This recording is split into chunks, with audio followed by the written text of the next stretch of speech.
I'm Rich Thomason. At the request of the Mideast allies, President Trump hits the pause button on a planned attack on Iran. I think the benefactors here are clearly those Gulf states who, had there been a U.S. attack on Iran and Iran had retaliated, it could have been those Gulf states that would have been in the immediate firing line.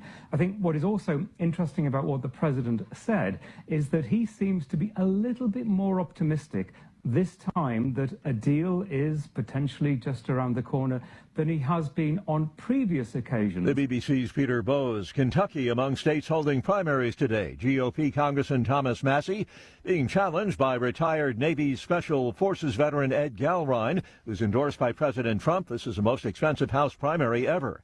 Tentative contract agreement ends. New York's Long Island Railroad strike service to resume early this afternoon.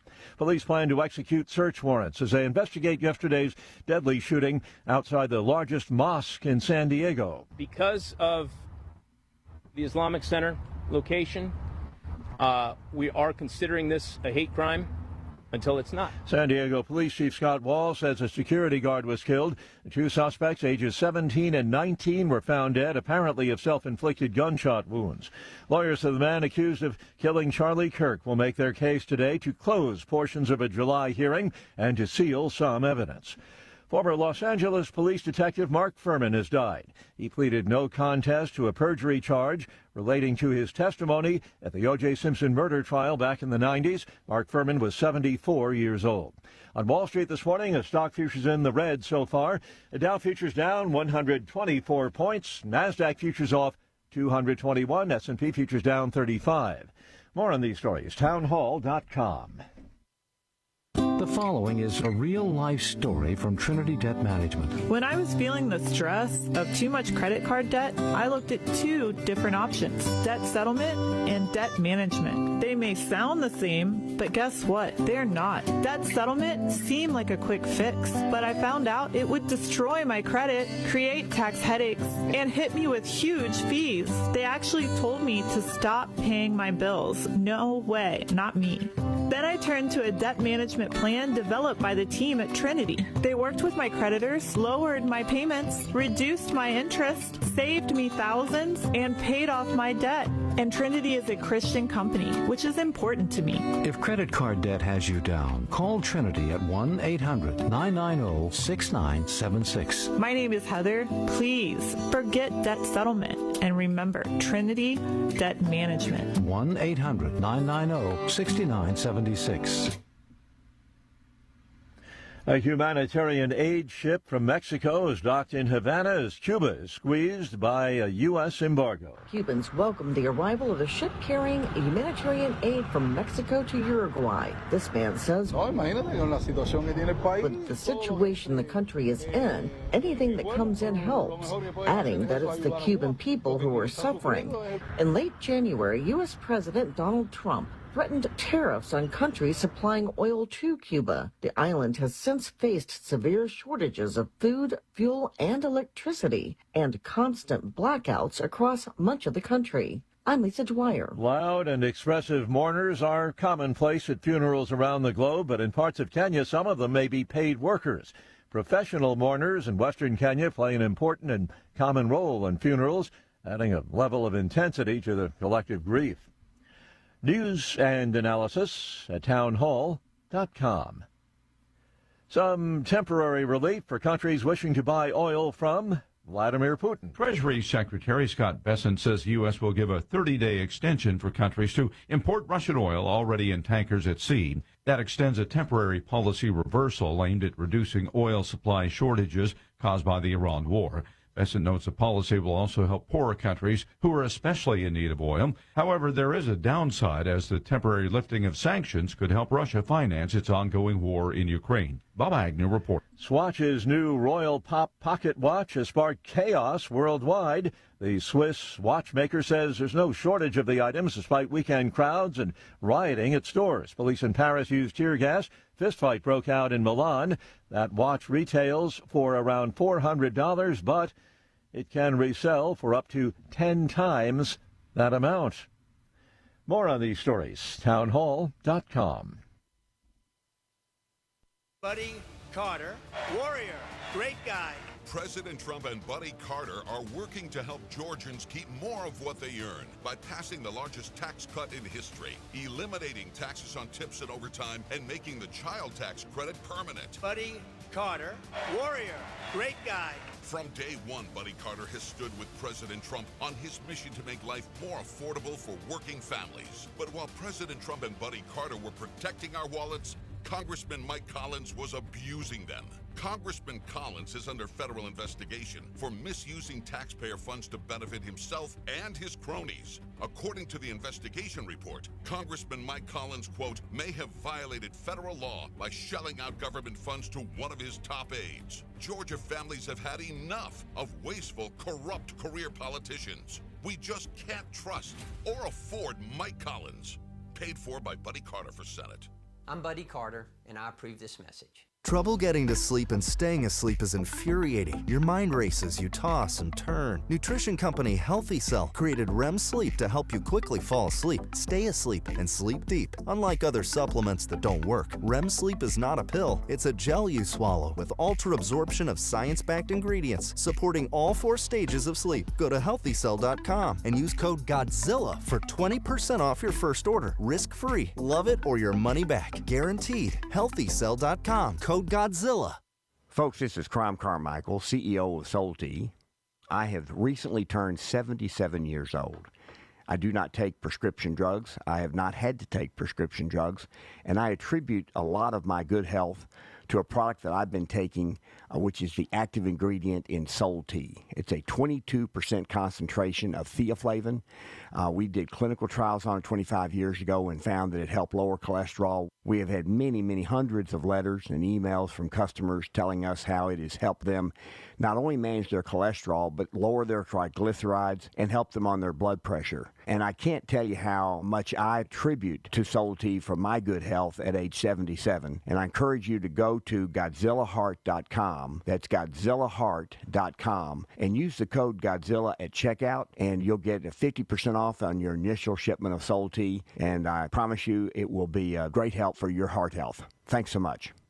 Hey folks, Al Green here for SatPhone. When you're on the go, you want to know you're connected. If it's a family vacation or an off-the-grid escape to a remote destination, having reliable communication helps you feel safe and secure. You can't afford to find yourself in a dead zone. That's why you need SatPhone. SatPhones are reliable, durable, and give you global coverage. If you can get outside, you can get in touch. It's that simple. Make calls from your SatPhone to any regular cell phone in the United States. The phones are $1,500 value, but you can get yours free. Just sign up for a 15-month plan, $94.95 a month. Get 150 minutes monthly that roll to the next month. Go 3 months without using them, that's fine. Yes, 3 months, 450 minutes, all yours. Visit SAT123.com or call 855-980-5830. SAT123.com, 855-980-5830. Get surety and security with your SatPhone. Call now. Washington is wasting $500 million every year on a federal supervision system that doesn't work. Probation officers are overwhelmed. Resources are going to people who pose zero threat, while actual dangerous individuals slip through the cracks. The Safer Supervision Act stops the waste and refocuses every dollar on protecting families from harm. President Trump's own pollster found about 80% of Trump voters want this fixed. It's time for Congress to get this done. Stop the waste. Protect our communities. Visit safersupervision.com. Paid for by the Reform Action Fund.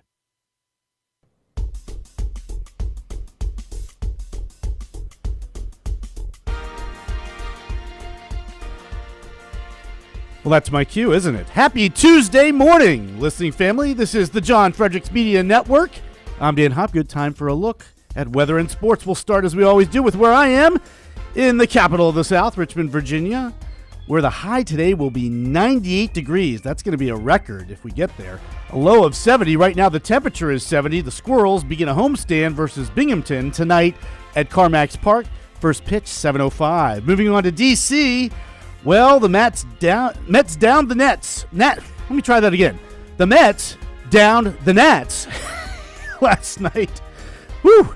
Tonight's first pitch will be at 6:45 at Nats Park. High in the meantime of 99. Also a record on tap for D.C. A low of 71. Now the temperature is 71. I think that's a clue, folks.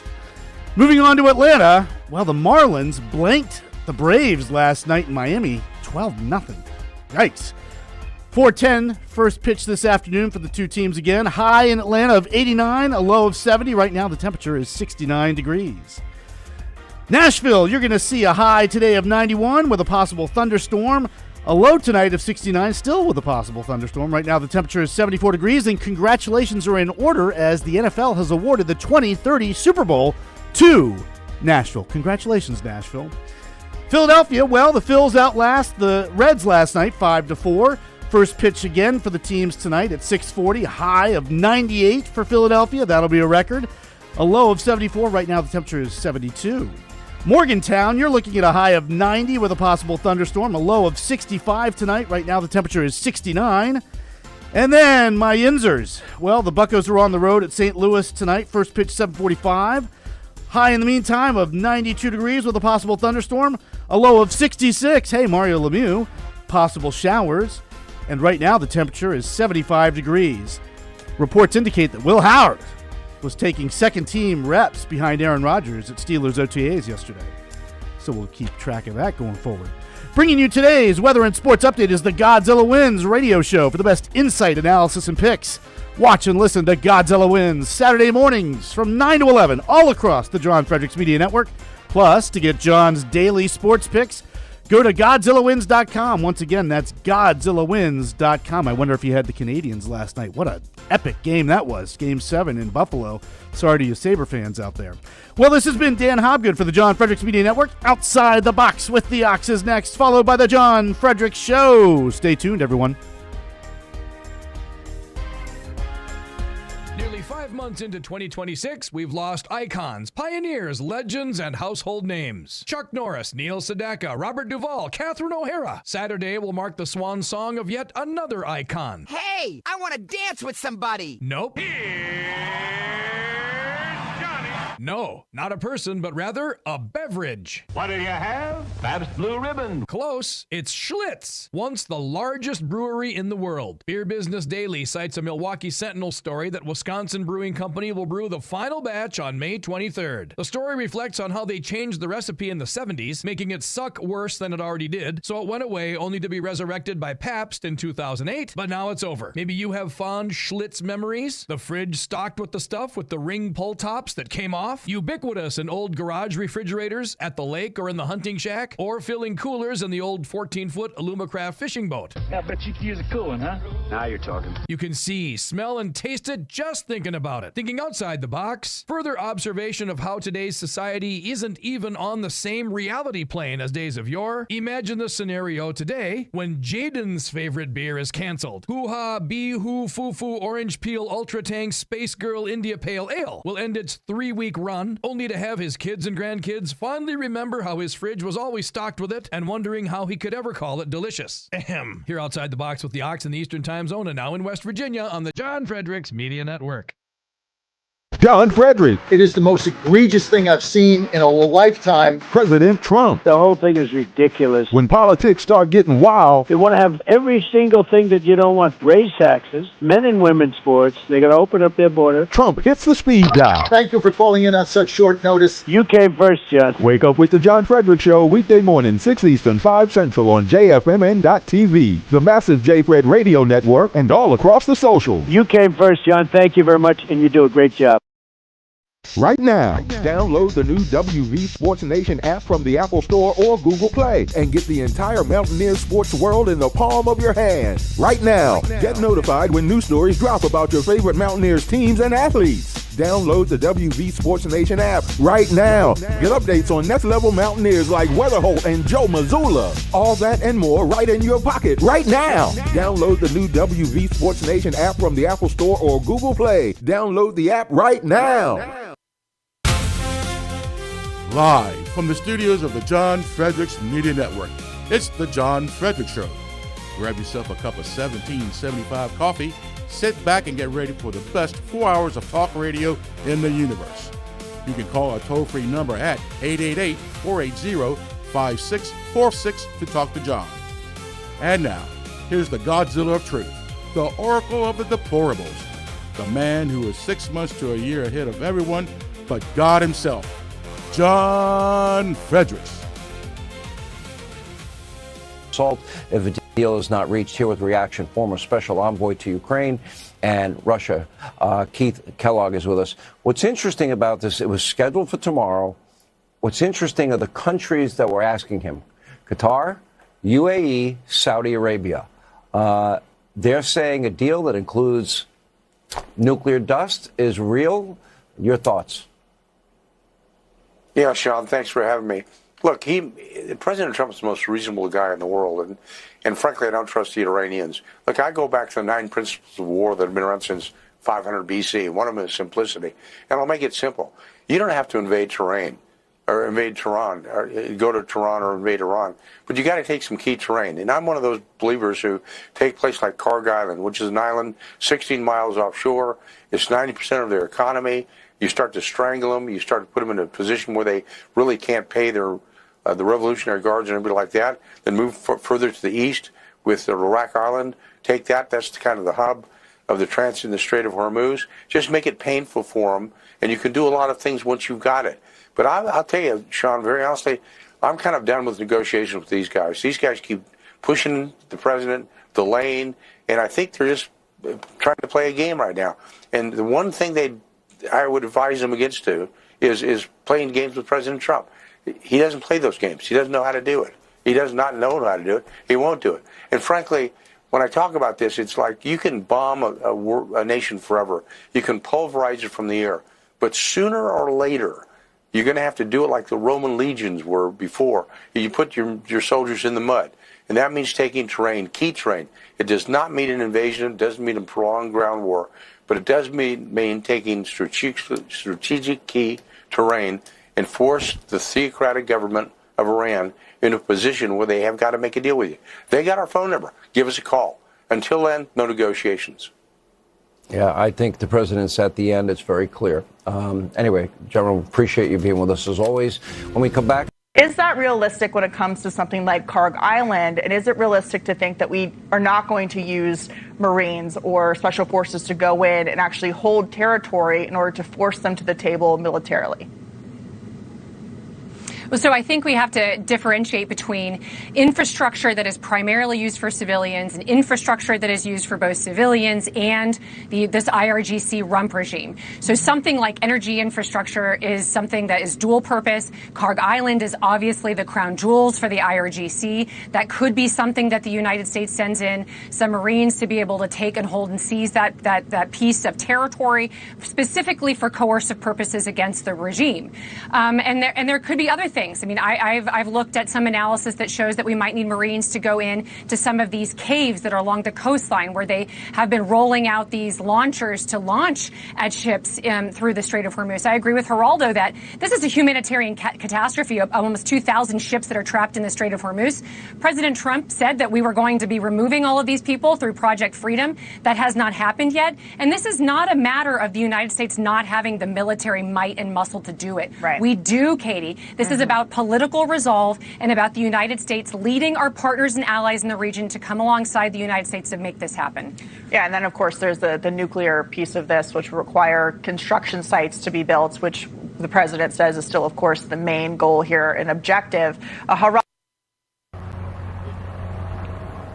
Good evening from the newsroom. We have just been watching authorities in San Diego briefing reporters on the shooting at the city's largest mosque. Now, it could have been easily worse. The center also has a school on its grounds. There were kids playing outside at the time. When police arrived, they found a security guard and 2 men dead. A short time later, they discovered 2 more who they believed to be the shooters, both also dead. Their gunshot wounds apparently self-inflicted. Again, officials have just spoken to reporters. CNN's Kyung La is at the scene as she joins us now. So we heard authorities say, Kyung, that they received a call from the mother of one of the shooters this morning. What more have you learned about exactly what happened? that she had discovered some hate speech, some generalized hate speech, not targeting any particular institution, but it was alarming enough that she found it to be suicidal and threatening enough that she reached out to law enforcement. What you're hearing behind me is this press conference is still going on with other members of the community, but I'm going to keep explaining what authorities say they have been able to put together is that younger person, that younger suspect, the 17-year-old, then connected with someone, either a friend who was 18 or 19, and they came to this mosque. The mosque is just, this is a press conference right over here. The mosque is just over my right shoulder, and that is where law enforcement found 3 different adult men who had been shot. The 2 suspects were making their way through this middle-class community. They came across a landscaper, engaged with the landscaper who he was unarmed. They appear to have hit him in some capacity, but he's doing okay. And then authorities did catch up with them, and the 2 suspects, 17, 18-ish, the police chief said, had died by self-inflicted gunshot wounds. So that's the very latest that we've been able to piece together. One other thing, Anderson, that they are treating this as a hate crime in large part because of some writings found on one of the weapons. They say at this point, this is what they know. They are going to continue to investigate this and try to share more as they learn, because this happened just mere hours ago, Anderson. And Kim, I know you were able to speak with a friend of the security guard who was killed. What did he have to say? It's really important to remember that this isn't just a mosque. This is a community center, and this is... And alerted authorities and when the shooting actually took place? Well, Chief Scott Wall from San Diego PD gave us a little bit of a timeline, which is, they got that call from the mom in the late morning hours, and immediately they did a threat assessment. This is exactly what you were supposed to do with this. It's a missing person, but it's also a missing person who's talking about suicide and maybe other things, who is left with weapons. From there, he took the mom's car. They took that license plate. It's a white vehicle. They put it into the LPR system, license plate readers. They started to get hits at different locations and have units be on the lookout for it. Interestingly, I think the chief told us that they got a license plate reader hit near the mosque, which they sent out to units, right about the same time they got the phone call of shots fired. So they were leaning very forward on trying to figure out how do we get to this kid, not knowing that there was more than one kid apparently, or what exactly their plan was. What we've done is clean up President Biden's open border policies, and just look at the month of December, Sean. We were able to stop 4 terrorist attacks affiliated directly with ISIS and other foreign terrorist organizations of individuals who are already in America, spanning from California to New York to Florida and North Carolina and Texas.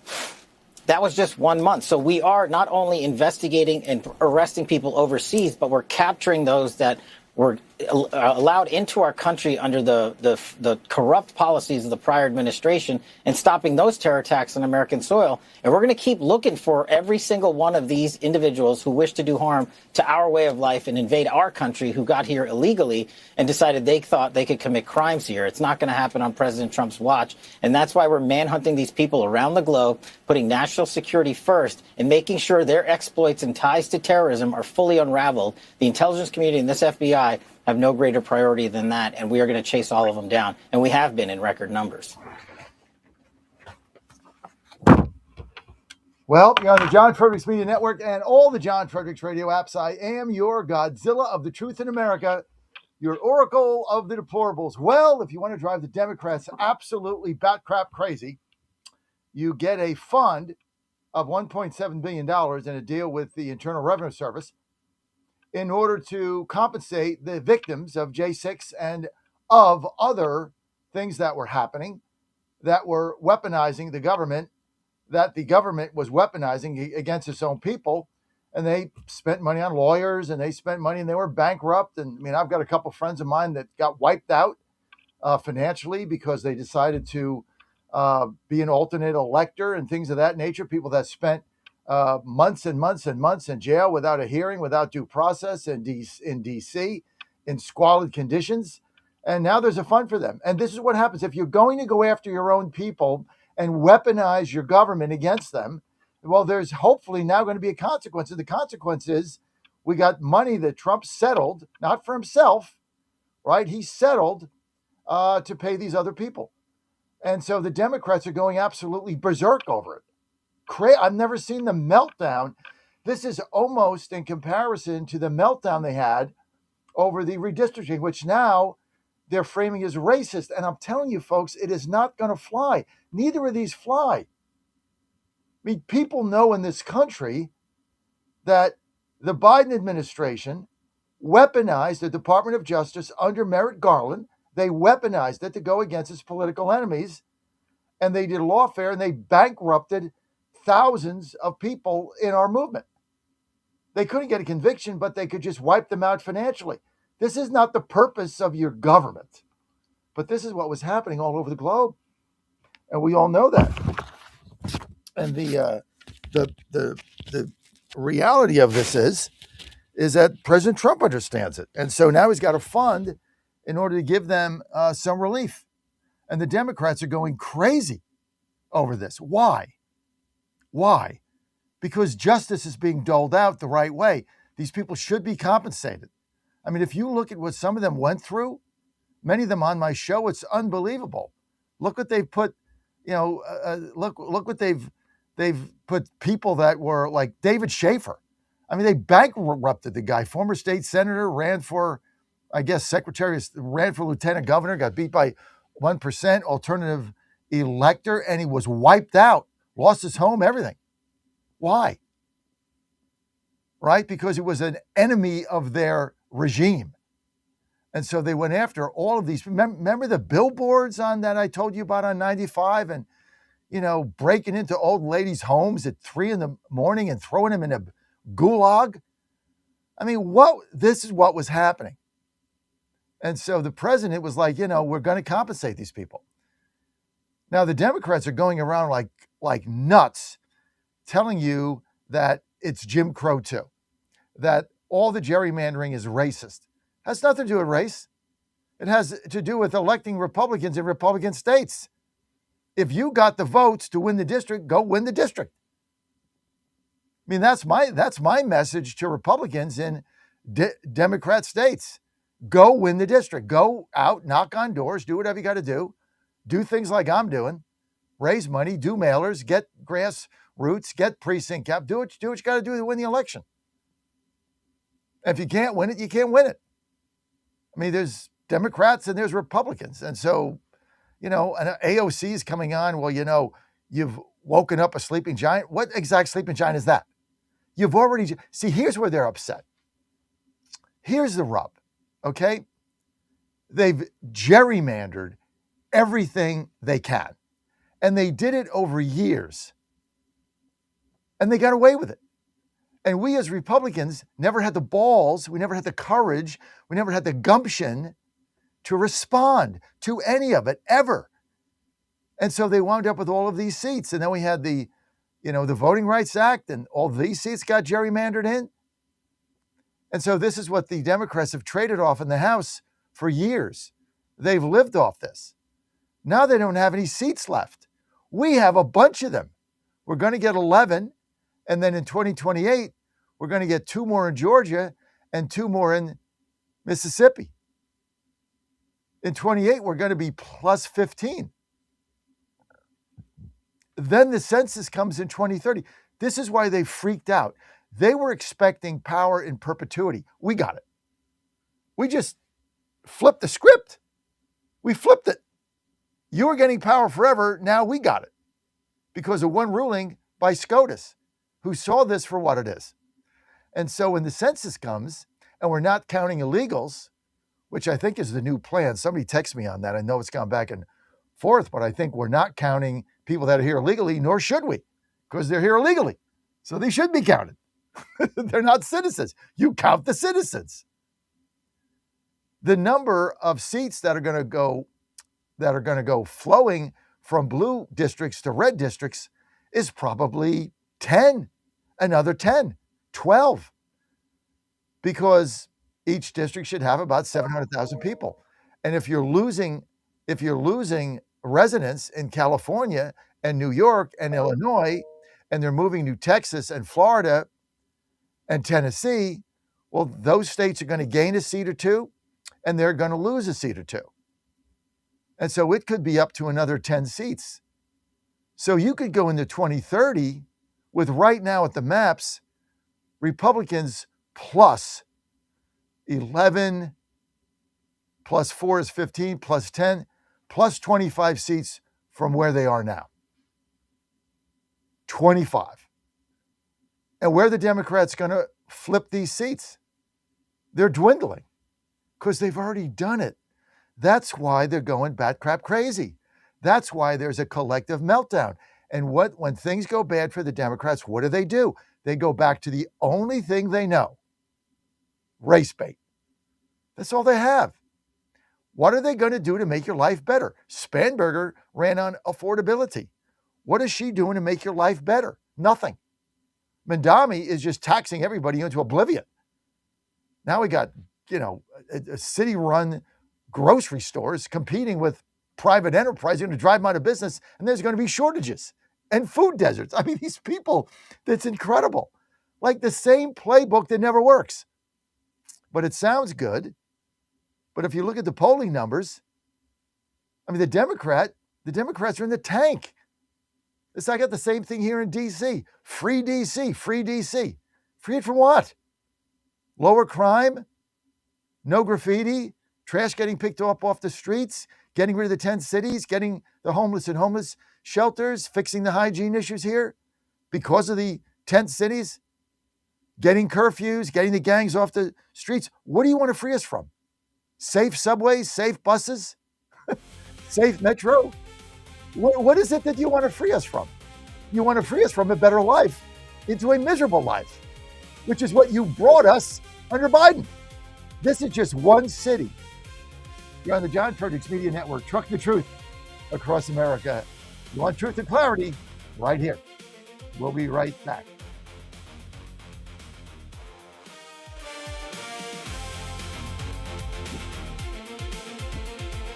Hey folks, Al Green here for SatPhone. When you're on the go, you want to know you're connected. If it's a family vacation or an off-the-grid escape to a remote destination, having reliable communication helps you feel safe and secure. You can't afford to find yourself in a dead zone. That's why you need SatPhone. SatPhones are reliable, durable, and give you global coverage. If you can get outside, you can get in touch. It's that simple. Make calls from your SatPhone to any regular cell phone in the United States. The phones are $1,500 value, but you can get yours free. Just sign up for a 15-month plan, $94.95 a month. Get 150 minutes monthly that roll to the next month. Go 3 months without using them, that's fine. Yes, 3 months, 450 minutes, all yours. Visit SAT123.com or call 855-980-5830. SAT123.com, 855-980-5830. Get surety and security with your SatPhone. Call now. The Cats and Cosby Show. It's a common sense recap of the big stories. This meeting with China and President Trump, the stakes couldn't be higher. Listen, China's not our friend. They've been stealing our technology. They've been stealing the AI, responsible for the COVID. We have to be very, very careful about giving stuff to China. Cats and Cosby, 5 Eastern, 4 Central on the John Fredericks Media Network. It's the top news of the day. China wants the oil from Iran. They want to make a deal that's good for them and not piss us off too much. The Trump administration has brought a lot of positive changes when it comes to fixing our broken healthcare system, but there is only so much the government can do. And if we really want to make America healthy again, that starts at home, and that's where the Wellness Company comes in. The Wellness Company allows you to make sure you're prepared for whatever happens with their prescription medical kits, which contain an assortment of life-saving medications and guidebooks to assist in the proper use of these medications. The Wellness Company also offers a variety of health products, from parasite cleanses to methylene blue to weight loss and so much more, helping you stay healthy and live a longer, better, healthier life. Make America healthy again. That starts at home. So do your part and protect the health of you and your family. All you have to do is go to twc.health/Godzilla today and order. That's twc.health/Godzilla. Use promo code Godzilla to save 10%. That's twc.health/Godzilla. 1775 Coffee is giving away free starter kits. Try the dark or medium roast coffee with longevity blend, an infused blend with anti-aging calcium alpha-ketoglutarate, which has been clinically proven to reduce biological age. When you purchase the first 2 bags, you'll receive a free 1775 starter kit, including a third 16-ounce bag of coffee, a matte black tumbler, a frother, a gold scoop, or a reusable K-cup filter. Just order now at 1775coffee.com/Godzilla and claim your free 1775 starter kit while supplies last. Buddy Carter, warrior, great guy. President Trump and Buddy Carter are working to help Georgians keep more of what they earn by passing the largest tax cut in history, eliminating taxes on tips and overtime, and making the child tax credit permanent. Buddy Carter, warrior, great guy. From day one, Buddy Carter has stood with President Trump on his mission to make life more affordable for working families. But while President Trump and Buddy Carter were protecting our wallets, Congressman Mike Collins was abusing them. Congressman Collins is under federal investigation for misusing taxpayer funds to benefit himself and his cronies. According to the investigation report, Congressman Mike Collins, quote, may have violated federal law by shelling out government funds to one of his top aides. Georgia families have had enough of wasteful, corrupt career politicians. We just can't trust or afford Mike Collins. Paid for by Buddy Carter for Senate. I'm Buddy Carter, and I approve this message. Every hard choice is a brick in the path toward the life you want. But every excuse is a brick in the wall that will stand in your way. When the opportunity to do something special presents itself, the people most prepared to meet the challenges will be the ones who made the most hard choices, who faced adversity and overcome it. They certainly wouldn't have won all their fights, but they never quit. I stayed at Michigan, and then I got chosen in the 6th round of the 2000 draft. My numbers were pretty unimpressive. If there was a 99.7% chance at anything, it said I'd be behind the counter at Ben's Chili Bowl before I was behind center in an NFL game. And who knows, that could have been fun too. But no one could have imagined that I would end my career with 7 world championships. Maybe because none of those people knew that I would never, ever quit. Don't touch that dial. You found your home of the truth. Do you solemnly swear to tell the truth, whole truth, and nothing but the truth? With the best analysis in America. You can't handle the truth. And now back to the John Fredericks Show. Well, you got him, and it's great to have you with us. 888-480-JOHN, 888-480-5646. You want to weigh in? Truth and clarity right here. Well, we got J.D. Vance is going to the White House today doing the press conference, so I guess they're going to alternate between Rubio and Vance. I mean, the bigger picture here is both of them are getting equal time coverage as they both expect to compete for president in 2028. Now, in Texas, we got the Texas Truth Line on today. Chairman's not with us, but we got a pretty big lineup for that. Still no endorsement from President Trump on Texas, although he said he was going to do it. But they are now, this is Tuesday, they're now a week out. By the way, Monday is a holiday. Happy Memorial Day to everybody. I want to remind everybody that the John Fredericks company, Disruptor Radio, that is an official holiday. There will be no show. We'll do a best of. I think Leahy's doing that as well. But Dan, you guys will have to figure that out. So, but we will not be here. Long weekend for us. Joe's coming home on Thursday, so we're excited about that. It's going to be a lot of fun. You know, Dan, we should probably run the Sammy the Cat video. Do you actually have that? Let's key that up for the end of this segment. We're texting it out today to our Ward 2 DC list. We have a Sammy the Cat video attacking the rats in DC. So let's run that, Dan. I think you have it. I think I sent it to you. So key that up. 888-480-JOHN, 888-480-5646. Want to hear from you. This is a community. Remember, right here is where we come together. We don't have to agree, and sometimes we're going to disagree, and that's fine, but your opinion matters. Your voice matters. This is a community. That's why I'm building. That's why I'm running for Ward 2 chairman. I want to give people a voice. I want to give them an opportunity. I want to give them excitement. I want to give them a reason to get involved. You should have a reason to tune me in. If you don't have a reason to tune me in the morning, then I have no audience. Got to give you a reason. And that reason is right here, truth and clarity. And we try to entertain you as well. By the way, Dan, great clip from Tom Brady, certainly juxtapositioned to Harrison Ford, who was dark and eerie. And shall we talk about AI for a second? I tell you what, let's get to the phone lines. 888-480-JOHN, 888-480-5646. The highlight of my day is your calls, because I want to hear from you, right? That's how we connect. That's how you connect with everybody across the country. So you got a phone, it dials out, dial the phone out. By the way, we got a new segment coming June 8th. What are we calling it, Dan? Morgantown Mavericks? The Mountaineer Mavericks, I think. Mountaineer, what did I get? Oh, yeah, Mountaineer Mavericks. I kind of liked Mountaineer Mojo, but Dan and them, Al was with me on Mojo. Al was with I thought that was, I liked it, but there was an important veto vote on Mountaineer Mojo. Well, then I went to Ann last night, and when she got home from her trip, and she's like, oh, it's not that bad. So then I'm like, okay, well, maybe we go back to the table here before we make a final decision, because let's have a vote for our team. Do you like Mountaineer Mojo for our segment for West Virginia, or do you like Mountaineer Mavericks? Yeah. I mean, I guess Mavericks, right? Because that's kind of what they are, right? Mavericks. So I guess that one is still, but Al liked Mojo. So, Al carries a lot of weight, but the ladies hated it. Colleen didn't like it. Tina didn't like it. So it's not good, right? I don't know. Yeah, maybe it's a connotation that they don't particularly love. I don't know. But they didn't like the Mojo. But I like Mountaineer Mojo. I think it's funny.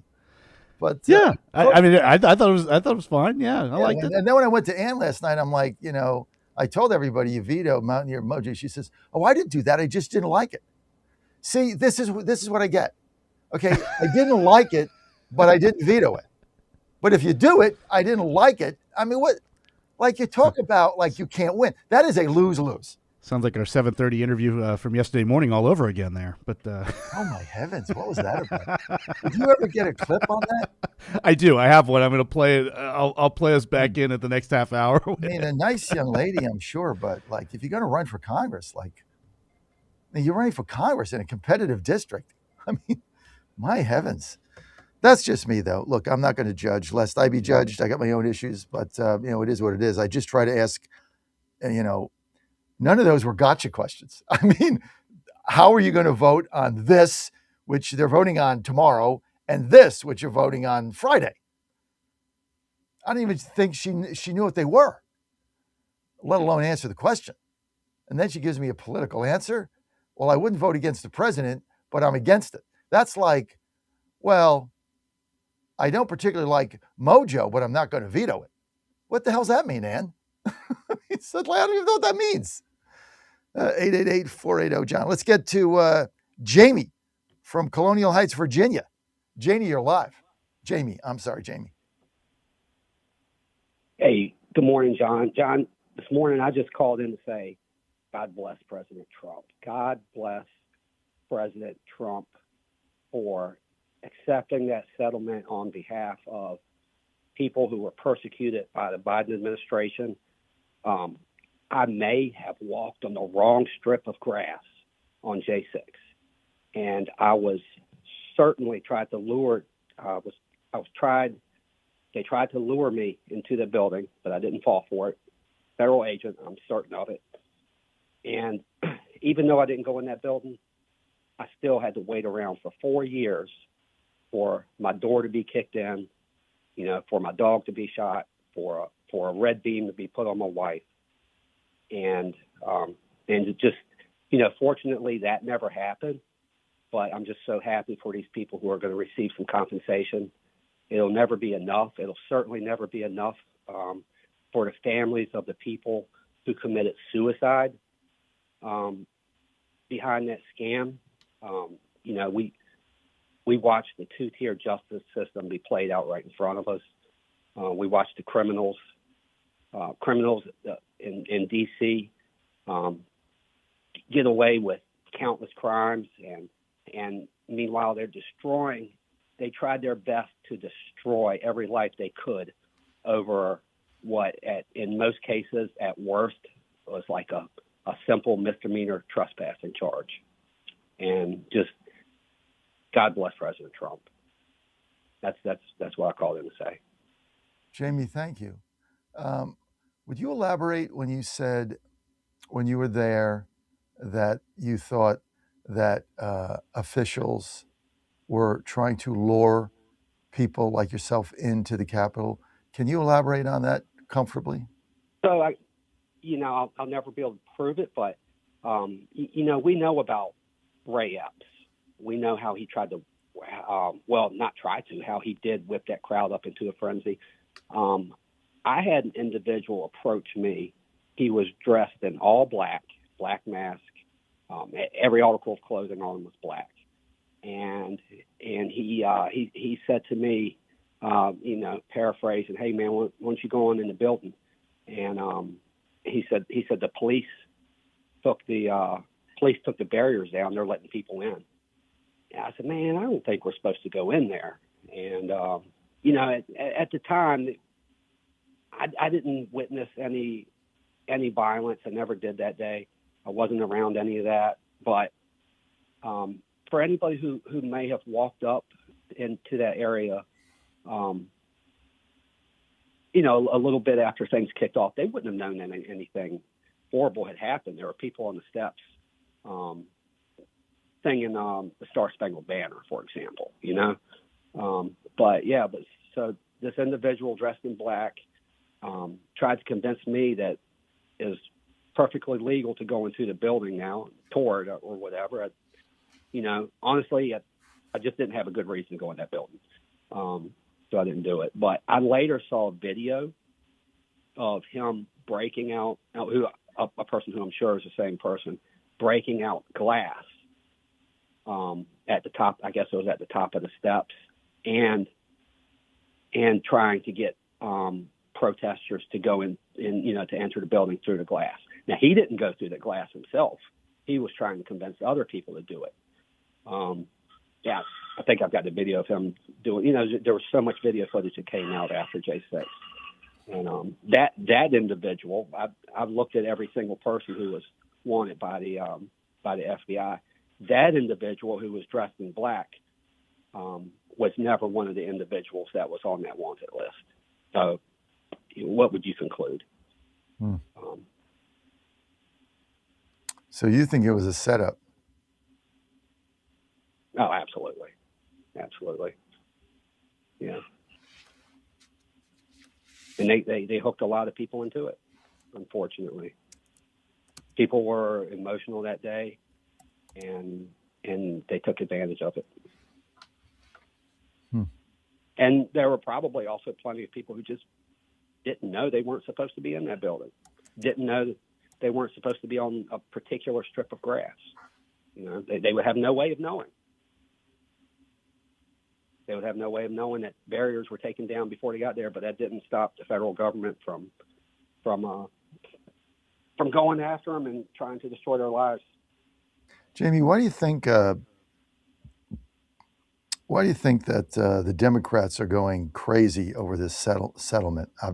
The collective meltdown yesterday was something to behold. I mean, they just went nuts. Why is that? Well, they hate us, John. Yeah, you might remember I had called in when the Jay Jones scandal came out, and the texts were released, and I called in and I said, you guys aren't reading this right. I said this is going to boost.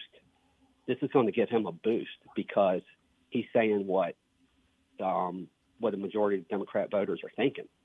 He wants violence against us. He hates us. I was the one who called in and said that. And you were right. The same deal here. They just hate us. Dude, they just want to destroy our lives. You were right, because if you look at the number of votes that he got from Democrats after that, which we thought he was done, right? We thought, well, that's the end of him. But if you look at the number of votes that he got after it, I mean, he virtually swept up. I mean, he had enormous Democrat support. So I doubted your prediction. I doubted your analysis when you called, because I thought he was done. There's no way this guy's going to get elected. I don't care how many points Spanberger wins by. Nobody's going to vote for this guy. He beat a great candidate by 7 points. 7. I mean, he almost beat him on game day. 7 points. I mean, it was stunning. So you nailed it. I mean, that inspired the Democrats to vote for him. Crazy. You nailed it. That's where we are. That's how much they hate us, and that's why they're going crazy now over the settlement. And you know what? Let them go nuts. You know, God bless President Trump. You know, we're not going to put this thing back together. I mean, AOC, I'm not running her clip, but AOC nailed it. She said, it's now North and South, and we got a wake up call, and we're going to do in the North what they did in the South, and it's us v. them. I mean, that's the way they're looking at this now. I mean, but the problem is they have nowhere to go. That's the problem. They're losing money. They're losing voters. They're losing companies. They're losing wealth. They're losing a tax base. They're losing people. I mean, they got nowhere to go. They have destroyed everything in sight. They've just destroyed it all. And they're all coming here. And I got to tell you, man, my 22, he's now 22. When he was 20 years old, he got it. He said, by the time I get out of college, my baseball career is over. There's going to be 2 countries. They're going to be red and blue. And everybody like us is going to move to a red state, and all the others are going to be in a blue state. We're going to control the General Assembly. We're going to control the governorship. We're going to control the courts. We're going to control everything in our states, and nobody's going to leave. And the federal government's going to do what they do, and no one will care because we'll have all the power in the states. It was an incredible insight for a 20-year-old. And he said, you're never going to put this thing back together, ever. Said, I see it in campus. I mean, there's that and there's this. And it's not even, he said, you can't even have a cup of coffee. There's just no way. They're so far apart. So you nailed it. As always, Jamie from Virginia. Thank you, Jamie. Thank you for that insight. And good instincts for not going in that building. Good instincts, Jamie. Sometimes you got to follow your gut, right? Things don't feel good, don't do it. I mean, I have this philosophy. I told my team the other day in a conference call. I have this two tiers of things I say all the time in leadership or in life. If it doesn't feel good to you, it's probably not the right thing to do. If it doesn't feel good, if it doesn't feel right, don't do it. And if you can't make a decision, do nothing. Quick decisions turn into bad decisions if you can't make a decision. Do nothing. Just leave it go, right? I've built my company that way. Things come up. We like to think things through. If it feels good, we move on a dime. So you got to balance that off, but follow your instincts. Jamie, thank you. And thank you for the call. Johnny in Jersey. John, Monmouth County, New Jersey. You're live, John. Hey, John, good morning. That was a great call. That was a really good call because listen, John, there was no way they were going to allow the Senate to debate that evening or that day. It just wasn't going to happen. And I mean, if you just use common sense, January 6th, 100% was a setup. I mean, it's just insane, but that's not the reason why I called.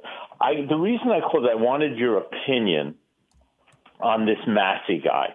First off, I mean, listen, Trump has a 98% approval in the Republican Party. Why would this guy even want to be a part of the Republican Party? Because he's not. But what do you think the chances are of this guy being ripped out root and branch today? 100%. Okay, good. I think he's done. There's no way the money that the independent expenditures for Trump have poured in for this other guy.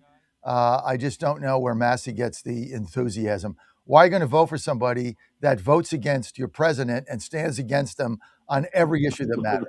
Why are you going to do that? Well, that's exactly what I'm saying. I don't even know. You have to ask yourself, why would this guy even want to be a part of the Republican Party? We don't want him in here. I mean, he votes against us. I mean, it's just such a glorious thing to see what's happening. I mean, I believe Paxton's going to be the nail in the coffin. And the writing's on the wall. You know what I mean? We have the momentum.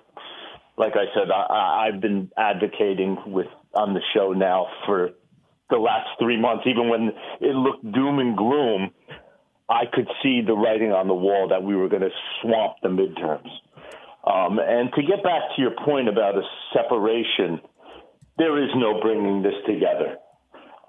Steve Bannon actually mentioned a couple of years ago that I thought was pretty interesting. He says, you're not going to get rid of these people because there's definitely a number of them, but there'll be small pockets of insanity plopped in throughout the country, where these people migrate.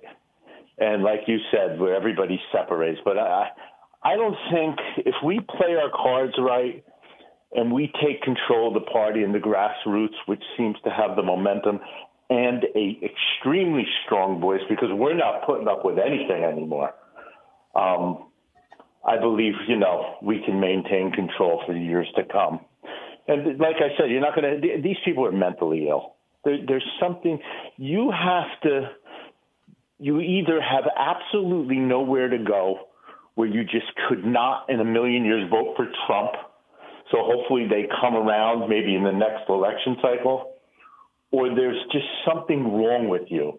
Knowing what we know about the Democratic Party now for you to actually vote for these people. These are Marxists. They want in the United States what you're seeing in Cuba right now.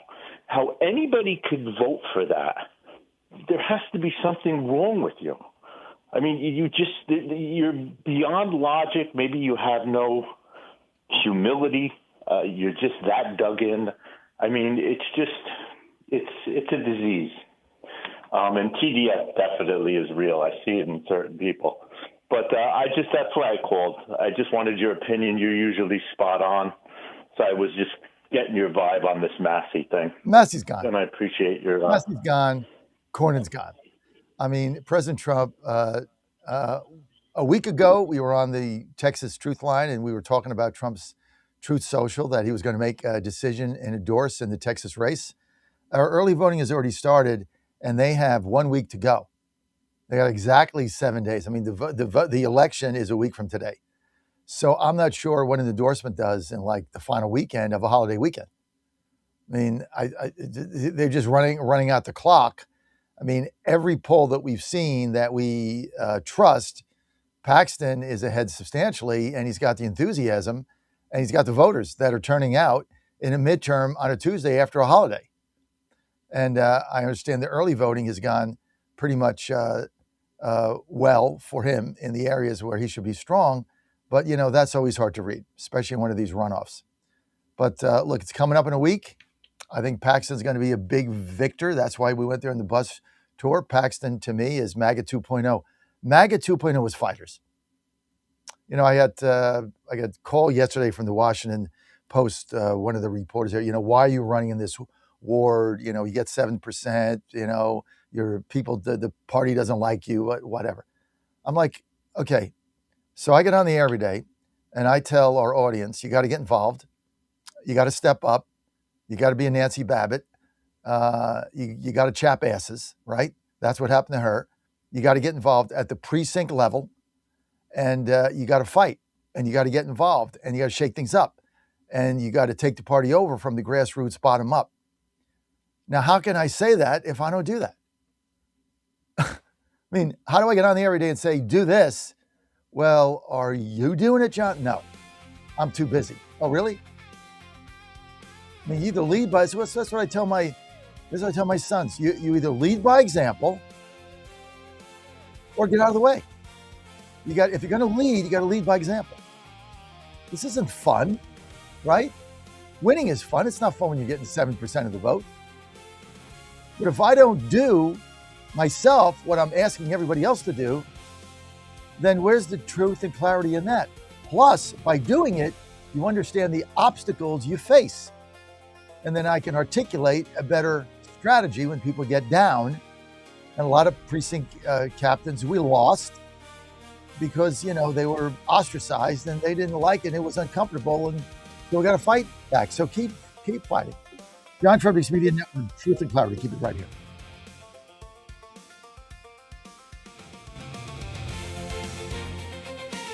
WJFN, W224EB, 92.7 FM Chester, W299DB, 107.7 Bonaire, 100.5 FM Goochland, and WJFB. Breaking news this hour from Town Hall. I'm Rich Thomason. Looks like the Iranian regime is safe, at least for the moment. President Donald Trump says he's holding off on a planned attack of Iran. Trump made this announcement on his Truth Social platform. He said he made the decision after talking to the leaders of Saudi Arabia, the United Arab Emirates, and Qatar. Correspondent Jonathan Gambrell, the president, giving Tehran a bit more time to agree to a deal that he accepts, and that would include the Iranians agreeing to give up their pursuit of nuclear weapons. Deadly attack at a large Southern California mosque. Police in San Diego say 2 teenage suspects opened fire at the Islamic Center of San Diego, killing 3 men before killing themselves. We are considering this a hate crime until it's not. Police Chief Scott Wall. So we have our 2 suspects that are deceased. We have 3 victims at the Islamic Center. All 3 are adults, for a total of 5 people that are deceased. Aerial footage showed more than a dozen children holding hands and being walked out of the parking lot during the police response. All of the kids are safe.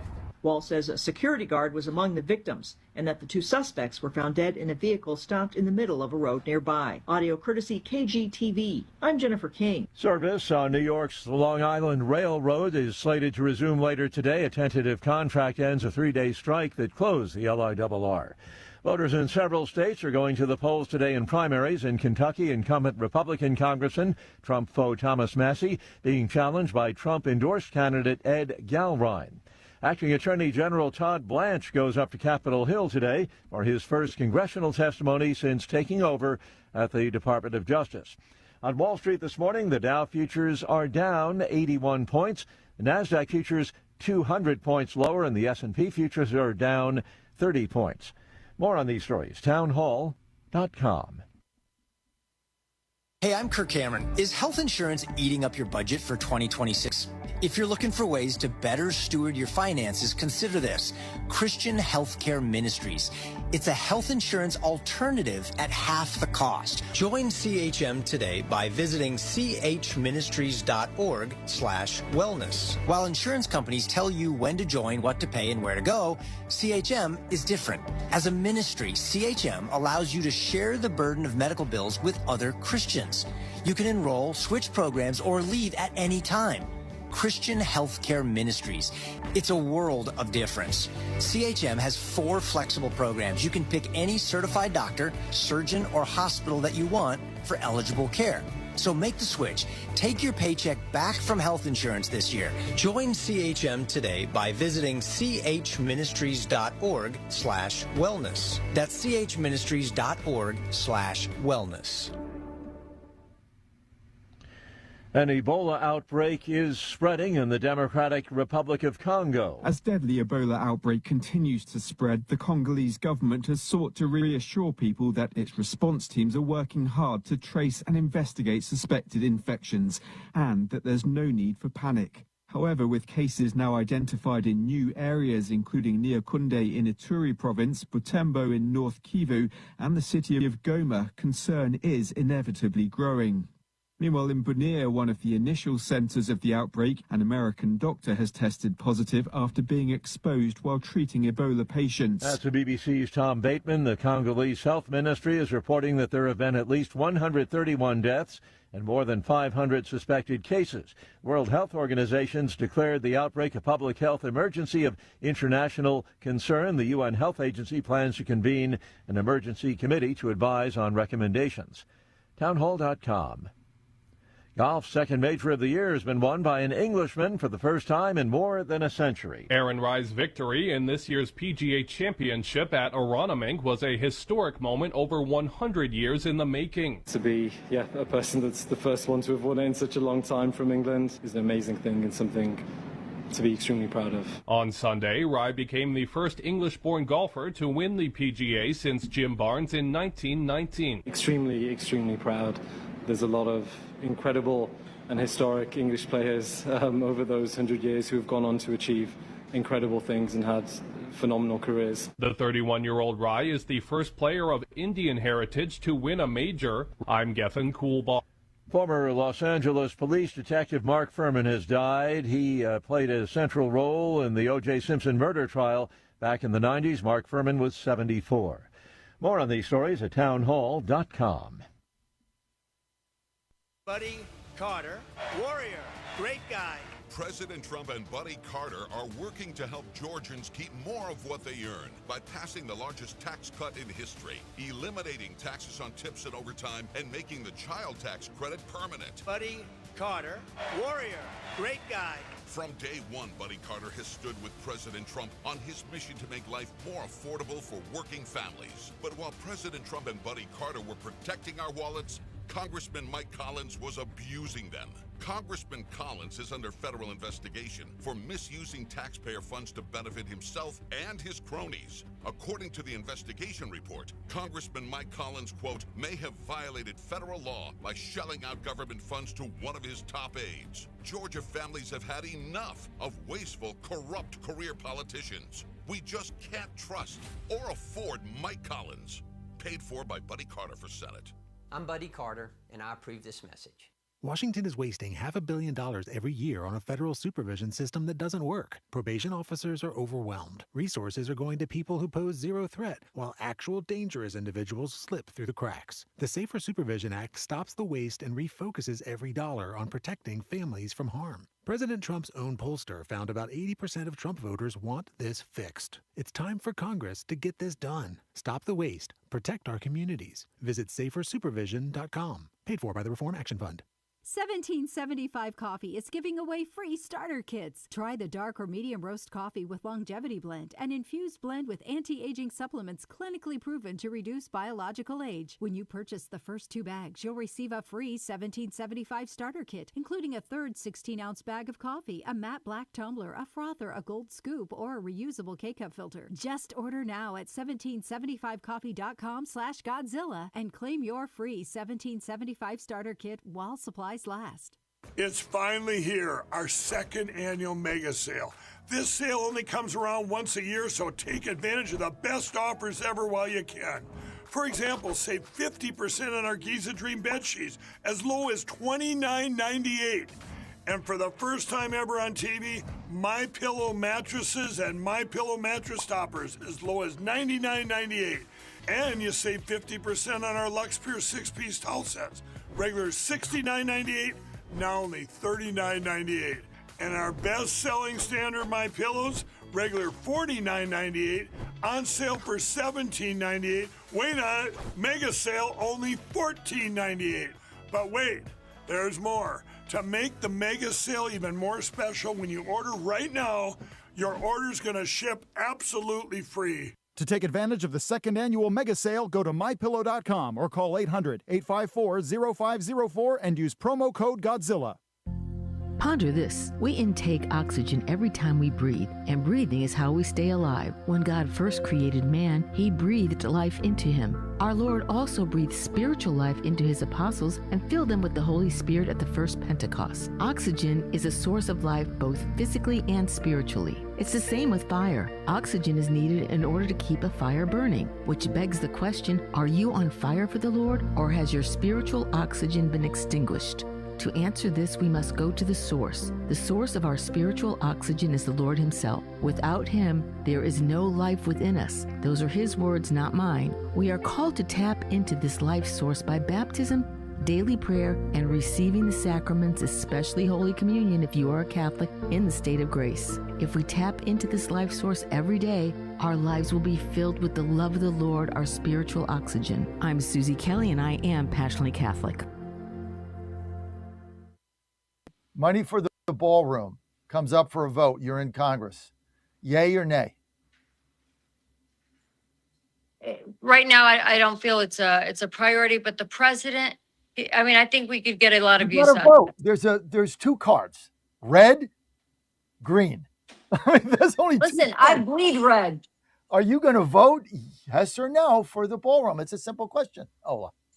I don't think it'll ever hit the floor or hit a. Well, There are other what's your things that are political answer? priority before the ballroom. So you're not going to answer the question. I mean, here's the problem. You're running for Congress. People want truth and clarity. I've given you two questions. You hedged on them. I don't think that the ballroom is a priority. So you'd vote no. See, this is the thing. I don't think it's a priority, but I will never go against the president. You can't. He's your Godzilla of the truth in America. No gibberish or nonsense, just common sense. And now back to the John Fredericks Show. Oh my goodness. I can answer the question. That's like all we ask. It's just, I mean, you got to vote, yes or no. I mean, I get these candidates that run for office, and then they won't answer a simple question like, why do you even come on the show? I mean, what is the purpose of this, right? I mean, you got to take votes, and you got to stand by the votes, and you got to explain your votes, and you got to give people a reason to vote for you. Like, I wouldn't vote for her because I don't really understand her answers. I mean, that two simple votes coming up. I mean, they're like, you got a red card and a green card. You put one in, it's no, or you put the other one in, it's yes. I don't know. You got two buttons, right? 888-480-JOHN. Todd Sheets coming up. 888-480-5646. Hey, this segment brought to you by the one and only Mike Lindell of My Pillow. Let's go. He's got this this is a mega sale of all time. If you need My Pillow stuff, and he's giving it away. He's literally giving you free shipping, 80% off, because he's moving factories, factory here to factory there. And Mike is like, why should I pay to get all the shipping out there and pay the labor and get it all out there in stock when I'll just get it out the door? Just give it away. Up to 80% off. They got sheets, they got slippers, they got towels, they got whatever you need. They got comforters, they got mattress toppers, mattresses, everything you could ever want. They got pajamas, pet blankets. We got them all. Everything we have, the house is outfitted with My Pillow. Plus, they got the great pillows, the Giza sheets, the pillowcases. I mean, they got the cooling pillow. It's just like, you got it all. You don't need, like, what was that store that went out of business when they pulled Mike Lindell out? What was it, Home Store or something? We used to shop there. Then they pulled Mike Lindell out. Then they went out of business. Who needs that when you got My Pillow and you got these great deals? And he wants the savings to go to you. That's why it's great. Now, do Mike a favor, do yourself a favor, do your family a favor, right? Hey, you got kids going to college, you got kids graduating from high school going to college. Guess what they need? Sheets, pillows, comforters, blankets, boom, right there. Towels, got it all right there. Grandkids going to college, couldn't buy them a better gift than My Pillow. So go to mypillow.com, promo code Godzilla, mypillow.com, promo code Godzilla, or you can call them because you got a phone, it dials out. They have operators standing by right now. They love to take your calls. 800-854-0504, 800-854-0504, and use promo code Godzilla for the great savings on My Pillow. 800-854-0504, mypillow.com, promo code Godzilla. Do it now. Get the savings for you and your family when this stuff runs out. This is the mega sale of all time. It's so cool. So don't forget. And joining me now is the one and only Todd Sheets. And, that's right, Bed Bath & Beyond. Thank you. Tyler, I'm sorry. Dan knows all this stuff. I forget. I kind of get the concept, but I forget the name of it. That's right, Bed Bath & Beyond. We used to shop there and did. And then it went out of business. They pulled Mike Lindell off the shelves, and then the store collapsed. The whole chain gone. Bankrupt, out of business, out of biz. Too bad. So sad. We don't care. That's what happens. Of course, Madami doesn't care because, like, he's a communist. He's running grocery stores run by the city. Oh, God, Todd, I got to play this clip. First of all, let's start with Harmeet Dillon has apparently found all kinds of fraud going on in California, New Jersey.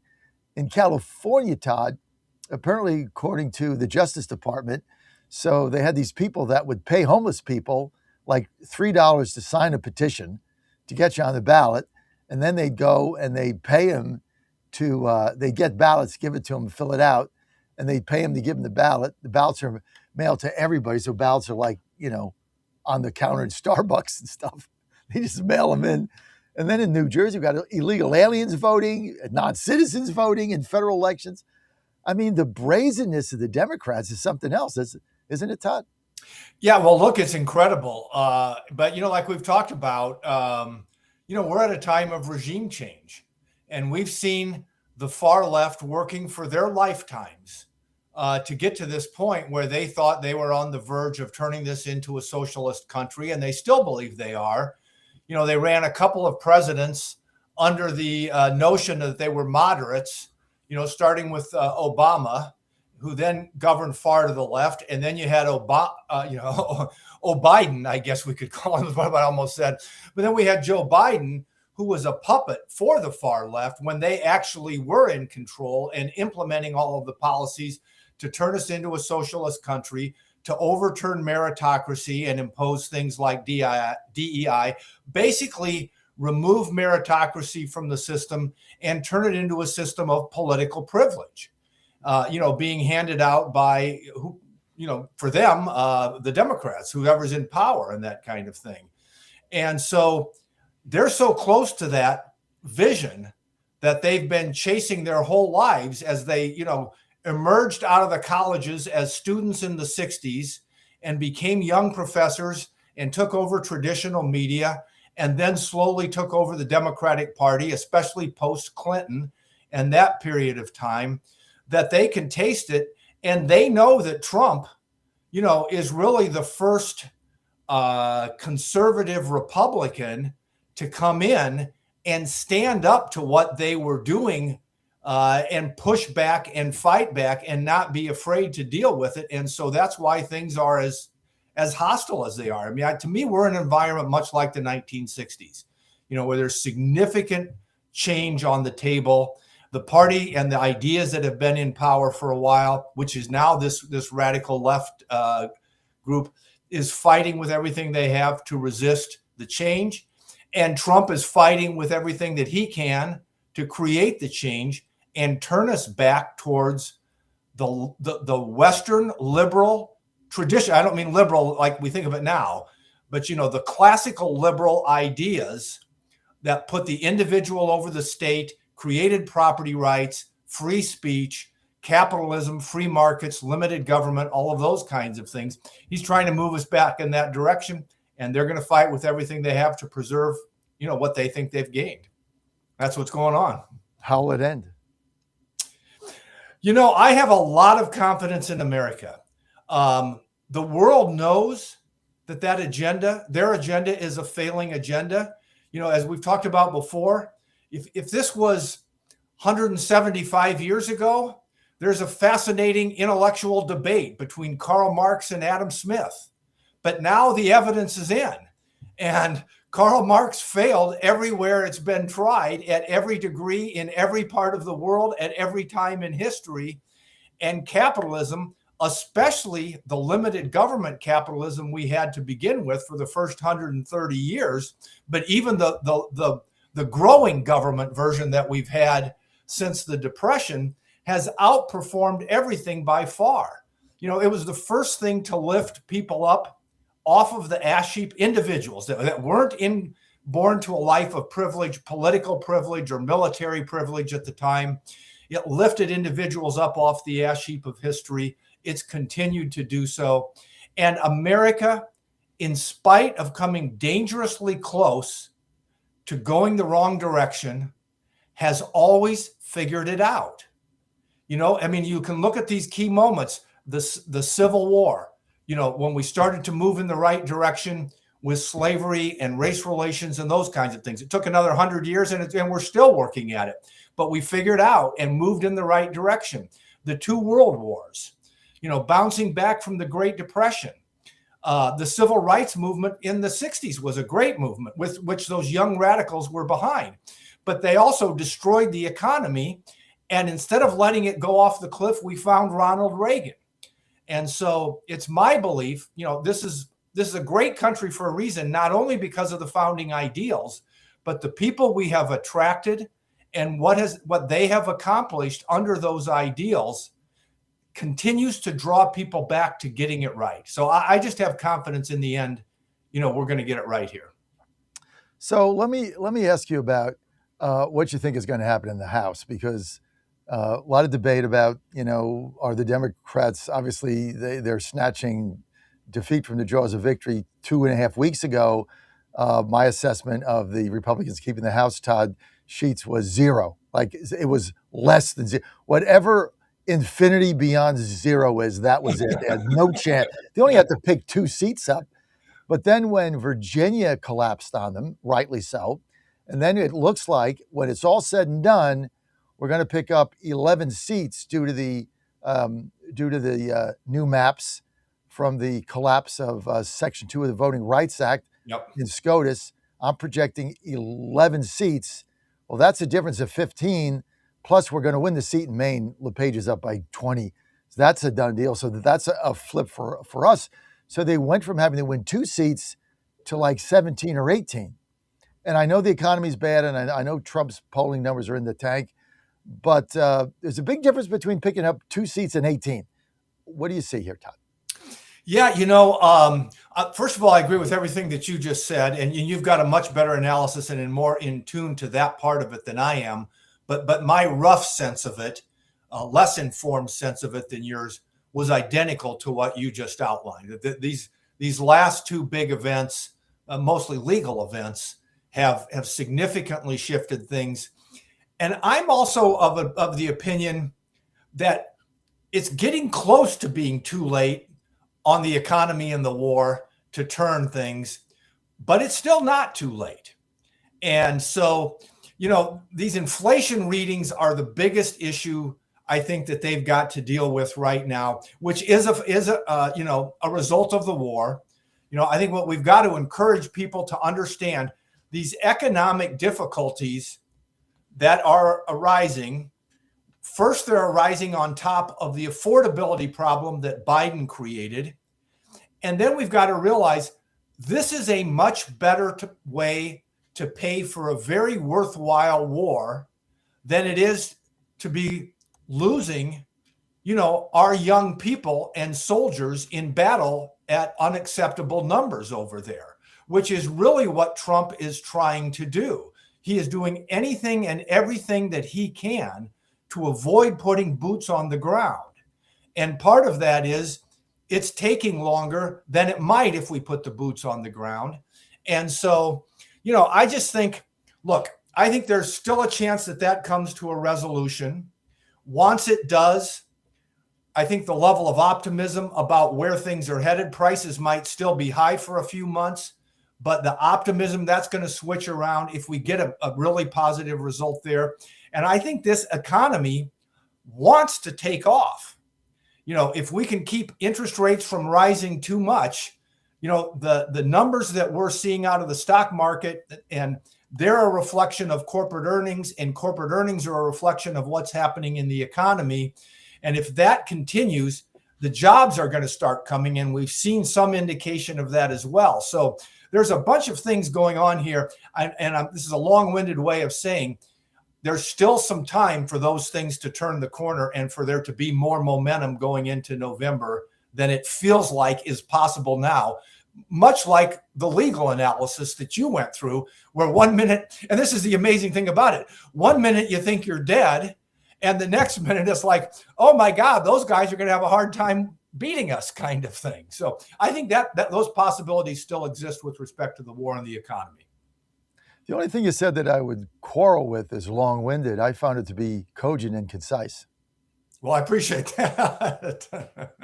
Good analysis can't be done in a 20-second soundbite, okay? You can't do it. And that's one of the things that our show brings is long form and the opportunity for people to express themselves and put together an analysis that you can't do in 90 seconds. I mean, I go on Newsmax a lot. I mean, you have 60 seconds to make your argument. That's it. And if you go beyond that, they cut you off. So you got to be quick, you got to be faster, but there's no depth. I mean, that's the whole thing. What you bring to my show is you bring depth of analysis. And that means you're going to have to take a little longer in order to put your thoughts out there. So I do appreciate that, Todd. Honestly, I do. So not long-winded. But what you're spot on, which I'm going to title this segment. You said this economy wants to take off. I think that you nailed it. It wants to take off.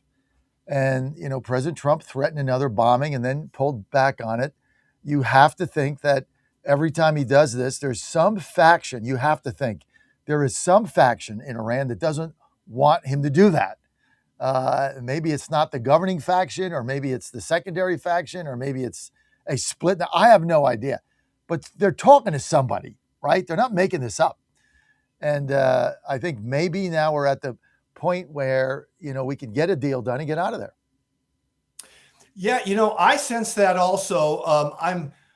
My biggest fear is that we do a deal that creates too much dependence on the idea that the Iranians are going to live up to their side of the deal.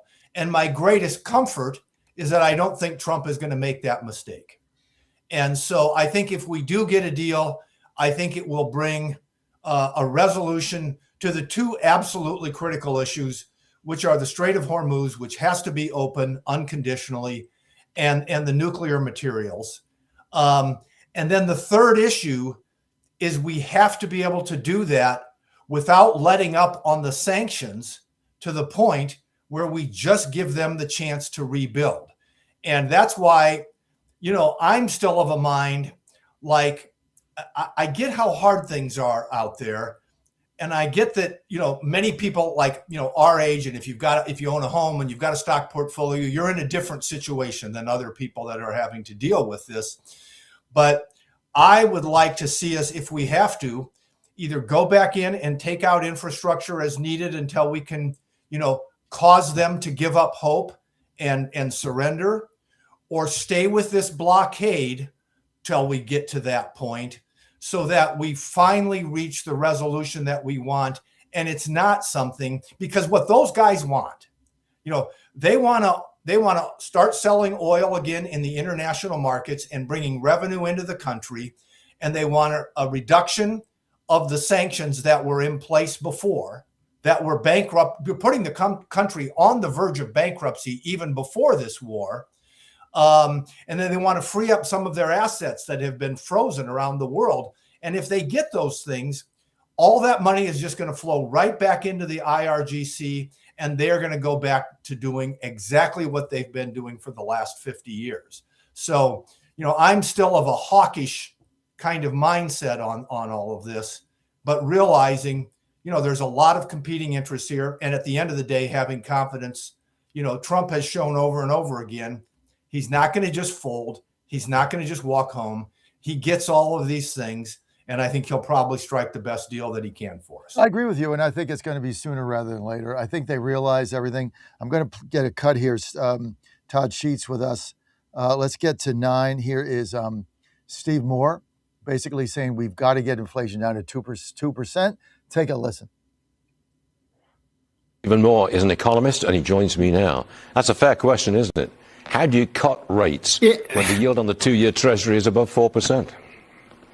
Yeah, you don't, unfortunately. And I'd like to, I think everybody would love to see the rate. Now is not the time to do it. By the way, I do not envy Kevin Warsh's situation. I mean, he's coming in to a situation that is very dicey in terms of those inflation rates that have been rising, obviously because of the higher price of oil. And Mohammed was right that is now seeping into the price of other things, like you just showed, beef. So I just don't see the case for it right now, Stuart. And the most important thing for Kevin Warsh right now, and again, he's coming into a very tough situation, is to get that inflation rate back down to the 2% target as quickly as possible. And unfortunately, a rate cut right now would probably conflict with that. So I'm in the camp of standing pat. I'm not for a rate increase, but I would hold off on a rate cut. What kind of growth rate can we expect for the economy? A lot of people have been talking about maybe 3 or 4% growth at some point this year. But look, we've still got $4 gas, rising rates, stunted housing market. What kind of growth rate are we going to get? It's a paradox. I mean, it really is. And it does show the resilience of the U.S. economy, doesn't it, Stuart? It does. That we have rising inflation, and yet businesses are doing well. Look at profits. I mean, we're back knocking on the door at Dow 50,000, S&P 500, and the NASDAQ at or near all-time highs. So this is an amazing U.S. economy, and the only thing right now. Okay, let's get back to Todd here. So Warsh confirmed, good. That's a good thing. Moore basically saying he doesn't agree. He doesn't think there should be a rate cut. Trump obviously wants one. Still concerned about inflation. I've got a couple minutes. Your thoughts? Well, first of all, I think we're all very lucky that Kevin Warsh is stepping in, because I think he's exactly the right guy to deal with all the issues, that he's going to have to deal with. As you'll recall, I was hawkish on the interest rates and inflation even last fall when it was actually getting a little bit better, not because I anticipated what's driving up inflation right now, which is predominantly the war, but I think we were already at historically low interest rates relative to the rate of inflation that we were experiencing at that time. Not compared to the 2010s, but that was an unusual kind of environment that I don't expect us to go back into again. So I'd be pretty much in Moore's camp, maybe leaning towards the idea of a slight rate increase, because you've got to assure the markets that the Fed is not going to let this run away again. That is the biggest risk out there, that the markets get concerned we're going to go through what we went through with Biden. Inflation's going to run up 5, 6, 7%, and then you're going to have interest rates pushed up substantially to deal with it. If that happens, we've got bigger issues to deal with at that point. So that's where I am with all of it. You're confident Warsh gets that, right? And so we're not going to see that. I'm 100% confident that Warsh gets that. He's going to have to manage the Trump factor, which anybody was going to have to. But one of the reasons why I was so excited about him getting picked was I thought, he is more independent, more independently minded, and more capable of doing that than I think some of the other people that were being considered at the time, who were also very qualified. There's a lot of things. No, here he reminds me of Paul Volcker without the cigar. That's a great analogy, actually. He's got the potential to be that. And one thing we got to remember, Paul Volcker would not have been Paul Volcker without Ronald Reagan. Reagan is the guy that gave him the political backing to do what he did. If Jimmy Carter had still been in office, Paul Volcker would not have taken the measures that he took. I'm convinced of that. It was a good tandem. Paul Volcker without the cigar. You like my analogy? Put it up on YouTube, baby. Let's go. That's a good one, yeah. That fits in the 60-second thing, right? Oh, Substack, Todd Sheets, SHEETS. Just Google it, Substack, Todd Sheets. Don't want to miss his writing, and it's free. You know what he's doing? He's paying it forward. That's what I love about this guy. He doesn't charge anything. Spends an inordinate amount of time on this stuff to educate, inform, tell you what's going on. Charges nothing because he's paying it forward. I love that. You're a good guy, Todd Sheets. We're going to be right back. So are you, John. You're on the John. Always enjoy being with you. Paul Volcker without the cigar. We're going to be right back. Your first order of Focus Plus Recall. That's healthycell.com. Code Godzilla for 20% off. Hey folks, Al Green here for SatPhone. When you're on the go, you want to know you're connected. If it's a family vacation or an off-the-grid escape to a remote destination, having reliable communication helps you feel safe and secure. You can't afford to find yourself in a dead zone. That's why you need SatPhone. SatPhones are reliable, durable, and give you global coverage. If you can get outside, you can get in touch. It's that simple. Make calls from your SatPhone to any regular cell phone in the United States. The phones are $1,500 value, but you can get yours free. Just sign up for a 15-month plan, $94.95 a month. Get 150 minutes monthly that roll to the next month. Go 3 months without using them, that's fine. Yes, 3 months, 450 minutes, all yours. Visit SAT123.com or call 855-980-5830. SAT123.com, 855-980-5830. Get surety and security with your SatPhone. Call now. Buddy Carter, warrior, great guy. President Trump and Buddy Carter are working to help Georgians keep more of what they earn by passing the largest tax cut in history, eliminating taxes on tips and overtime, and making the child tax credit permanent. Buddy Carter, warrior, great guy. From day one, Buddy Carter has stood with President Trump on his mission to make life more affordable for working families. But while President Trump and Buddy Carter were protecting our wallets, Congressman Mike Collins was abusing them. Congressman Collins is under federal investigation for misusing taxpayer funds to benefit himself and his cronies. According to the investigation report, Congressman Mike Collins, quote, may have violated federal law by shelling out government funds to one of his top aides. Georgia families have had enough of wasteful, corrupt career politicians. We just can't trust or afford Mike Collins. Paid for by Buddy Carter for Senate. I'm Buddy Carter, and I approve this message. Ponder this. Imagine for a moment that you are lying on your deathbed. This is a great exercise to do each day in preparation for your very last day on earth. Think about the tests you've ever taken, the job interviews you've had, and the many life celebrations you've been a part of. In all of these cases, preparation makes for successful outcomes. The same is true for dying.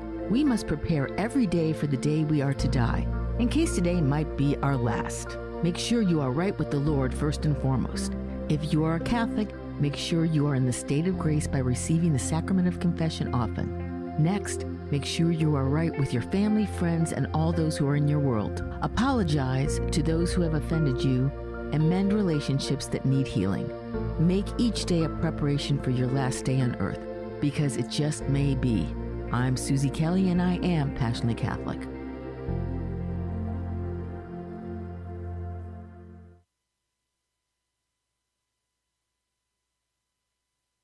What are we, 10-0? You are 10-0 for the first time in program history, Coach. Not bad. There's a lot of skeptics. There's a lot of doubters. I get it, right? Haven't beat a top 25 team. Nebraska's 25th in the coaches poll. We beat their 56-7. How are we not right now seeded for a home game? Yeah, it's pretty simple. I win. Google me. 126 years of Indiana football. Best season in Indiana history. Number 1 out of 126. We got our way of doing things, and, we kick ass and take names. We figured we'd just adopt SEC scheduling philosophy. Some people don't like it. I'm more focused in on those 9 conference games.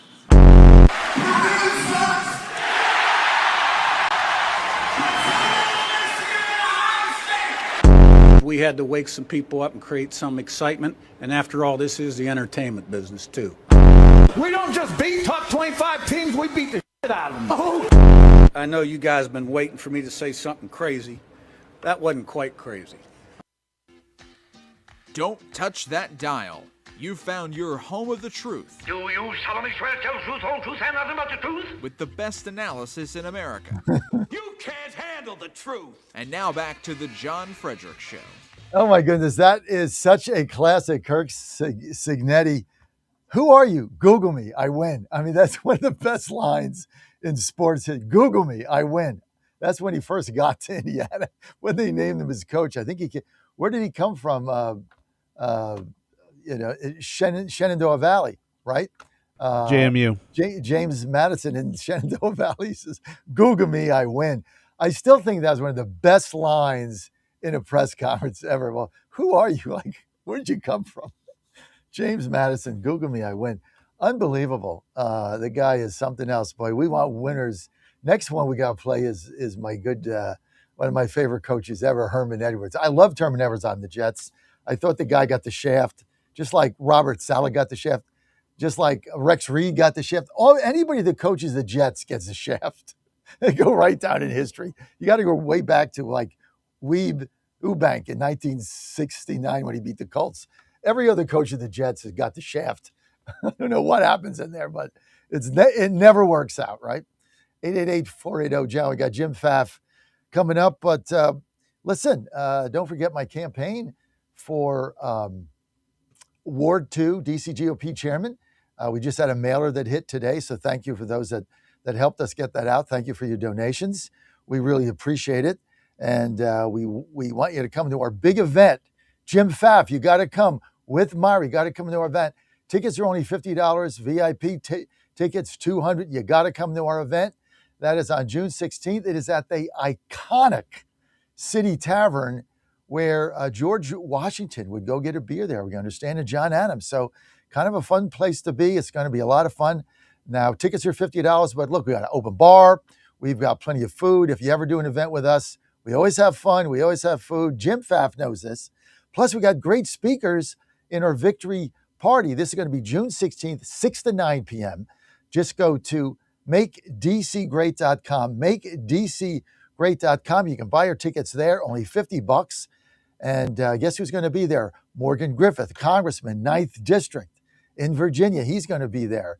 The United States Treasurer, Brandon Beach, one of our speakers, and our cleanup hitter, our featured speaker, the one and only Corey Lewandowski. That's going to be fun. So you want to join us there, and even if you can't go ahead on our site, buy a ticket. Just tell us you can't go, and we'll give it away to one of the college young Republicans. All you got to do is go to makedcgreat.com, makedcgreat.com. Get your tickets there. This message has been paid for by Fredericks for Chairman, and I'm John Fredericks, and I approved this message. And before we get Jim Pfaff on, let me tell you another one of our biggest supporters in this campaign, Jim, is Sammy the cat, the rat catcher, wants to get rid of the rats in the park. He put a video out. Roll it. I'm John Fredericks, candidate, Ward 2, DC GOP Chairman. I'd like you to vote for me on June 16th. We want to build a Republican Party here in Washington, D.C., starting in the second ward that we can all be proud of. I'm here with my lovely wife, Ann, our cat, Sammy. Ann has been a great supporter of what we're trying to do. One of the things we want to do here is get rid of the rats. Sammy's already got 2 of them, but you know, he's getting a little old. He can't be chasing rats around. 10 years old. Sammy says, look, I got to retire. I got to retire. I can't keep chasing these rats around McPherson Park. We got to get rid of the rats. But look, the bottom line is this is our home. This is where we live, right here, Ward 2, Washington, D.C. This is our adopted city. We love it here. Since President Trump has been here, we live now in the safest, most beautiful city in America. We want to keep it that way. Vote for John Fredericks, June 16th, Chairman of Ward 2, DC GOP. And thanks, everybody. And while Sammy loves watching the squirrels, he does not like the rats. Doesn't like the rats. Vote for John. Get rid of the rats and let Sammy retire. More information, go to makedcgreat.com. That's makedcgreat.com. Okay, that is a classic video that we did impromptu. Just decided to pop the camera on and do that, and it's gone viral. Joining me now, Jim Pfaff. Jim, thanks for being with us. Jim, the president of the Conservative Caucus. Jim, you got me on speaker, so it's reverberating. If you could get that off, that'd be good. Jim, good to have you with us. Looks like from your backdrop, you're in Indiana. I mentioned, yes, we'll be at the event, by the way, John, but I did mention this morning to Myra that you were going to mention her first, which you did do. And I'm going to report back to her that I was right, and she appreciates it very much. But I did mention her first. You're right, I did. Said Myra and Jim. You did. Now, what is really cool while I go to my headphones, since that's happening to you, is that I'm 4 miles down the road. Moment, Kurt Signetti is preparing for a second national championship, and in honor of that, hopefully that can be a win for you too. So there's that as well. Well, I love playing his clips. I mean, you can't get enough of this guy. It's about leadership. It's about holding kids accountable, and people want to play for him. And the thing is, and this is a whole thing. My son goes to Maryland. He hasn't pitched in two seasons. He's been hurt, but he's going to come back. He's got 2 more years. He's going to come back with a vengeance. And Maryland had a tough season. It was not good, and a lot of dissension, and locker rooms a mess. And Joe is like, look, my coach holds these kids accountable, And a lot of these kids today, they're not accustomed to that. They've been handed everything. They're good athletes. They get everything. Now they get NIL money. They want everything to go their way. But you got coaches out there that are not going to allow that, like Ignetti, right? They're not going to allow it. And the beauty of that is kids want to play for Ignetti because he doesn't allow it. That's going to be the difference. Yeah, well, let me just say this too. I mean, what a great lesson. FYI, I doubt that he's got a 5-star recruit yet since he's been at Indiana. Last year, I don't even think he had a 4-star recruit and wins the national championship.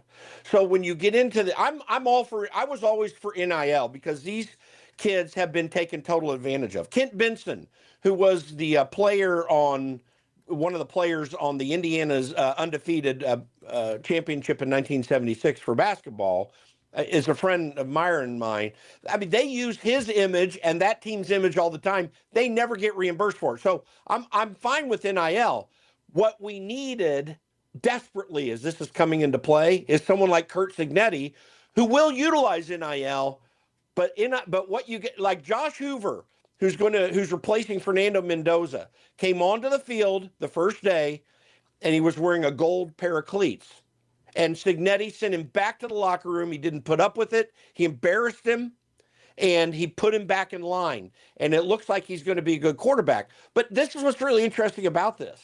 So we've got, just to go right into politics, we got an NIL analogy happening in Congress.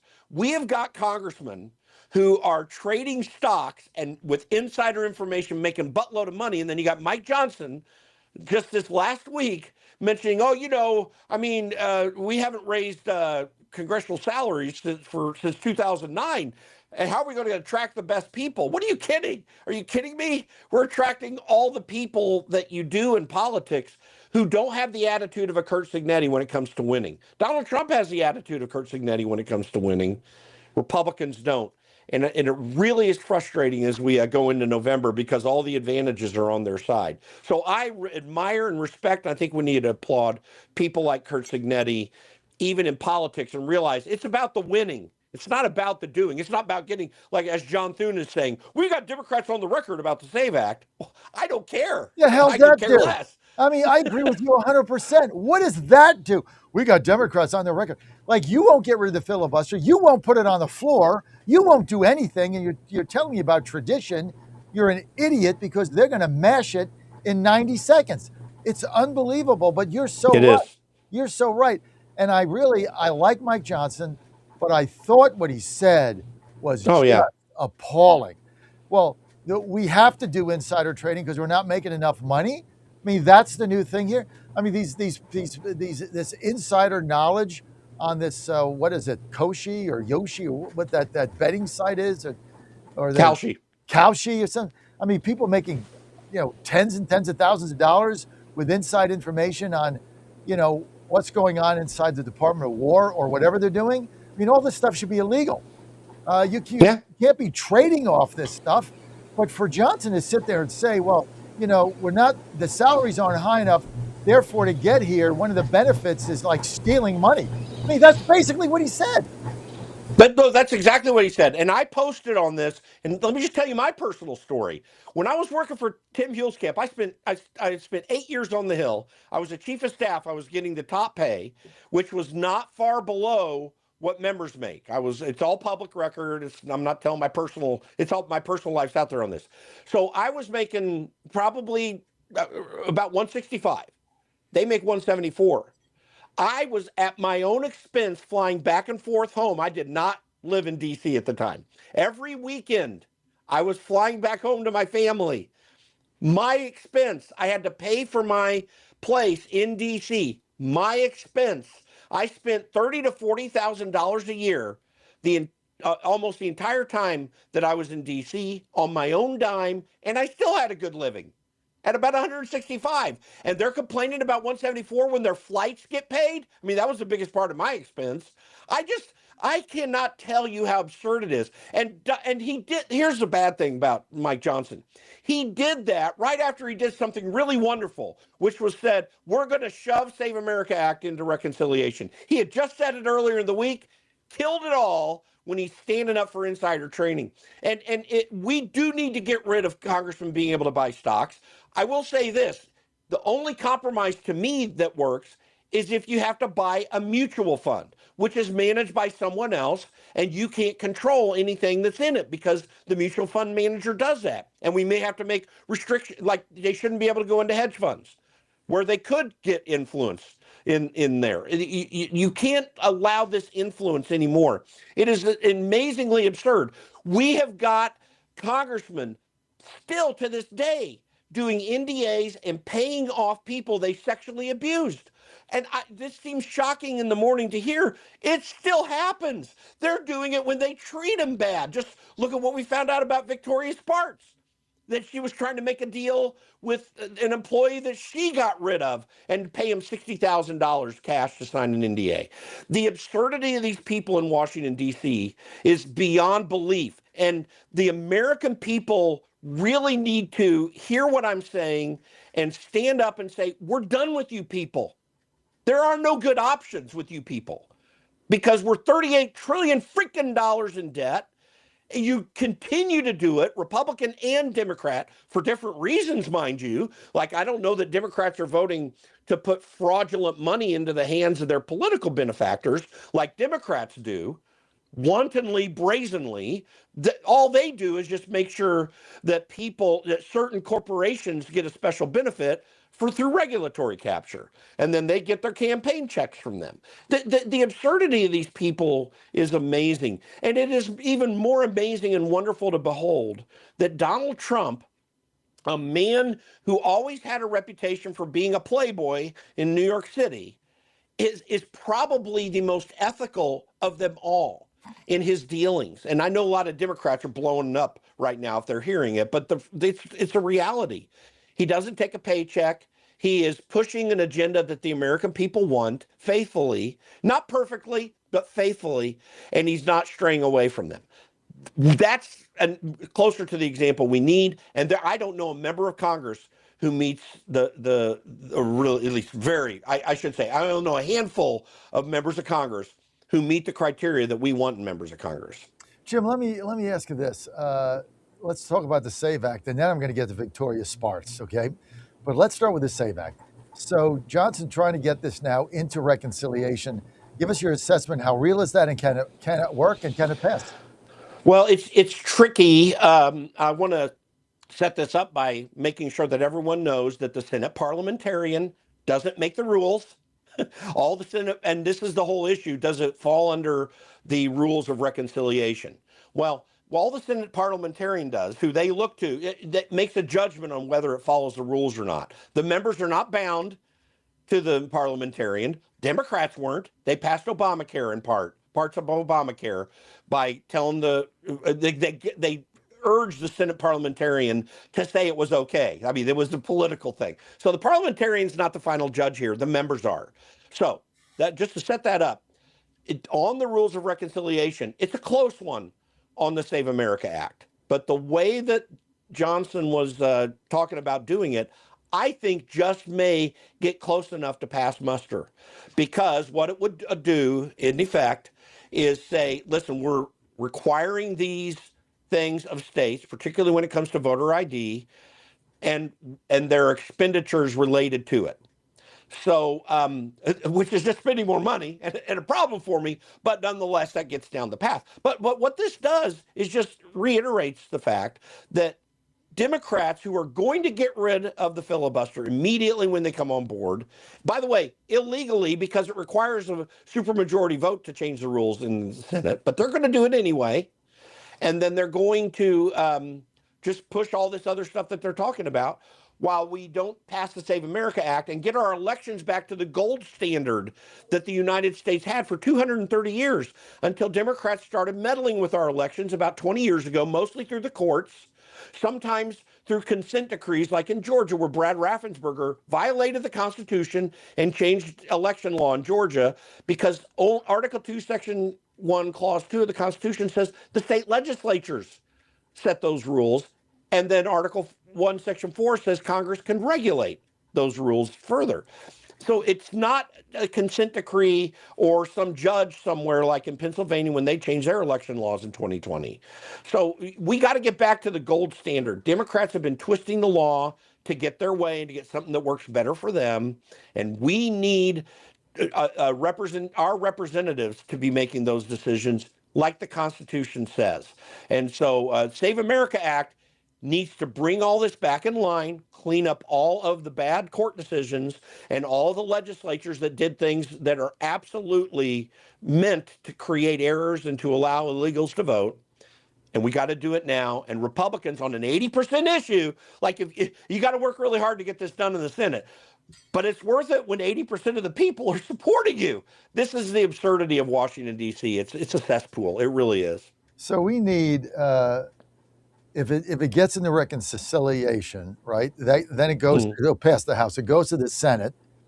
And then No. The House can do whatever they want. What happens is they can pass the bill that's intended to be a reconciliation bill, but they can do it however they want to. The House starts all spending anyway. When it gets to the Senate, then you got to deal with this whole parliamentarian issue, which is already coming up. And Chuck Schumer saying, you're violating these sacrosanct whatever that they're going to break. And then they can pass it with a majority vote on reconciliation there. All you got to do is get the members to agree.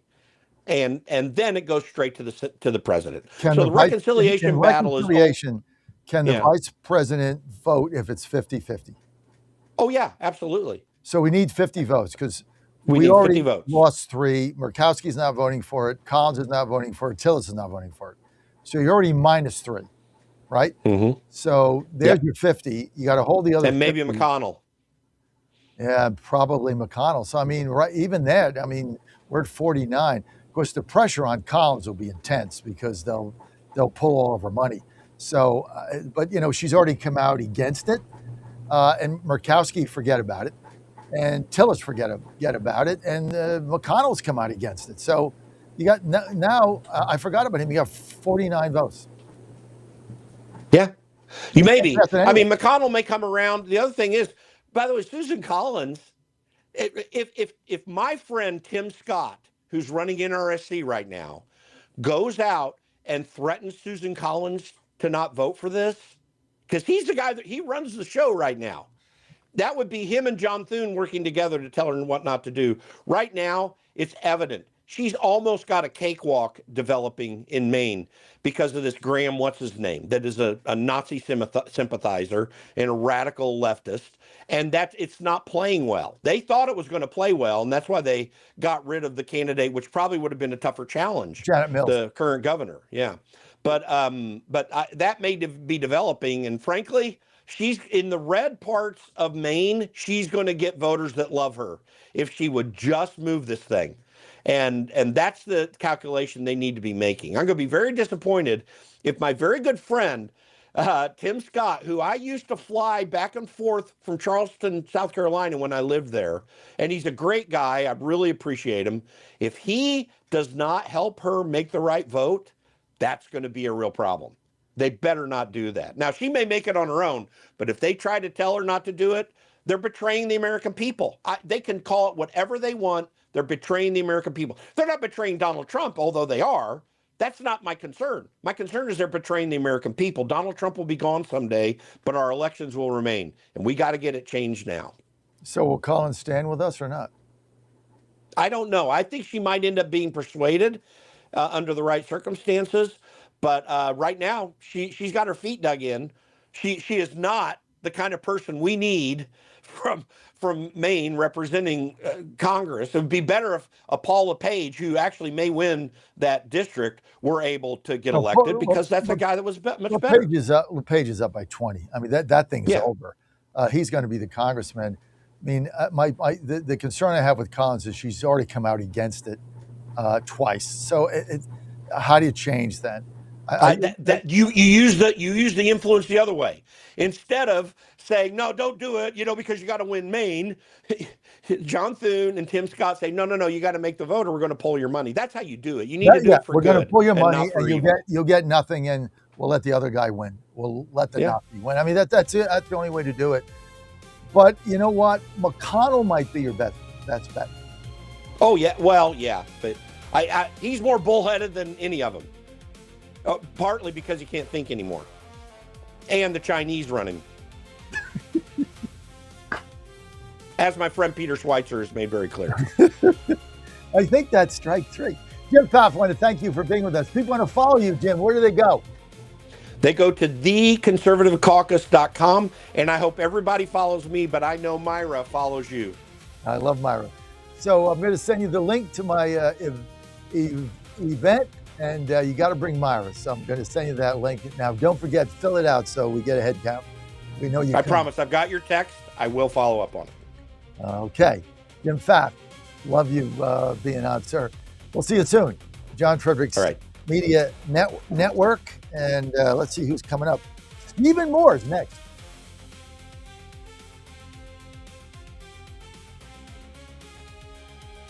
WJFN W224EB 92.7 FM Chester, W299DB 107.7 Barnaire, 100.5 FM Goochland, and WJFB Portsmouth AM 1650.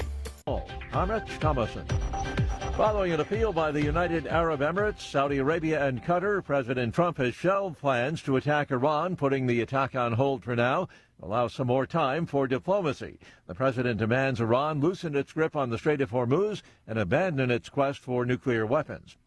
As he travels to China, Russia's president releases a video for the Chinese people. Vladimir Putin's video address claimed that Russia and China were expanding ties economically, politically, and in defense. He'll be eager to discuss selling more oil and gas to what he calls his dear friend, Mr. Xi. And there will be talks about a new Siberian pipeline between their two nations. Since Mr. Putin's invasion of Ukraine, Russia has become far more reliant on China's economy. For Beijing, this is a balancing act, particularly after Mr. Trump's visit last week. China wants stable relations with the West, but strategically, Russia is a close neighbour. Mr. Xi wants to appear capable of talking to all sides. The BBC's Laura Bicker.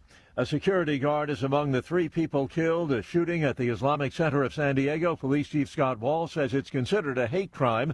2 suspects, ages 17 and 19, were found dead, apparently of self-inflicted gunshot wounds.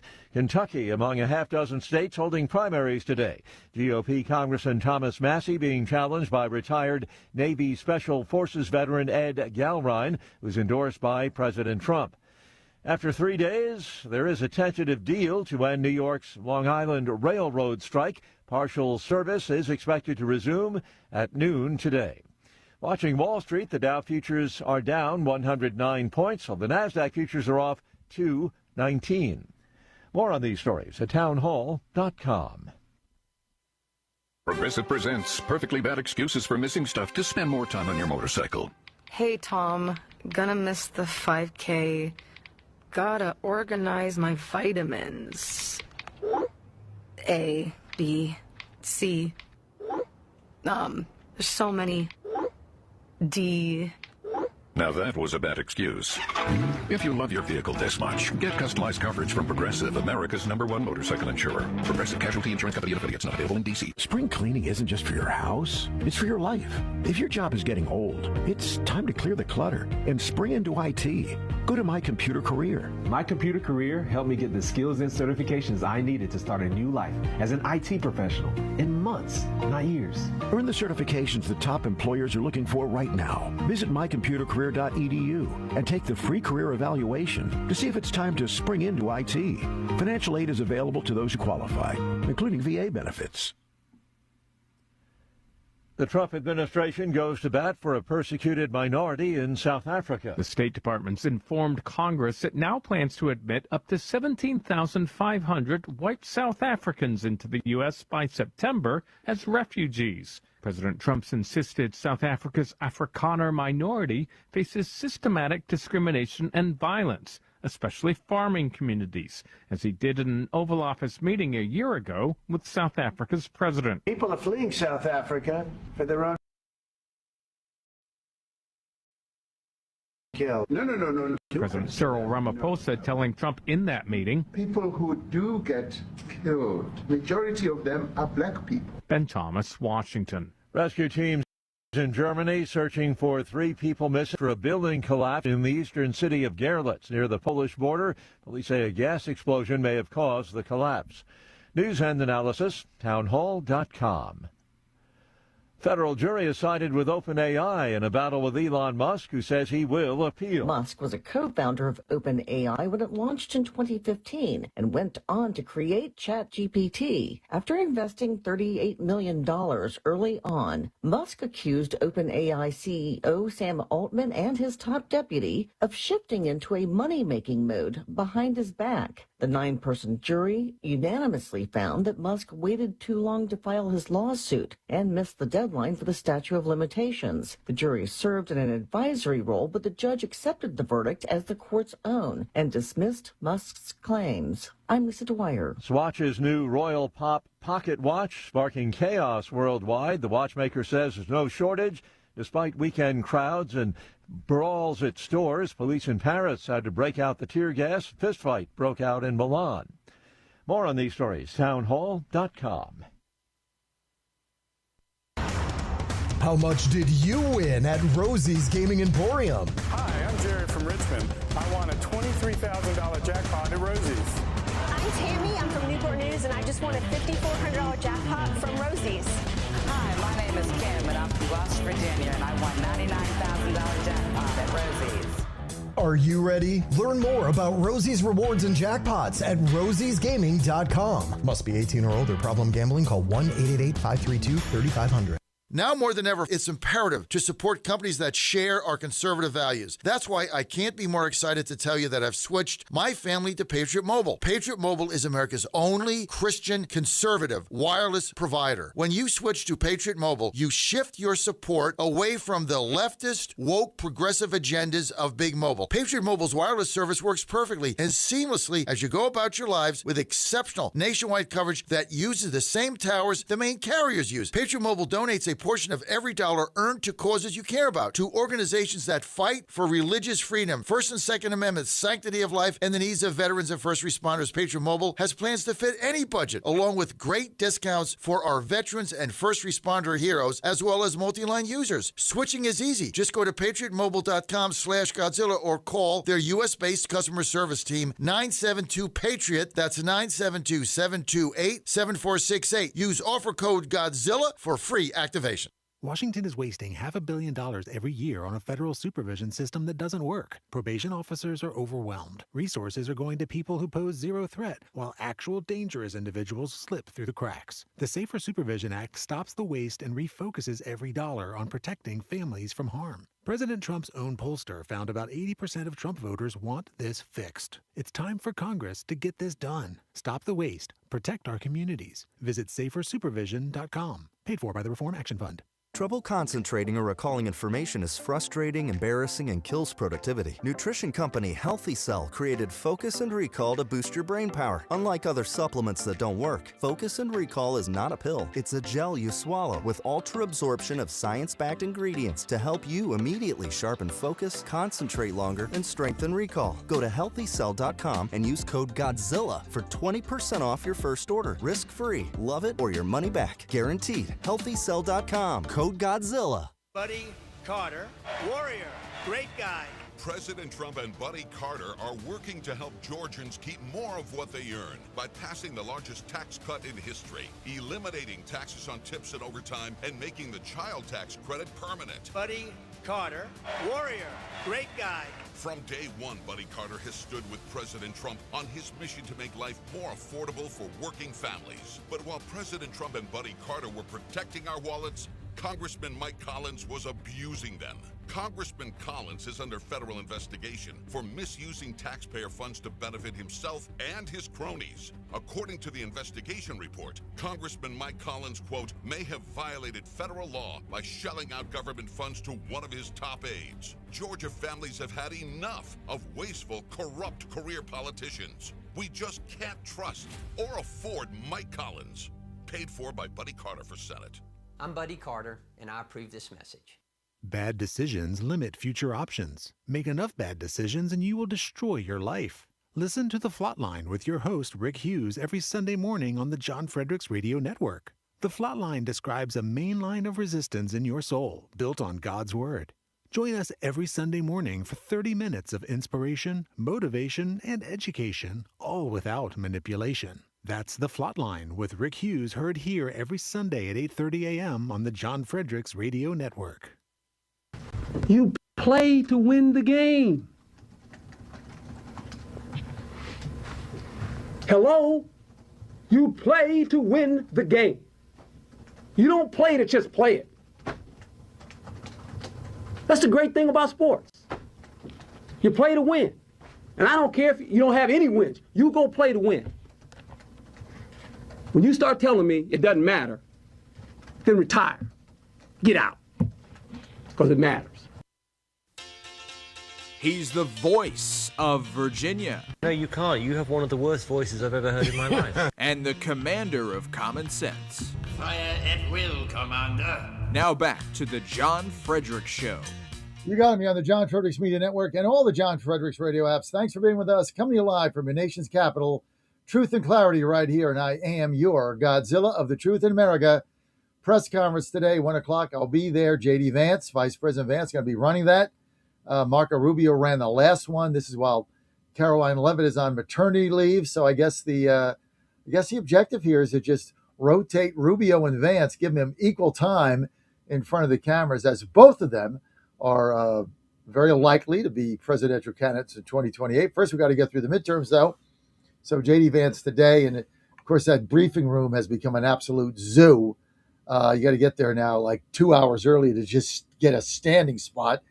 And all these people violating rules, bringing in cameras and tripods and lining them up on the side.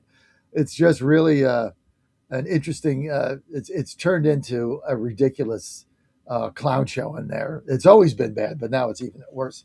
But that's not your problem. That's mine. We're going to be there and doing what we can do. We got Stephen Moore coming up momentarily. Absolutely looking forward to that. This segment brought to you by good friends at Healthy Cell. I just got to tell you this.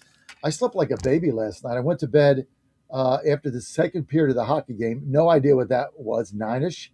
So I think it was 2-1 Canadians. I bet Buffalo went down the tubes, but had all three baseball winners last night. By the way, on Godzilla Wins, go to GodzillaWins.com.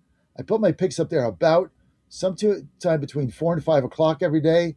I won another 3 MLBs last night.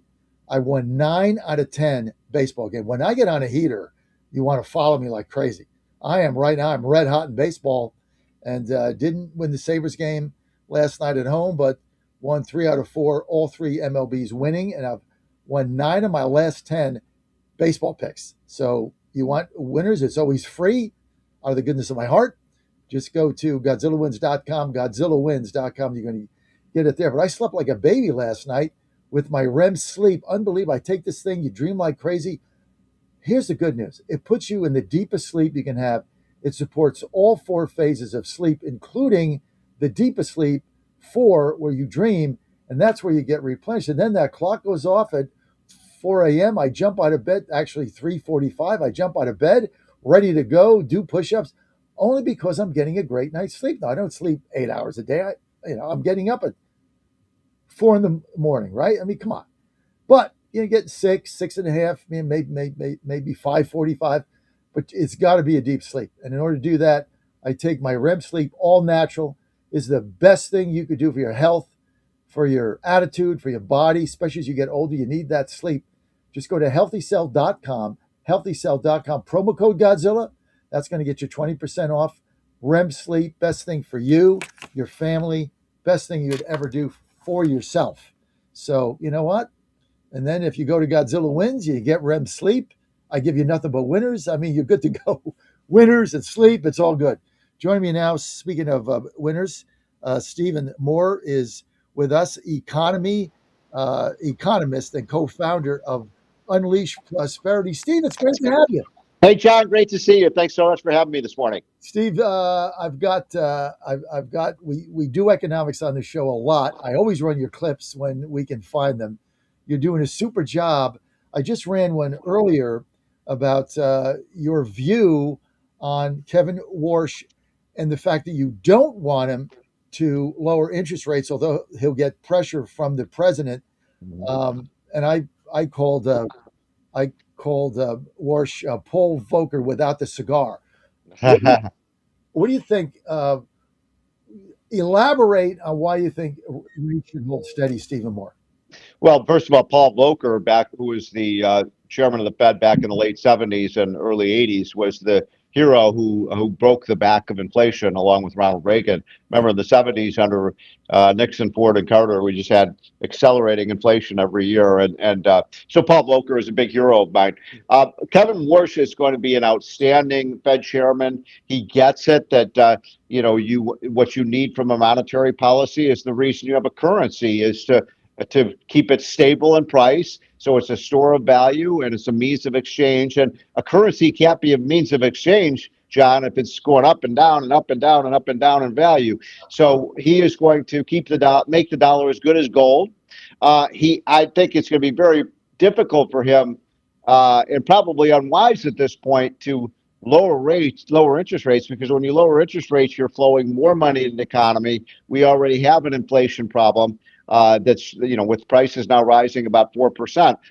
Job number one needs to be bring that inflation back down to about the 2% Fed target. And once that happens, by the way, I think this U.S. economy will soar as it did in Trump's first year. It's interesting. I had Todd Sheets on earlier today, very noted economist, and he said he had a quote. He said, "This economy is begging to take off." What did he mean by that? Well, look, all the pieces are in place. This is a very pro-growth president. We knew from his first term. Remember, people forget, if it had not been for COVID, John, Trump would have won a 40-state Reagan-style reelection. Remember, the economy was absolutely booming at the beginning of 2020 after Trump's pro-growth policies. He's put in place amazing policies, as you know. Larry Kudlow and I helped put together his original tax plan back in 2017, which was just extended by Congress, which was a great thing. The big beautiful bill. We have the guy is pro jobs. Look what he's done with energy policy. We're producing more oil and gas than any other country in the world now. We're the number one producer of oil and gas. How about the deregulation that saved the economy $1 trillion? I mean, it could go on and on. No tax on tips, no tax on overtime, the lower tax rates on our businesses. By the way, Democrats are opposed to every one of these policies. Every one of them are against. You're on the John Fredericks Media Network, Truck the Truth Across America. We're with Stephen Moore. Steve is economist and co-founder of Unleash Prosperity and a noted commentator, as you know, along many of the news shows. Saw him on the Squawk Box a little bit earlier today. Stephen, give us a little insight. I want to get to Virginia for a second. And we had been railing for months against, Abigail Spanberger talking about affordability. She's doing the opposite. But we kept right to work there. That never got to her desk, which was huge. But then the other thing that just went under everybody's radar screen, we campaigned for weeks and weeks on her vetoing the legislation for public and local government workers to have collective bargaining, which would have raised property taxes everywhere they instituted because you had no way to balance the budget. She basically sent it back to them. It was a veto. If you really, yes, it was. It was a veto. She put so many amendments on it, it became ridiculous. So it was a veto without it being a veto. What was your reaction to that? Well, look, Abigail Spanberger, I was warning people, because I live in the D.C. area right outside of Virginia. I lived in Virginia for 20 years. We now live in Maryland. But, I never got this, Sean. She ran as this kind of moderate, centrist, pro-business Democrat.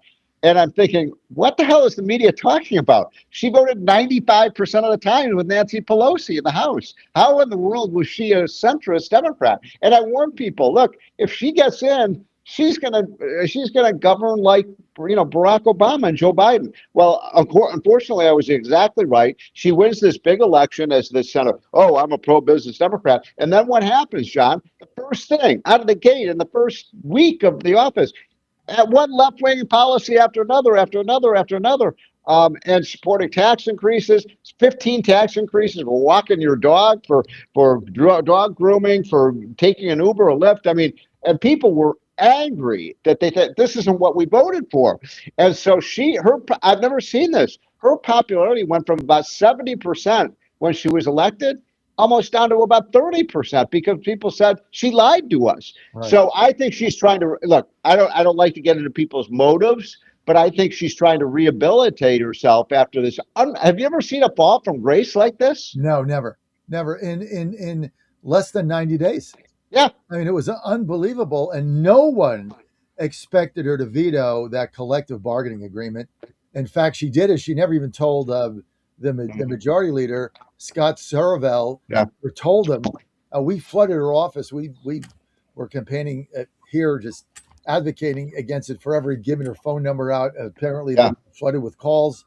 So I want to thank our listeners for that, Stephen. So let me just add one other thing, if I could, John. Yeah. You know, that one of my big projects is to make the southern states, which, by the way, as you know, the South is now the dominant region economically of the country. This is the first time in 250 years because of the massive migration of people and businesses' income out of the Northeast and out of the crazy West Coast to the South. And so there is the center of gravity has moved to the South. And my goal, and I'd love to work with you on this, I want every southern state, you know, from Florida all the way to Alabama, all the way up into the Carolinas and Arkansas and so on. I want every one of these southern states to be a no income tax state. Every single southern state should eliminate their income tax, as Florida and Texas and Tennessee have done.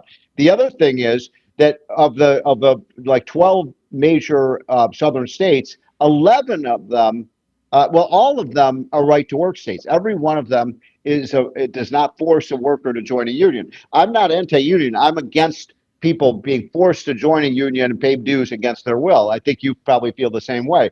And so if Virginia became a forced union state, it would be the only state in the South that would not be right to work. That would be terrible for Virginia.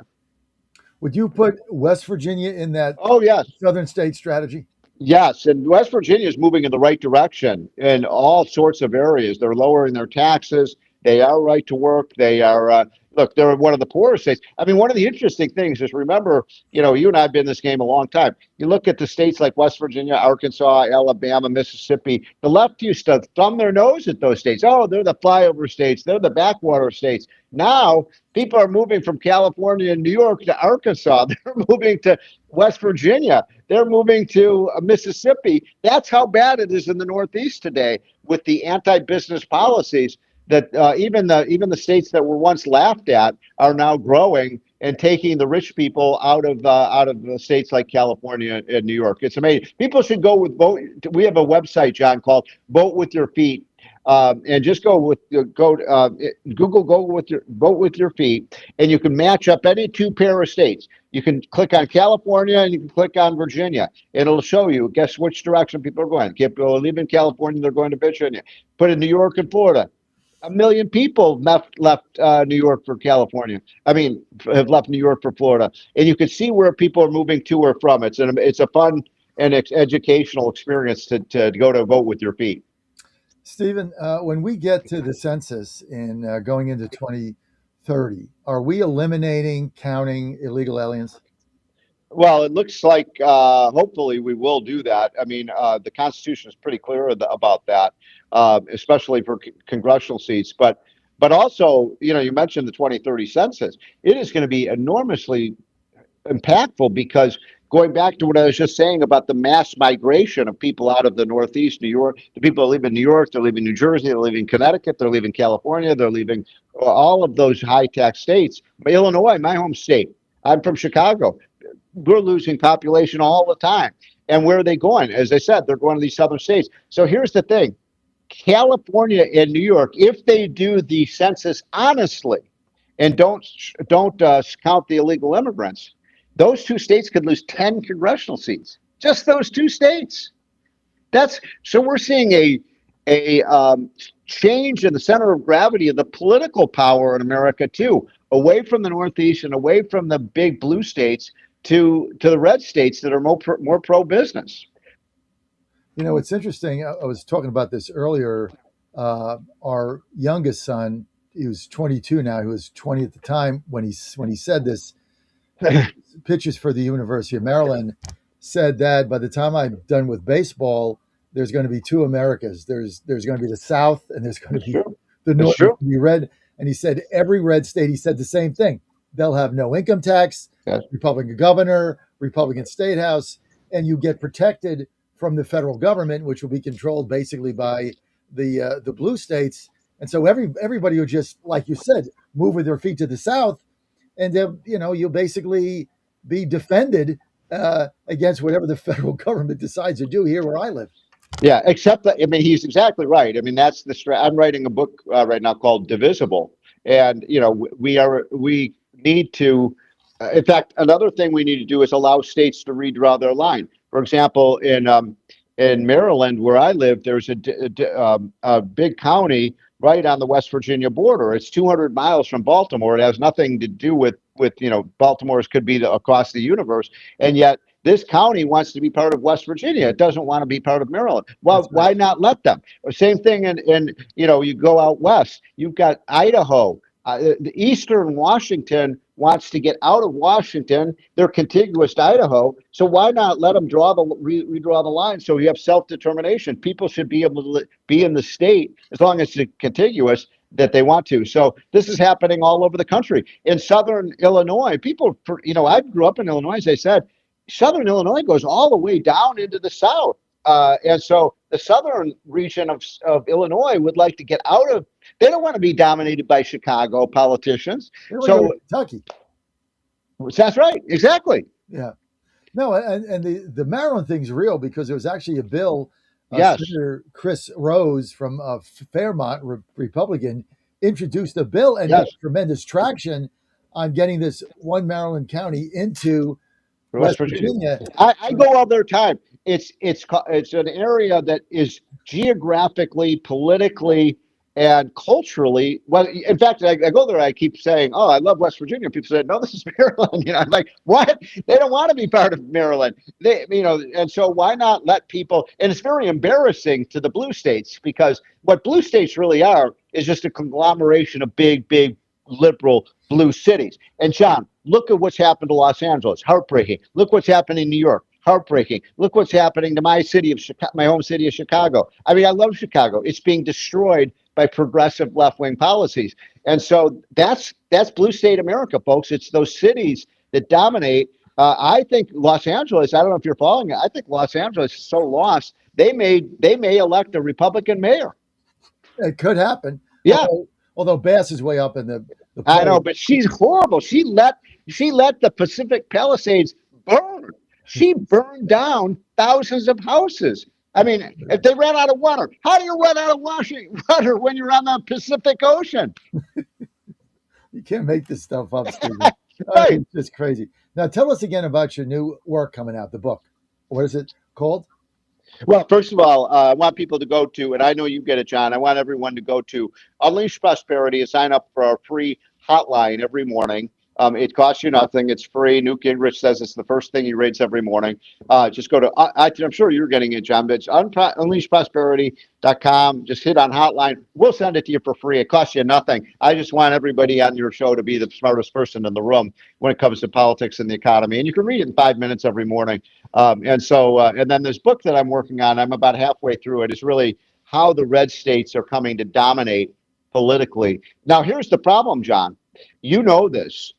What the blue states are trying to do is just federalize everything. So all the policies are decided in Washington, imposed on us. And we believe in the 9th and 10th Amendment, that it's the states. We're celebrating our 250th birthday. What is it? It's the most ingenious document that lets states, every state, decide for themselves, with few exceptions, what their policies will be. It's what will make America great. They don't want that. They want the federal government to decide everything. Welfare policy, health policy, education policy. No, we got to cut government in half in Washington and return the power to the states. That's exactly it. I'm looking forward to your book. I have to agree with you. I'm a subscriber to Unleash Prosperity. Go to unleashprosperity.com. It is the first thing I read. Thank you, John. You made my day, my friend. Because you break it down, what's going on. It's a daily thing, and like here's what's going on in the economy, and it's a easy breezy read. You don't have to have a doctorate or a master's degree in econometrics, right? You can just follow it. Well, we have something this morning about, everybody saying, oh, Trump caused all this great inflation, this huge inflation. Wait a minute. The inflation in Trump's first term annually was 1.8%. In Biden's term, it was 5%. In Trump's second term, it's averaged 3.5%, which is still too high. But wait a minute. So if you're angry about inflation and high prices, folks, as you should be, 85% of the inflation that you're facing at the grocery store is thanks to Joe Biden, not Donald Trump. When does this war end, Steve? It's got to get it over. We got to get it over. We got to get the Strait of Hormuz open. God bless Donald Trump. I think, he really cares about I think part of this was a humanitarian mission. This was a regime that was killing thousands and thousands, murdering thousands of its own people. Where are the left who are so humanitarian? We got to get that Strait of Hormuz open. And once that happens, John, once we get the oil flowing again, we're going to see a big economic boom, because Trump has set the table for one of the biggest booms ever. He's pro-business. He's pro-growth. I'm so proud to have worked with him. He gets it. And I think we're going to see by the end of the summer a real return to the big boom that we saw. And that's why I don't think the Democrats are going to win the Senate. And I don't think they may not even win the House. I don't think they're going to win the House, Steve. I think with they were 2.5 weeks ago. It was a done deal. They needed one seat, 2 seats. We had zero chance of keeping the House. Yeah. Now it's increased. Yeah. Well, now they got to pick up with LePage's seat in Maine, and with 11 seats, I believe, that is going to come out of the Supreme Court decision. Yes. You've got, and then 4 we got back in Virginia. They're going to have to pick up 18 seats unless there's a tsunami. Those are not 18 seats are not that much in play. I think we hold the House. Well, also people need to pay attention to the Democrats. This is not your granddaddy's or even your daddy's Democratic Party, as you know. They've been taken over by the radical left. And Maine. The Maine story is amazing. They were running for the Senate, a very liberal governor, a terrible governor, very, very liberal. She's dropped out of the race because the Democrats in that state said she's too conservative. So now they basically put on the ballot a crazy left-wing person. So I think we can win. I think we can win that seat too against and hold that seat in Maine. I want everybody to go to unleashprosperity.com, unleashprosperity.com. Sign up for the hotline there. Stephen, we're joined at the hip here on our vision of the southern states. Do me a favor, write in that chat line there that you see in that box. Give Dan your mobile so we can stay connected on that. And I'll do. I think you're onto something. I really do. I think you're onto something. Hey, did you really get 9 out of 10 of those MLB games right? When I get on a heater, baby. That's awesome. Did lose the Sabres game last night. Yeah. Buffalo was they just can't win a big game. Yeah. It's unbelievable. Yeah. But I'm on a heater. Go to GoTellTheWoods.com. Stephen, stay on the line. Give Dan your number. We'll stay in touch. Okay. Thank you. All Thanks, John. We're going to the Chairman's Corner next. Delaware. That's right. Delaware's up. Let's go. Improve mental speed, learn rapidly, and be more alert. It's a pill-free brain supplement made with maximum absorption ingestible gel technology, designed to feed your brain at the cellular level. Take it for a test drive. Go to healthycell.com and use code GODZILLA for 20% off your first order of Focus Plus Recall. That's healthycell.com, code GODZILLA for 20% off. Buddy Carter, warrior, great guy.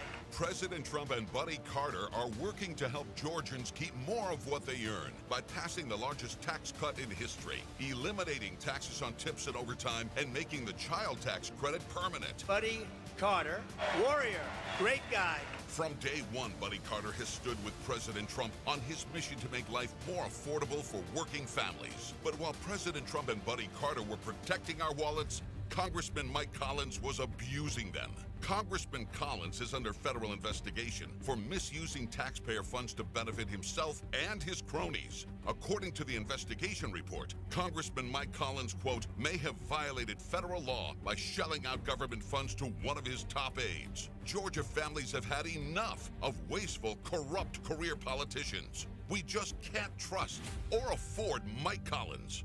Paid for by Buddy Carter for Senate.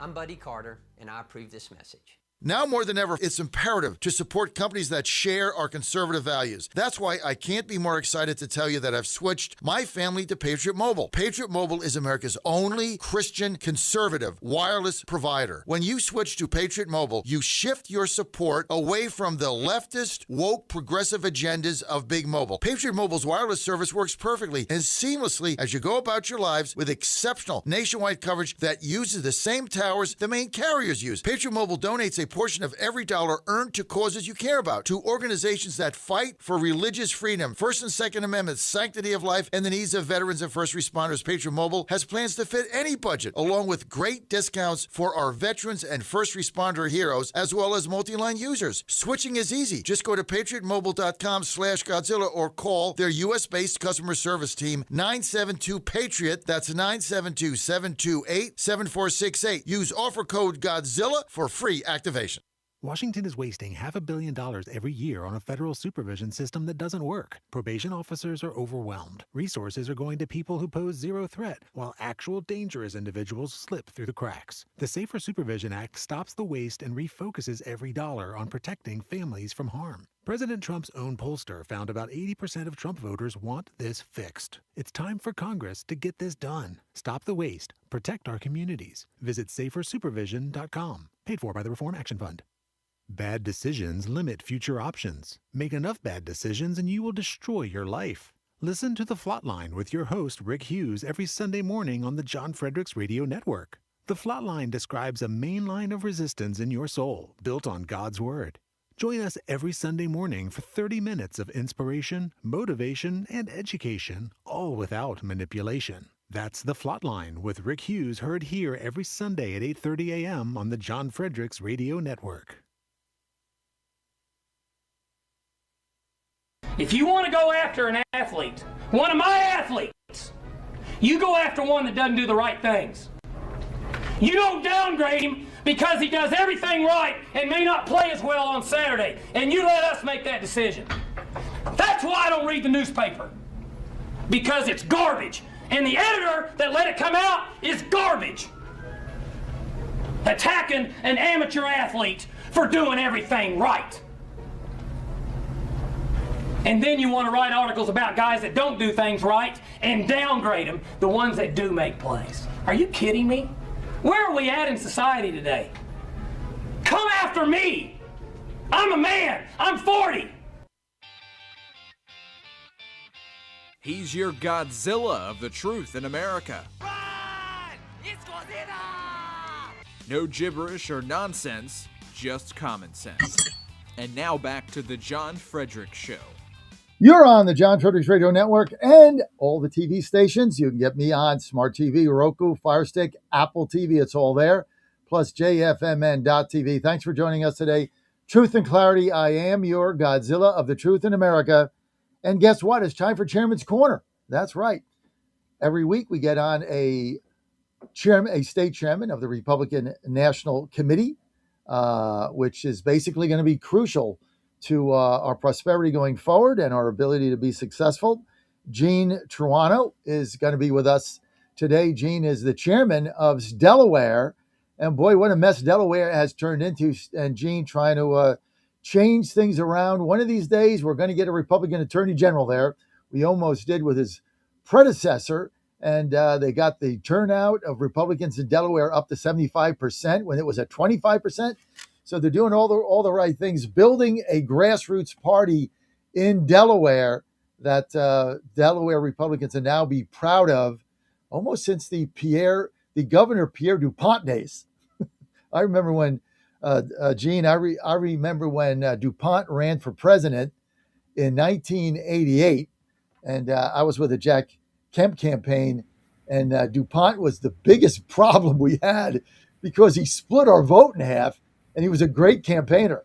And we and a great guy, really miss him. great guy. And I remember when I was with the Kemp campaign, I'd seen him multiple times in New Hampshire. I also remember he was at an event.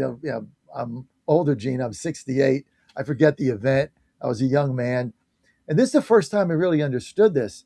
He said redistricting is coming, and it is important that we have Republican House members and state senators. And I was like maybe 20 years old or something. This is a long time ago, and I never really thought about that. He's like, yeah, we got all these states, and he was, I guess, in charge of that group. And he's like, we got to really, forget the federal level. We got to really focus on these individual states and get Republican House and Senate majorities, because they're going to control the new census and redistricting. And I was like 20 years old. I'm like, what's that? Right? So Pierre DuPont. Well, John, I'm 68 years young too, so I appreciate that we're both the same genre. I know, right? So Gene Toronto with us. So look, Delaware. Let's get to Delaware, and then I'm going to get a caller in. Gene, let's get to Delaware. So, wow, it used to be, and my wife's from Wilmington, Fighting Blue Hen, still got the greatest logo in the history of all colleges is a Fighting Blue Hen. Still got on the refrigerator. But Wilmington, Delaware was the haven for businesses. It was the haven. All businesses incorporated there because they had rulings that were favorable to them.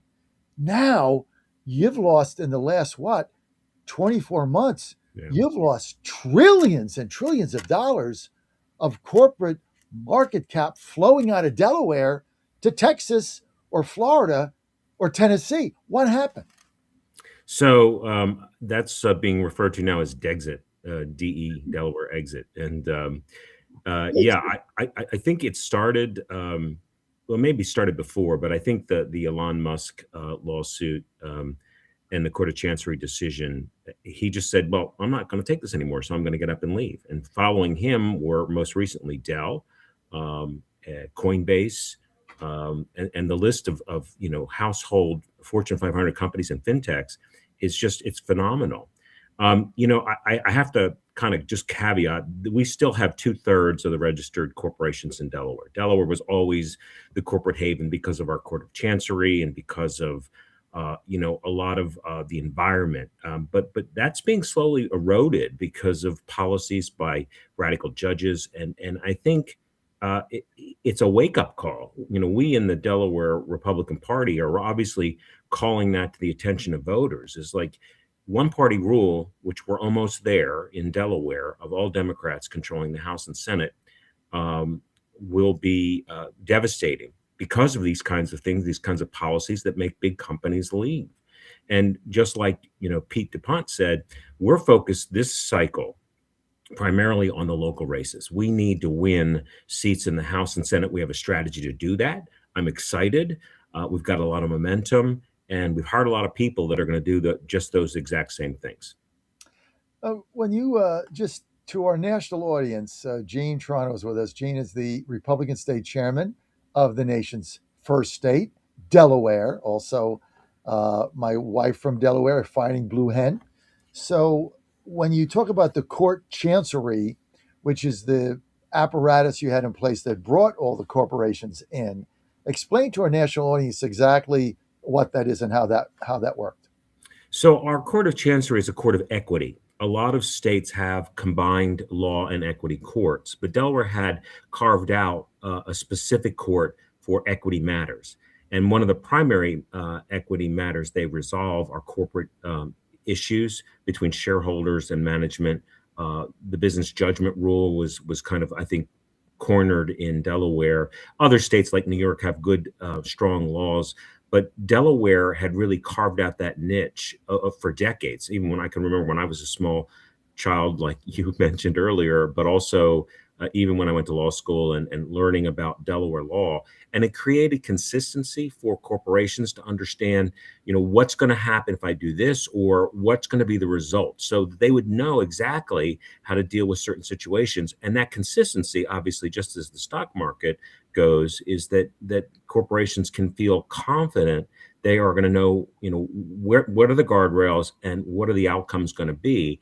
And now we're kind of losing that based on primarily the Elon Musk decision, which got overturned, by the way, in the Supreme Court of Delaware, rightfully so, because it leaves the corporations with the ability to manage using their own business judgment, as opposed to having a court interpret what they think is the fairness of the situation. And not to say that Chancery isn't about fairness, but the fairness is, I invest in a company as a shareholder, and I put my faith in the management of the company. And if they don't do what I hope that they do, we vote them out. That's the whole process. And so when the courts get involved and say, no, we don't agree with that, we're going to do what we want to do, it kind of creates that level of uncertainty that creates what we're seeing as an exit from Delaware. So when companies exit as a result of your one-party rule system, and these liberal judges getting in there, what does that do to the state's tax base? Well, a third of our revenue comes from the franchise taxes for the corporation. So if I incorporate in Delaware, Delaware gets a benefit because they get the tax revenue from the registration of that company here. When they leave, that money has to be made up somewhere else. And the exit of the number of companies we've seen ultimately is going to lead to higher taxes for individuals. And so we have been pushing this. If you want your taxes to be low, if you want efficient government, you need to put people, and I'm saying Republicans, but you need to put people who have actually that in mind in terms of policy. The Republicans, while we don't control the House or Senate, we still have pushed through legislation that have helped the consumer, that have tried to lower taxes, to create exceptions. But, if you go back to tax and spend, and unfortunately, that seems to be the Democratic Party's philosophy, we're going to have a Delaware that's like a lot of other blue states that I don't think anybody would want. And I think people need to wake up, especially during this cycle. We've identified at least 3, probably 7 seats that we think are winnable. These are not existing incumbents. These are new seats that we would flip, and we're going to work very hard to do that. This is in the House, the state House. Well, House, and we have a couple in the Senate. So the Senate is controlled by the Democrats. The House is 1 seat away. So what we need to do is flip some of the seats, and we've identified those where we have good numbers, and we're doing things like voter registration drives. We're doing things like chasing the ballots. We're doing things like communication and marketing about the policies of this governor. So I'll give you an example. We have a governor who decoupled the tax legislation from the big beautiful bill, where the Trump administration created an ability for small businesses, or even any business, to accelerate their depreciation in the first year. Well, Right. gosh, that makes sense, right? Because I'm a small business, I've got limited capital, and I want to expand. Yep. So by taking that accelerated depreciation, I can use more of my funds to build my business, to hire more people, to do all the things we want to do to improve the economy. Well, our governor signed a bill that was forced by the Democrats to decouple us from that tax exemption. But does that make any sense to anybody? No. And here's why it's so critical for Delaware. We have Pennsylvania, we have New Jersey, and we have Maryland that are within less than 5 minutes from Wilmington. So if I'm a company and I want to be in that region, I can go to Pennsylvania. I can go to New Jersey. I can go to Maryland, and I don't have to have my business in Delaware, because I'm going to get that tax advantage in those other states. And I scratch my head because it makes no sense. It's crazy. I live in Washington, D.C., where they're trying to do the same thing here. The city council, basically, we passed in Congress that the city residents, if you're a resident of D.C., the D.C. taxes, like it's a state tax, has to adhere to the one big beautiful bill. So the Democrats and the city council and the attorney general is suing the federal government. I don't know who they're suing. They're suing somebody, wanting us to pay the regular state taxes, which is you got to pay. You can't, no tax on tips, gone. No tax on overtime. These are the people that live here, gone. Small businesses, gone. right? We have a small business. Because of that depreciation, we were able to hire another executive, right? That's a job. We're buying another station in Tennessee. Couldn't do it without the 100% depreciation. Right. So these people that are making these rules never owned a business, Gene. They don't know what they're doing. They never signed the front of a check, so they don't get it. And and they'll claim they need the money because they need the tax revenue. But I'm like, no. And this is the same old Ronald Reagan. I remember back then. It's not, we don't have a spending problem. I mean, we don't have a tax revenue problem. We have a spending problem. Right. So Democrats, figure out how to manage your business, which is running the state, with a tight budget and cutting expenses and not using money frivolously, and you won't need to raise taxes. I want to scream at the top of my lungs to Delaware voters and say, do you know what's happening in your state? And the solution, obviously, from someone like me would be vote Republican, but it's not always about that. It's about voting for policy. And the Democrats, the local Democrats in Delaware, don't seem to be putting forth policies that help the local Delaware voters.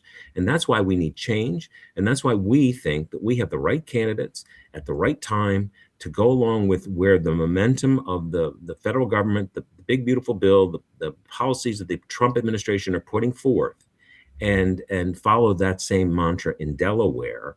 And again, if we win some seats, it's going to make all the difference in the world, because the policies will change to support the people, because then people will start continuing to vote for the right policies offered by the Republican Party. Gene Trotter with us. This is Chairman's Corner. Gene, the chairman of the first state, Delaware, the Republican state chairman, RNC for the state of Delaware. So you guys were getting, when your predecessor first came in, when she ran for attorney general, she lost by 12,000 votes, right? She ran a really good race. Great lady, ran a super race. And, but she didn't get, like, Republicans didn't turn out to vote for her. It was like 40% Republican turnout. Drove her bananas. And you guys got that up to 75%. So how did you build enthusiasm in a one-party state where the Democrats rule from the grassroots up? How did you change it? What did you do to change it? So there's two things, and we're working on sort of that launch pad from that specific election.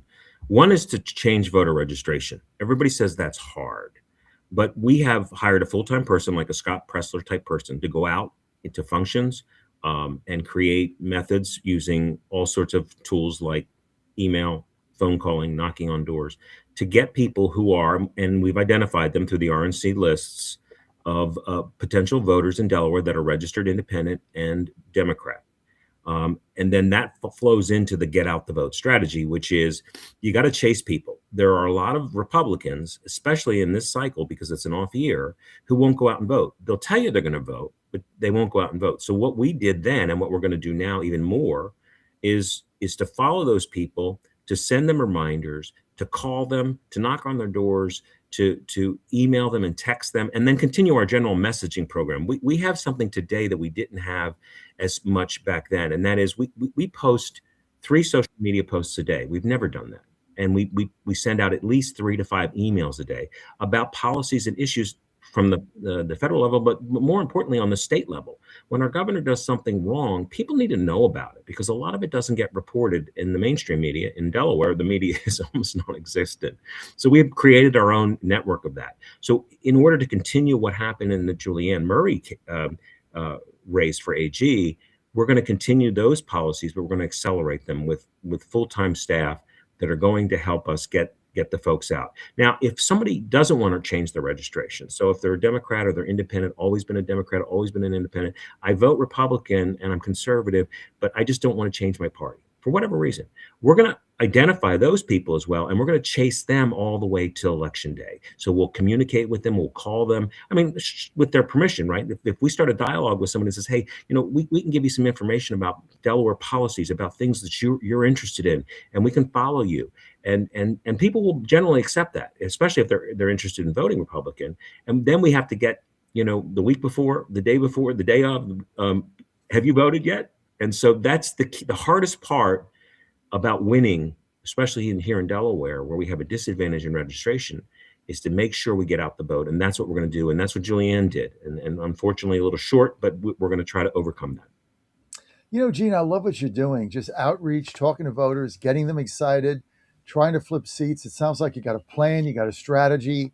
Very exciting. And you know what our view is always is that if you give Republicans in a tough environment, like I'm in Washington, D.C., I'm running for Ward 2 chairman. It's a very tough environment. We get 7% of the vote.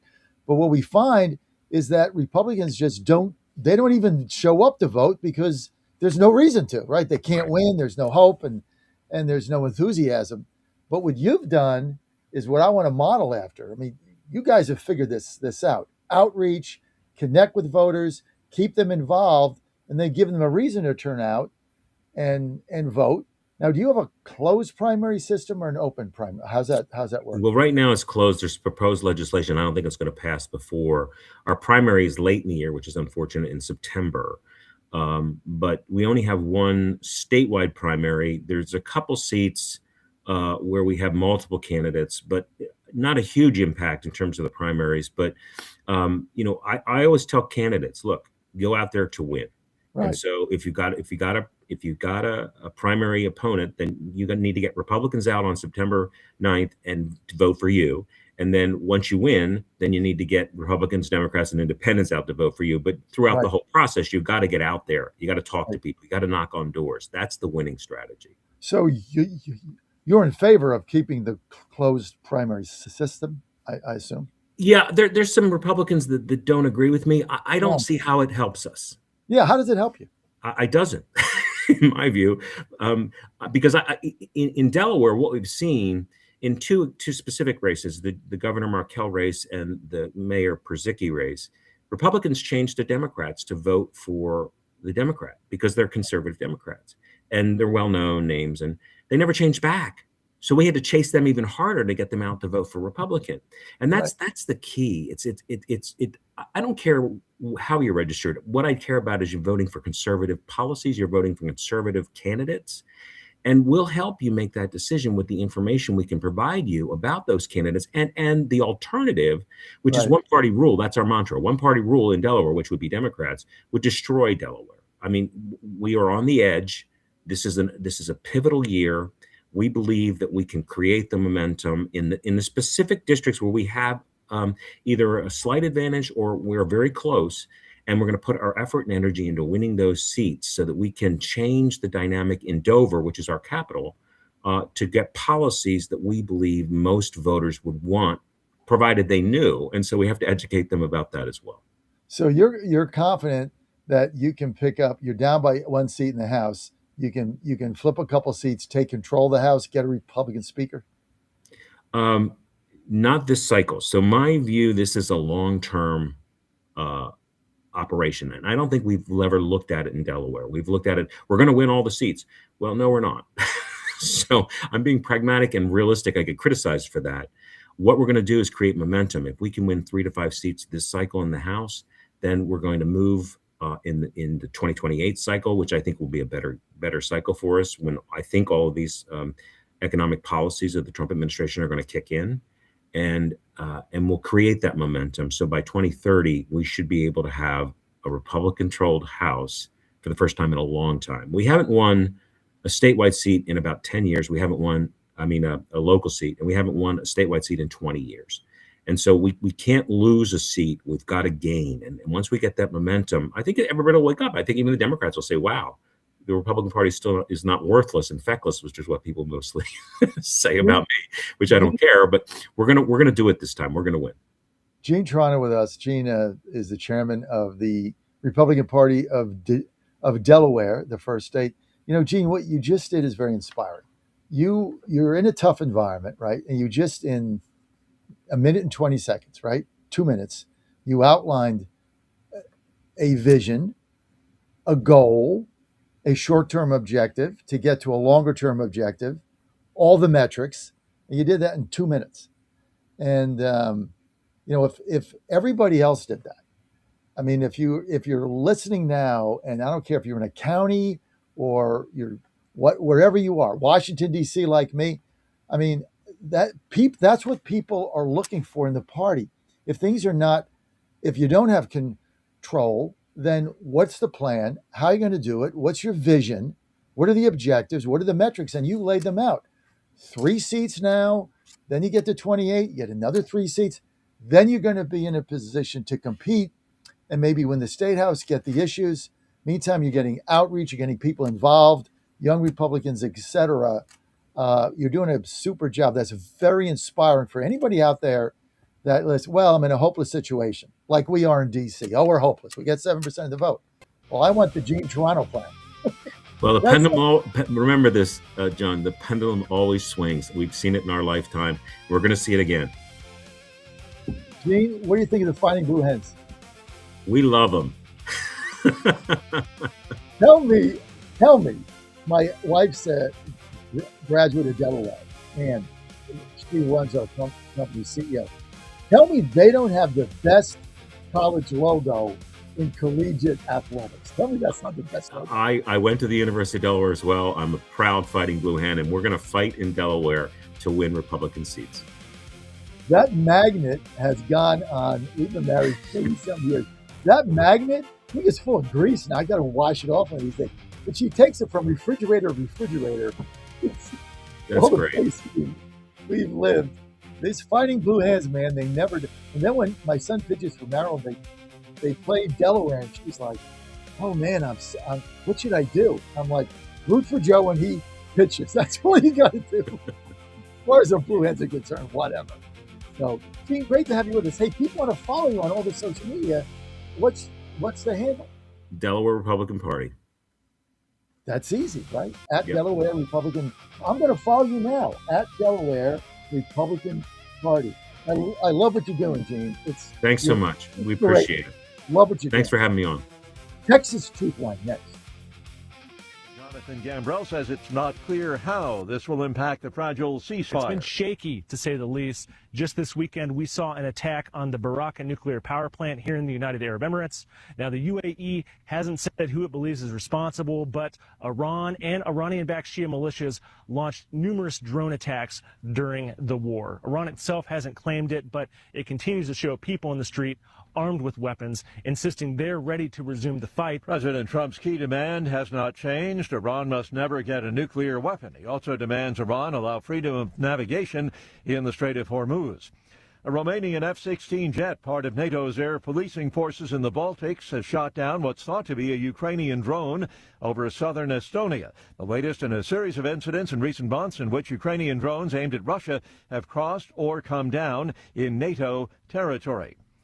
Following the 3-day strike that has closed New York's Long Island Railroad, we're pleased to announce that the parties have reached an agreement. Kevin Sexton, vice president of the Brotherhood of Locomotive Engineers and Trainmen. Due to the nature of the negotiations, we cannot discuss the specifics. What I can say is we are looking forward to our members getting back to work and doing what they do best, which is serving the region. LIRR trains scheduled to start running again at noon. The railroad serves around 250,000 commuters each and every day. On Wall Street, ahead of this morning's opening bell, the Dow futures are down 81 points. NASDAQ futures off 167 points. More on these stories at townhall.com. Progressive knows that boat days can come with unexpected problems. Oh no, I dropped my lip balm in the water. I can't think of anything worse than the looming threat of potentially having chapped lips. It was ginger vanilla too, my favorite flavor. If a real problem comes along, your boat's protected 24/7 with Progressive, so you can keep worrying about boater problems. Progressive Casualty Insurance Company and Affiliates, not available in D.C. Veterans and active duty service members. When your call to service ends, your mission doesn't have to. Go from GI to IT in just a few months at My Computer Career. Prepare for a high-demand career in cybersecurity, protecting people, systems, and institutions from real cyber threats. Cyber warriors are needed now. Will you answer the call? Go to mycomputercareer.edu/CWP to learn more. That's mycomputercareer.edu/CWP, an elite CompTIA certification partner. VA education benefits are available to those who qualify. There is growing concern about England's dwindling hedgehog population, and some high-tech methods are being employed to find out exactly where it stands. It's still a bit of a stretch to see actual hedgehogs from space, but thanks to AI, what the Cambridge University researchers can now see is the places where they live and also where their habitats are being destroyed. The scientists' AI tool Tessera can analyse satellite images of the UK in great detail, identifying individual hedgerows and brambles where hedgehogs thrive. This data can be combined with other sources too to provide an accurate status of the hedgehog population, which is in steep decline. And that's a BBC's Zoe Kleinman. Israeli forces have intercepted one of the remaining boats in a flotilla carrying activists seeking to challenge a blockade of Gaza. The vessel was stopped about 95 miles from Gaza, according to the flotilla's website tracker. News and analysis, townhall.com. Tense debates on redistricting have already played out across the South. Now Republicans are looking to tweak the map in South Carolina. Democrats upset as redistricting map wars erupt across the South in states like Alabama, Tennessee, and Florida. Now South Carolina is in play. Republicans ramping up efforts to tweak the map with the goal of voting out Democrat Congressman Jim Clyburn in District 6. He says regardless, he's in it to win it, Clyburn telling CNN. So I'm going to run, irrespective of what the makeup of the district might be. Laura Winters reporting. Former Los Angeles police detective Mark Furman has died. He passed at home in Idaho.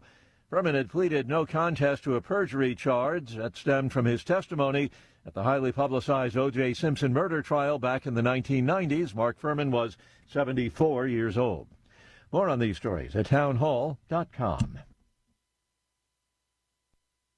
In a time when everything feels political, one place must rise above it all: the courtroom, where the law rules and integrity matters. In 2020, Georgians came together, electing a justice who believes in protecting our courts. I'm Georgia Supreme Court Justice Sarah Warren, and here's what I believe. I believe in the rule of law, the separation of powers, and a judge's limited role to interpret the law as written. I believe in a nonpartisan judiciary, impartial judges who don't advocate for political positions or outcomes. I believe in deciding cases without bias or favor, treating everyone with dignity and respect. As a justice on your Supreme Court, I've upheld these values. With your support, we'll maintain the integrity of our courts. Vote to re-elect Justice Sarah Warren. Vote early starting April 27th or on Election Day, May 19th. Paid for by Georgians for Justice Warren, Inc.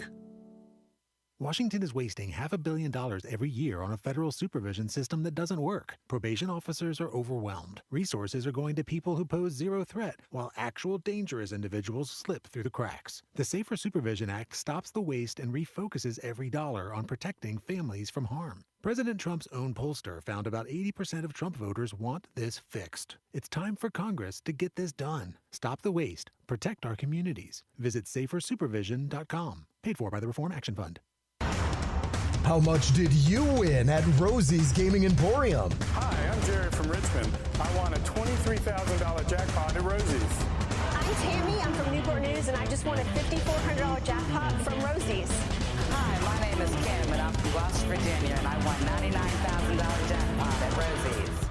Are you ready? Learn more about Rosie's rewards and jackpots at rosiesgaming.com. Must be 18 or older. Problem gambling? Call 1-888-532-3500.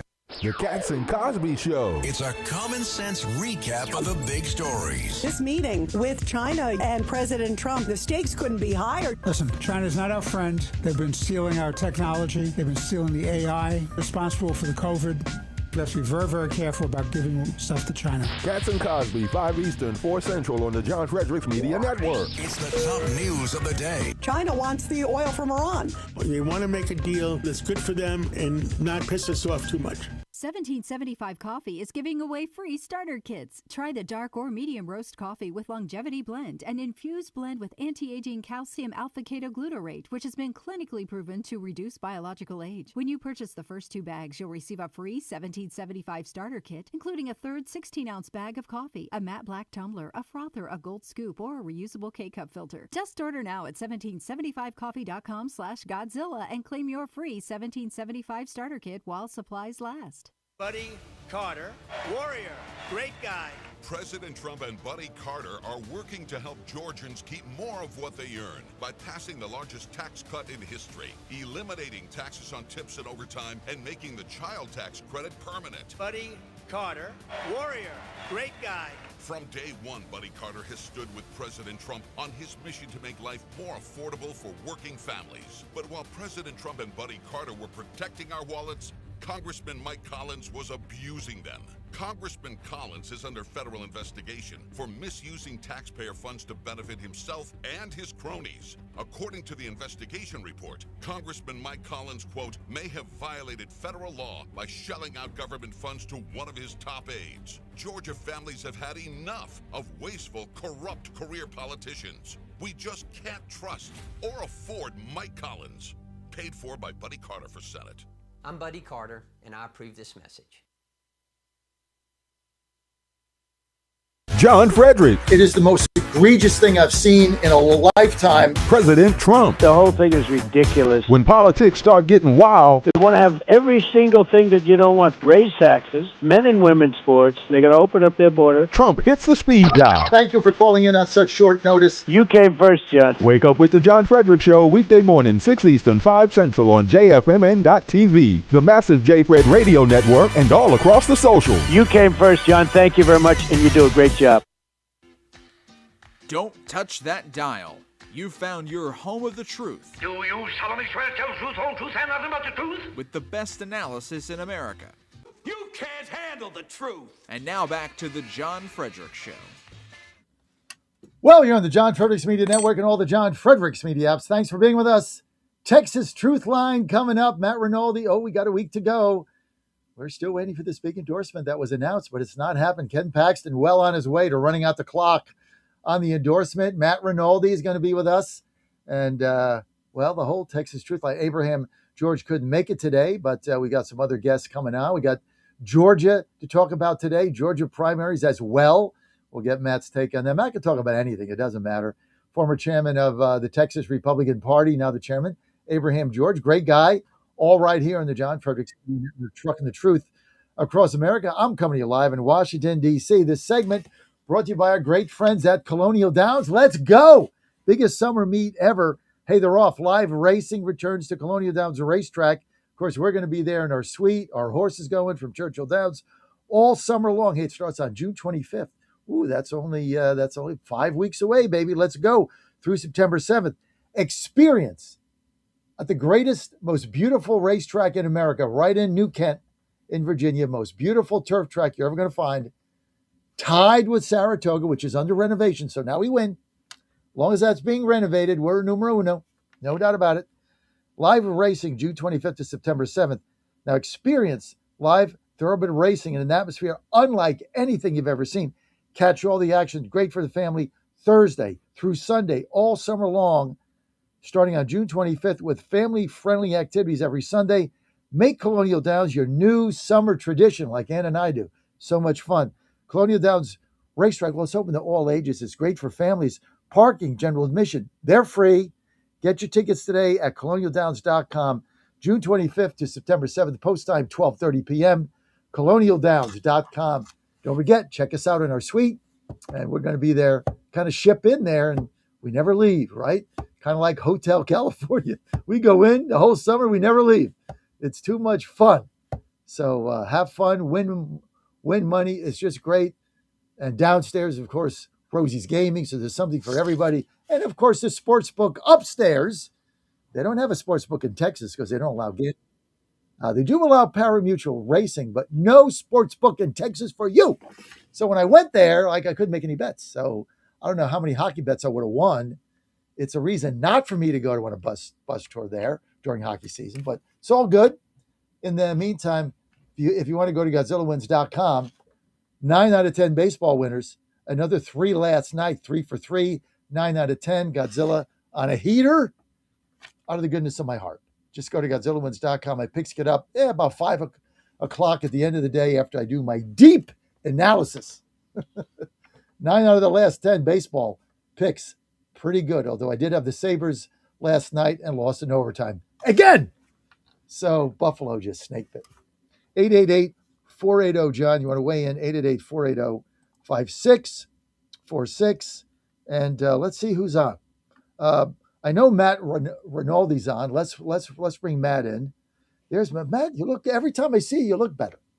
You're living life right, dude. You're living good. Thanks, Sean. Got Paul James has got the best backdrop ever. Not as good as my bus, but he is in his car and he's stable. So actually, we're going to get a good internet feed from. Now, Paul, if you had my Starlink like I do, I mean, you'd never have an internet problem. I'm just saying, if you had Starlink, go to set123.com. So we got Paul James with us, Matt Rinaldi. Look, Matt, let's get to Texas here. You got a week before this runoff for the ages, and President Trump last week we talked about it. He said he was going to make an endorsement, came out with the truth. Nothing happened this week. Aren't you just going to run out the clock here or what, Matt? Yeah, I think he said he was going to make a decision. I don't know if he said he was going to make an endorsement, but I think it's pretty clear he's not going to endorse. Oh, that's good, Matt.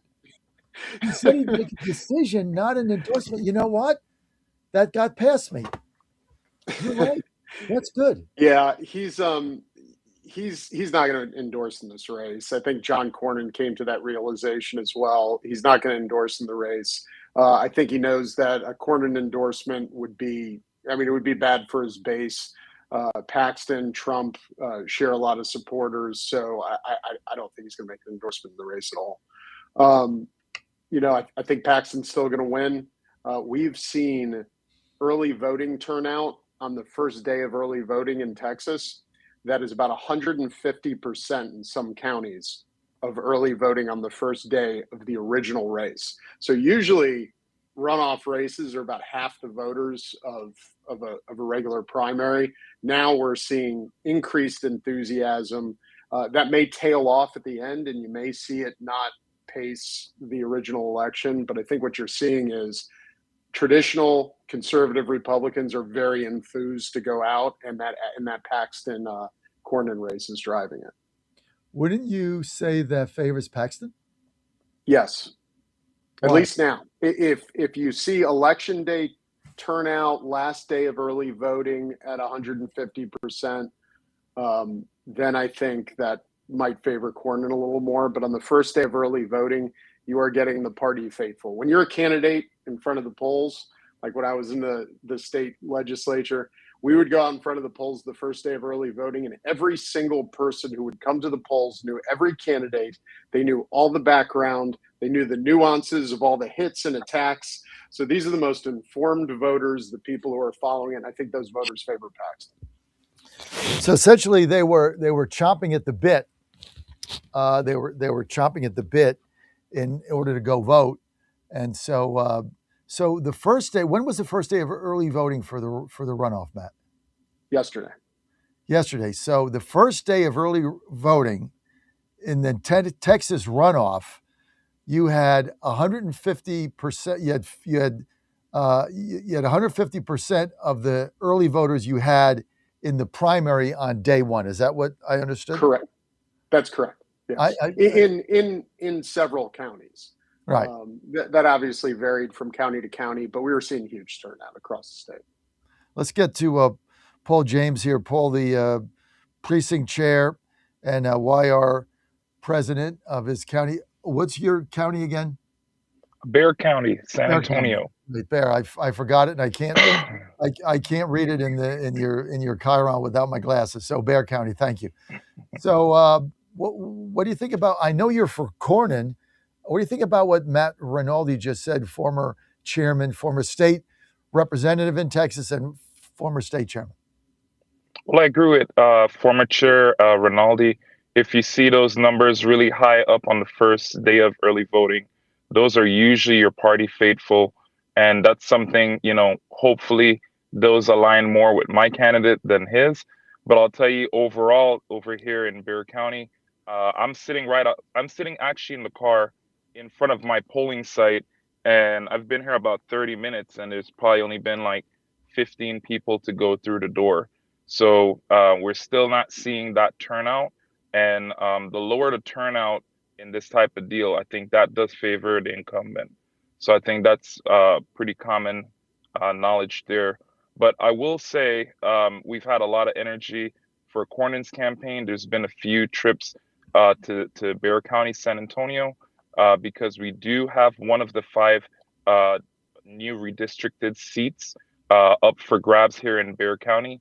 So that's John Lujan. And I just got in from the Virgin Islands last night. So Chairman Rinaldi, I got your magazine in the mail. Thank you for supporting John Lujan, as well as a lot of other people. Chip Roy was on there as well for Texas Attorney General. So, we're aligned on some things, right? 80% my friend is my friend, not my enemy. Absolutely. But yes. Sounds like Reagan. Well, wait a minute. What is this magazine that Rinaldi sends out? What is that? It's an editorial. No, go ahead. Okay, so I'm sorry if I interrupted. And Chairman Rinaldi, you can top it off. But it's just something that's sent out to a lot of different faithfuls in the Republican Party, activists and voters. And so it's just a guide that talks through some of the different issues. So on the back. Wait a minute. Why aren't I on that email list? What am I, chopped liver? What? I didn't get your. It's not an email. So I send out a physical magazine to. It's a physical magazine. A physical magazine to voters in the runoff, Republican voters, where we include editorials of elected officials endorsing particular candidates. For example, Ted Cruz did a wonderful endorsement of Chip Roy. It's in the magazine. We had Brandon Gill supporting Ken Paxton. We of course supported John Lujan and other candidates across the state. So what's the size of your mailing list? Like how many thousands? That's confidential. It's a lot, obviously. It's a lot. That's expensive. Nobody does it anymore. I mean, who puts on a magazine, right? I mean, I was in the newspaper business forever. Now everything is online. So, man, you must work hard to get that funded. I got to hire you on my sales team here. You know how expensive that is? Matt Rinaldi, you always come up with this stuff. Old school, right? Get a magazine in the mail. Unbelievable. Okay. That's good. People like to bring stuff in the polls with them, and we can't take in our cell phones. So that helps. See, that's good. I remember, you know what? I've only run for office a couple of times, but when I ran for Trump delegate in Pennsylvania, in Pittsburgh in 24, we stood at my consultant had me and Ann stand at the biggest polling place, but not leave. Same one. Got there at 6, stayed there till 7 p.m., brought a box, lunch, whatever. He said, don't waste time driving around. But we had done a mailer a couple of days before. And the number of people who came up to vote that had that mailer in their hand with what my position was on the ballot was one of the biggest shocks I've ever seen. Probably 1/3 of the people had my mailer. And right there, we knew we were going to win. So I think that's it. You put something in somebody's hands and they got it. Then they take it to the polls. So interesting what you guys are doing.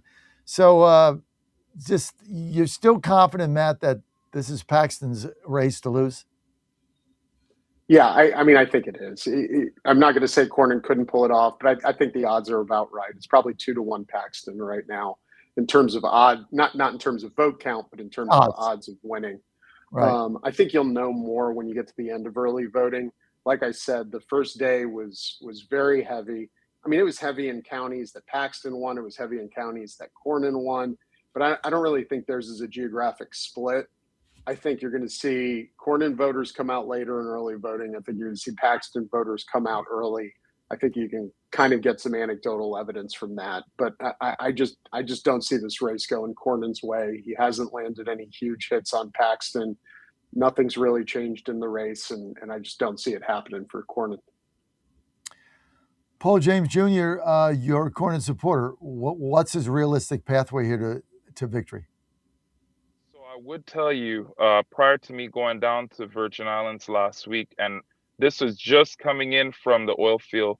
So I sat down in the chair, I'm getting my hair cut, and the barber was actually really interested in this, which I was actually enthused about because it's a shop with a bunch of young guys in their 20s.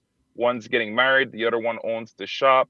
And so they're watching Spectrum TV.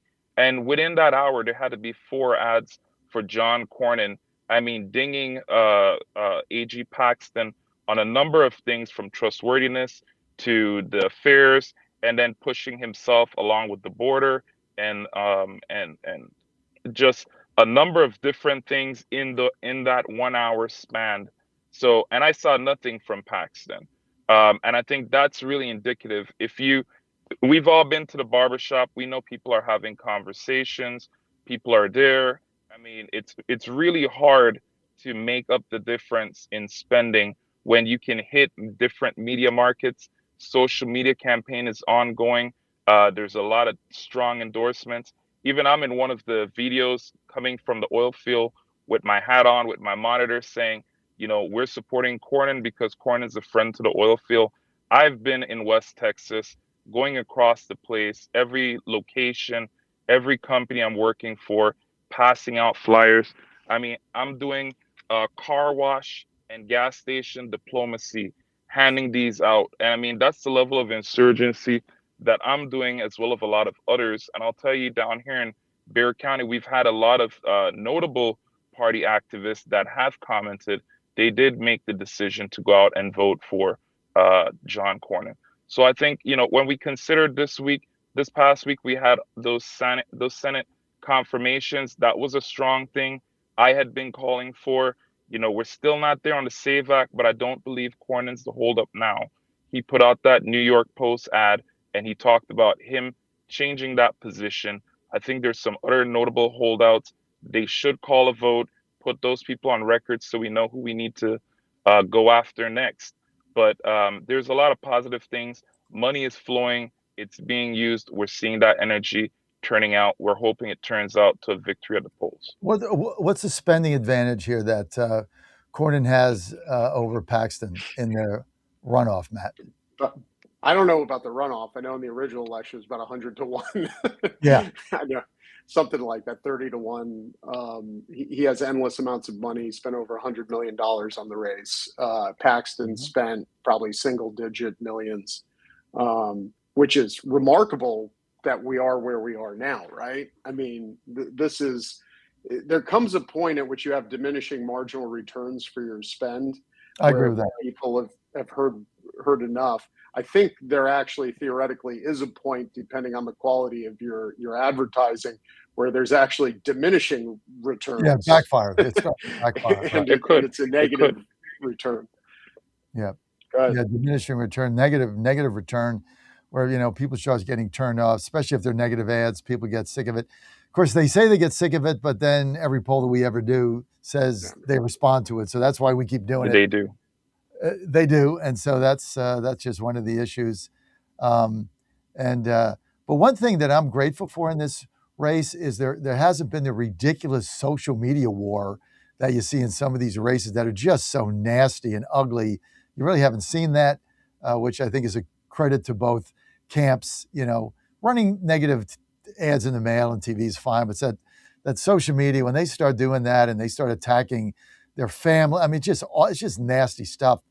Luckily, you haven't seen it to the extent there. So we'll see what happens. I mean, the deal that you're voting is Tuesday after a long holiday. Who does that favor?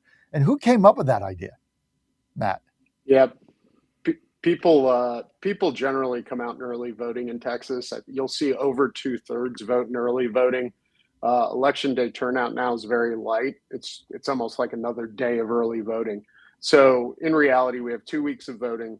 The last day of voting is that Tuesday after Memorial Day.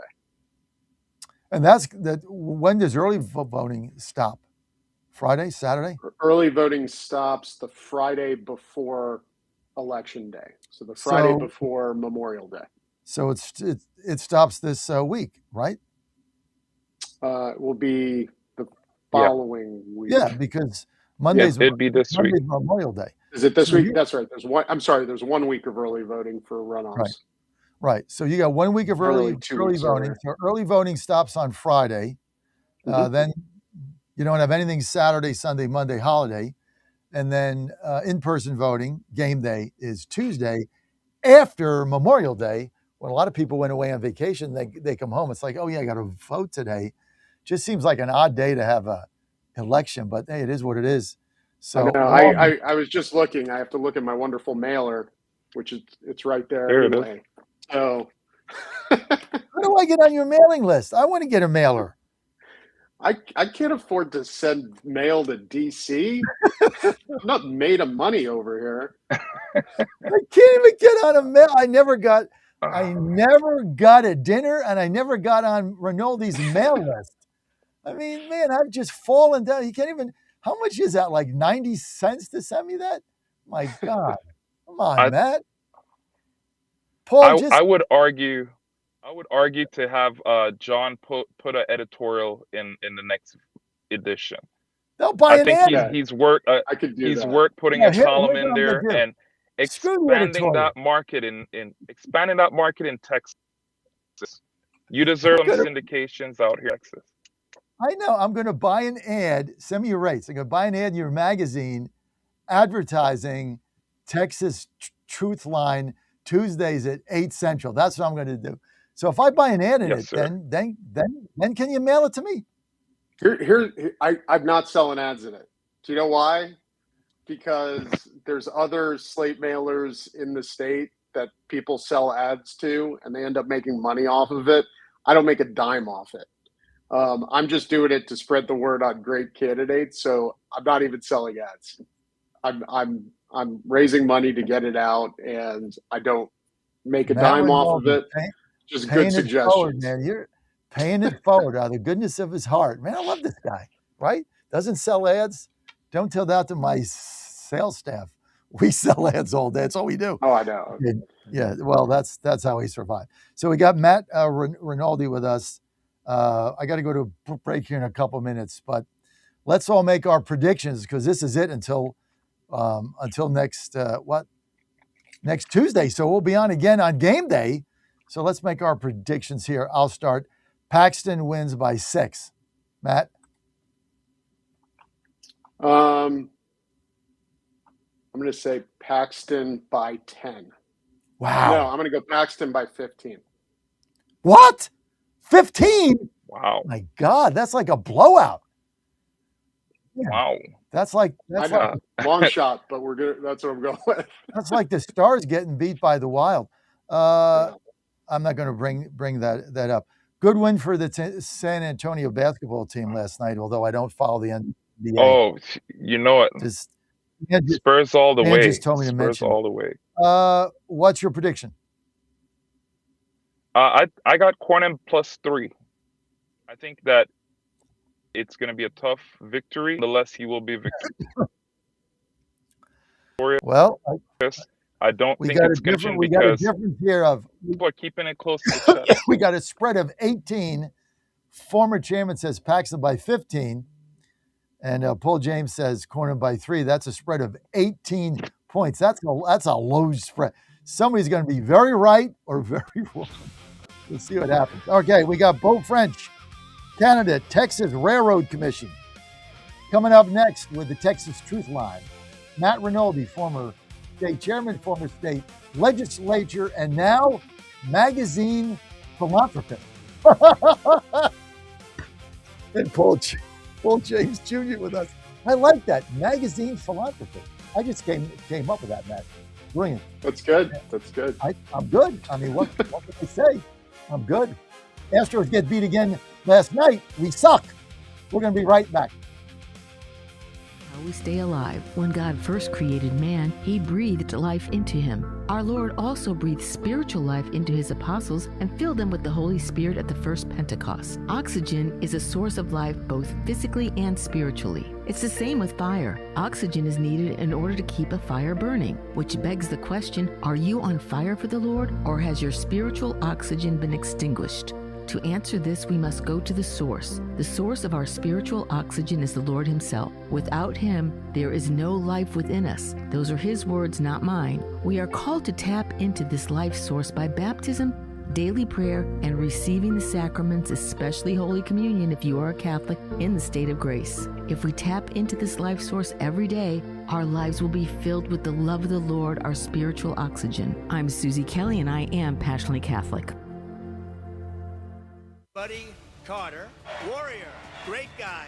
President Trump and Buddy Carter are working to help Georgians keep more of what they earn by passing the largest tax cut in history, eliminating taxes on tips and overtime, and making the child tax credit permanent. Buddy Carter, warrior, great guy.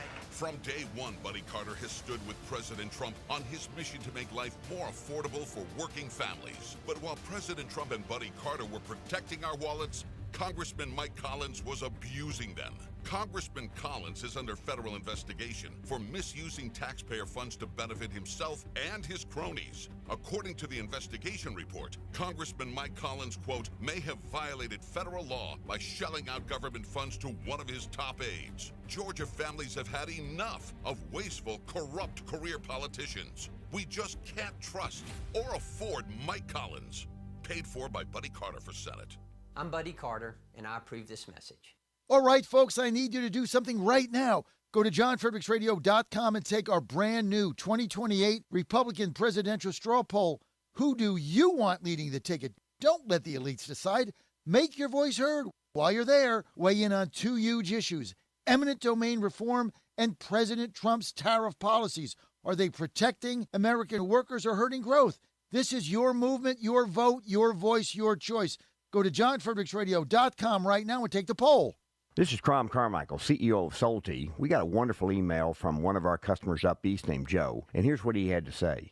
I started taking Solti almost out of desperation with little hope because I was resigned to the futility that although I was up to taking 2 statins a day, high cholesterol was something I just had to learn to live with. In fact, when I turned 60, after taking a stress cardio test, my doctor called me on a Saturday, which of course is never a good sign, and told me that I was clogged more than 95% of the people my age. I had an angioplasty and a stent procedure done at that time. Today, my stubborn triglycerides are only 1/3 of what they had been before starting taking Solti. My prescription statin dosage has shrunk from 60 milligrams to only 10 milligrams a day. My primary care doctor that I have had for many years still can't believe the results, and neither can I. Thank you, Solti, for providing such a wonderful product. And folks, I want to invite you to take care of your heart also by going to GodzillaHeart.com. That's GodzillaHeart.com. Use the code Godzilla at checkout, and you'll get a 50% discount on your initial shipment. Thanks so much. How much did you win at Rosie's Gaming Emporium? Hi, I'm Jerry from Richmond. I won a $23,000 jackpot at Rosie's. I'm Tammy. I'm from Newport News, and I just won a $5,400 jackpot from Rosie's. Hi, my name is Kim, and I'm from Gloucester, Virginia, and I won $99,000 jackpot at Rosie's. Are you ready? Learn more about Rosie's rewards and jackpots at rosiesgaming.com. Must be 18 or older. Problem gambling? Call 1-888-532-3500. At that moment, we had no idea what the outcome of the game would be, but the one thing I've learned through sports is the only time you're sure to lose is when you quit. In life and work, you guys are going to get knocked down a lot. How are you going to navigate those moments? Are you going to push through the self-doubt? Are you going to face the fear? Will you work relentlessly to the very end, even when the outcome is virtually certain? I hope you do, because this is the prep work for the bigger opportunities to come. The whole point of doing hard things is to build resilience and the skills to overcome adversity. It's to teach you how to find your own pathways to success. This is where you get the self-confidence to overcome your next biggest challenge. And you do it the same way you overcome a 25-point deficit, one decision at a time, one play at a time. Understanding this served me well on every step of my journey, including that step into the huddle on that fourth down with the outcome of the Super Bowl, 99.7% guaranteed that we lose. He's the voice of Virginia. No, you can't. You have one of the worst voices I've ever heard in my life. And the commander of common sense. Fire at will, Commander. Now back to the John Fredericks Show. You know, one of the best commencement speeches that we've heard this this cycle was from Tom Brady, you know, New England Patriots, Tampa Bay Buccaneers, talking about adversity. You juxtapose that to the dark, ridiculous nonsense you heard from Harrison Ford, whatever I think Arizona State University, where my son is a college professor there, getting his doctorate. He was like, "I mean, you got to be kidding me, Rand." Now, instead of forks up, it was forks down. That's ridiculous. Anyway, we're back with the Texas Truth Line, and we've got former state representative and former Texas chair of the Texas Republican Party, Matt Rinaldi. And we had Paul James on. Did we lose his video? No, there he is. Paul's back. Paul James, precinct chair and also YR president, Bexar County. And joining us on the line is Beau French. Beau is candidate for the Texas Railroad Commission. You're probably saying, what the hell's that, Texas Railroad Commission? This is one of the most important positions in the Lone Star State. They have a tremendous amount of power, and they do a lot. And Beau French with us.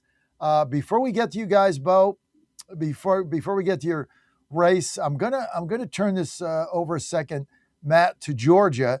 They have a huge primary today, also one in Kentucky where Thomas Massie, I guess it's 50-50. I don't think will win, but we got enormous primaries in Georgia today before the runoff. You got the Supreme Court is up. Democrats energized there. Looks like the Republicans on the Supreme Court could go down, is what I'm hearing from my insiders there. It's been a disaster. And we don't know who's going to get in the runoff for U.S. Senate. Looks like Collins and somebody, Senator Collins. And for governor, it's likely to be Ricky Jackson and Burt Jones. So those are probably going to be the runoffs. But we don't know who's going to be in the Senate runoff. Buddy Carter and Derek Dooley about within, whatever they call that, the margin of errors, the margin of error. So, Matt, I know you don't follow it like you do Texas, but got any insight on what's going to happen today in Georgia or with the Massie race in Kentucky? I mean, I think you're right in Georgia. I think Collins is going to make the runoff with one of the other two. I think Collins has a leg up on the runoff anyway, and he'll be the nominee. Between Jones and Jackson for governor, I don't know how that ultimately turns out. That seems like a little more of a toss-up. And of course, November is also up in the air as well, and Republicans need to fight hard. I think Thomas Massie's done. It's going to be close, but ultimately, I think he used to be a libertarian that looked like he was acting on principle. And I think even those of us like me, I'm a former donor to his campaign. He looks like he's being guided by something else now. And that just seems to be a disdain for Trump. So he seems to be more of a contrarian, less of a principled individual. I think that shows through. Voters are good at figuring out what people are about. They have good intuition, and I just don't see him surviving today. Paul James Jr., what's your take on the Massie race? I have to agree with Chairman Rinaldi. I think for me personally, as somebody who have not been a Republican all my life, and I look at a guy like Thomas Massie, who has said, I'm principled, I stand on these things. And then when a Democrat's involved, you're not principled, you're too scared. But now you want to flex your muscle and bend the cane because Trump's there and you have a majority. He just seems like somebody that's always been an obstructionist, somebody that doesn't want to win, and somebody who's not comfortable being in the majority. And I got to say, he's one person I cannot stand. And I'm happy that we're finally getting rid of him. I probably wouldn't talk that way about a lot of other people, but Rand Paul would be the next one I would want to see gone, because here he is barking, and he has no teeth. So I'm tired of those type of guys who you have to decide what you want to do. You want to be on a Republican Party or you want to be a Democrat. Either way, they're not going to be welcome, and their time has come and gone. Okay, Matt, I didn't see that coming from Paul James. I didn't see that coming. I really didn't. Okay, Paul, that was good. I didn't see that coming, but I think you're right. Let's all make predictions. I'll start. Massey goes down. I don't know what the spread is. I don't think it matters, but I think he goes down. Matt? Same. And Paul? Pa fuera. He's gone. I got this written down. I got two things written down. Magazine philanthropist. I love that. That's why I'm going to introduce you going forward. And it's what did you say? The barking without any teeth. The dog barking without any teeth. Is that what you said? Yeah, dog barking with no teeth. With no teeth. Okay, I got these written down. I'm gonna steal that one if you don't mind, without attribution. At least I'm honest about it. Honesty is the best policy. Yeah. Let's go. Let's go with you guys make me laugh. Let's go to the Beau French candidate for Texas Railroad Commission. Now, Beau, we got a national audience, and everybody's following the Paxton race and the Massey race and Chip Roy, who I think is going to win. We'll get to that at the end. Everybody's following that, but they're probably saying to me, excuse me, what the hell is the Texas Railroad Commissioner? Like, what does that do? Like, do they like fix Amtrak? Are we going to get a new line between Memphis and Dallas? I mean, what is that? Explain what that is and how powerful it is, Beau. Yeah, John, thank you so much for having me on, and great to see some other friends on here as well. I am running in a statewide election in Texas. I'm in the primary runoff election that's a week away from today for arguably one of the more powerful positions in the country. It is the regulating agency over the oil and gas. It doesn't have anything to do with transportation or trains or rail. But Texas produces almost half the oil and gas for the entire United States. And I think when you look at energy through the lens of national security, I think Trump rightly looks at it that way. I mean, there's a reason why he's been involved in Venezuela and Iran, the first and third largest oil reserves in the world. Energy dominance is critical to our national security. And I'm running for this position because I've been in the business. I'm fourth generation. It is a business that I know well. It's very important to me and my family. But I'm running against a guy who, in a Republican primary, mind you, who has increased DEI spending at the commission, who doesn't recognize or has never fought for any Republican issue ever that we know of. He's never been on record fighting anything in this current climate. He's increased regulations on the commission. Think Biden era EPA type, Green New Deal type regulations on the industry that just went into effect in July. And that's when I decided to run, because those new regulations are so burdensome and increase delays and red tape so much on the all important oil and gas industry in Texas that it's going to end up hurting not just Texas, but the entire economy for the United States. So that's why I'm running, and I'm glad to be here to talk about it. Okay, I'm going to open it up to our panel. Matt? Yeah, nice. Paul works in the oil field, so he knows. No, I mean, the lifeblood of the Texas economy is oil and gas. I mean, you're talking about 40% of U.S. oil production, 5% of world oil production. It's hugely important. And our Texas Railroad Commission consists of 3 members, 2 of which, all 3 are Republicans. All statewide officials have been Republican for the last 30 years in Texas. But 2 of which have been voting for green regulations, including Beau's opponent, have been voting for carbon capture, have been instituting DEI at the agency. This is Texas Oil with DEI regulations that are more onerous than state universities. So it's about time we had a change. Beau will tilt the balance of power on the Railroad Commission. You'll have 2 very strong conservative votes on the commission, and we'll stop. I don't think people realize Texas has more green energy than California, and it's a smaller state.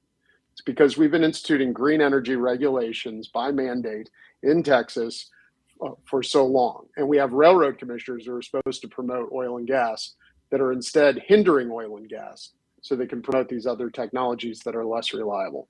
So Bo's election, one of the most important in the state, solid conservative, and I hope everyone comes out and votes for him. He's in the magazine too. So, you know. It's back to your magazine. What is this infamous magazine called? Does it have a name? It's the Patriot Press. Oh my God, that's good. Patriot Press. You should start you should put that up digitally. Patriot Press. We actually have a website for it. You need an app and all that stuff. I tell you what, man. This guy's got a Patriot. I got to jot that down too. I get so much stuff here, but I don't get one, Bo. Maybe if you win, you can ask Matt to spend the 90 cents and mail me a magazine. He refuses to do it. Go ahead, Paul. You got your hat on. Yeah, I just wanted to say that, it's really important to me as a practicing frac engineer. Two things in particular. Number one would be the situation with water as we look across the state. And I would have really expected a lot more leadership from Railroad Commission where that conversation was had, because you have all these counties that are fighting us over the use of the groundwater, and we're developing the technology that we need to reuse that water that's produced. So you have current water and you have flowback water, right? A lot of it is saline and has a lot of other minerals. Could you talk a little bit more, Mr. French, about work with the constitutional amendment that was passed for water, and also with shoring up more support for oil and gas in Texas using some of that produced water? What systems would you implement where that's concerned? Yeah, great question. Listen, I get asked about water probably more than anything on the campaign trail. I've been all over the state. Texas is huge, by the way. Running a statewide campaign is, Texas is 1,000 miles across, and we have oil production, in various parts of the state. And the water demands are very different. If you're in West Texas, think Permian Basin, you get 10 inches of rain a year. Whereas if you're in East Texas, there's water everywhere, 80 inches of rain a year. It's a very different dynamic. And so the Railroad Commission has really implemented these rules as sort of a one size fits all, which of course is what happens when you have a very powerful bureaucracy. And, really my whole platform is just, we need railroad commissioners who are going to push back against the leftists that are in the bureaucracy that come up with all of these rules. I mean, we've seen that in Washington, D.C. That's exactly what they're doing in Austin. The swamp in Austin is, they say it's just as powerful as the one in D.C. And so what's happened is these regulators, these commissioners, specifically my opponent, Jim Wright, who is the chairman of the commission, by the way, he's proud of all these new regulations that they've implemented on the Railroad Commission that, have delayed permitting, increased red tape, increased costs.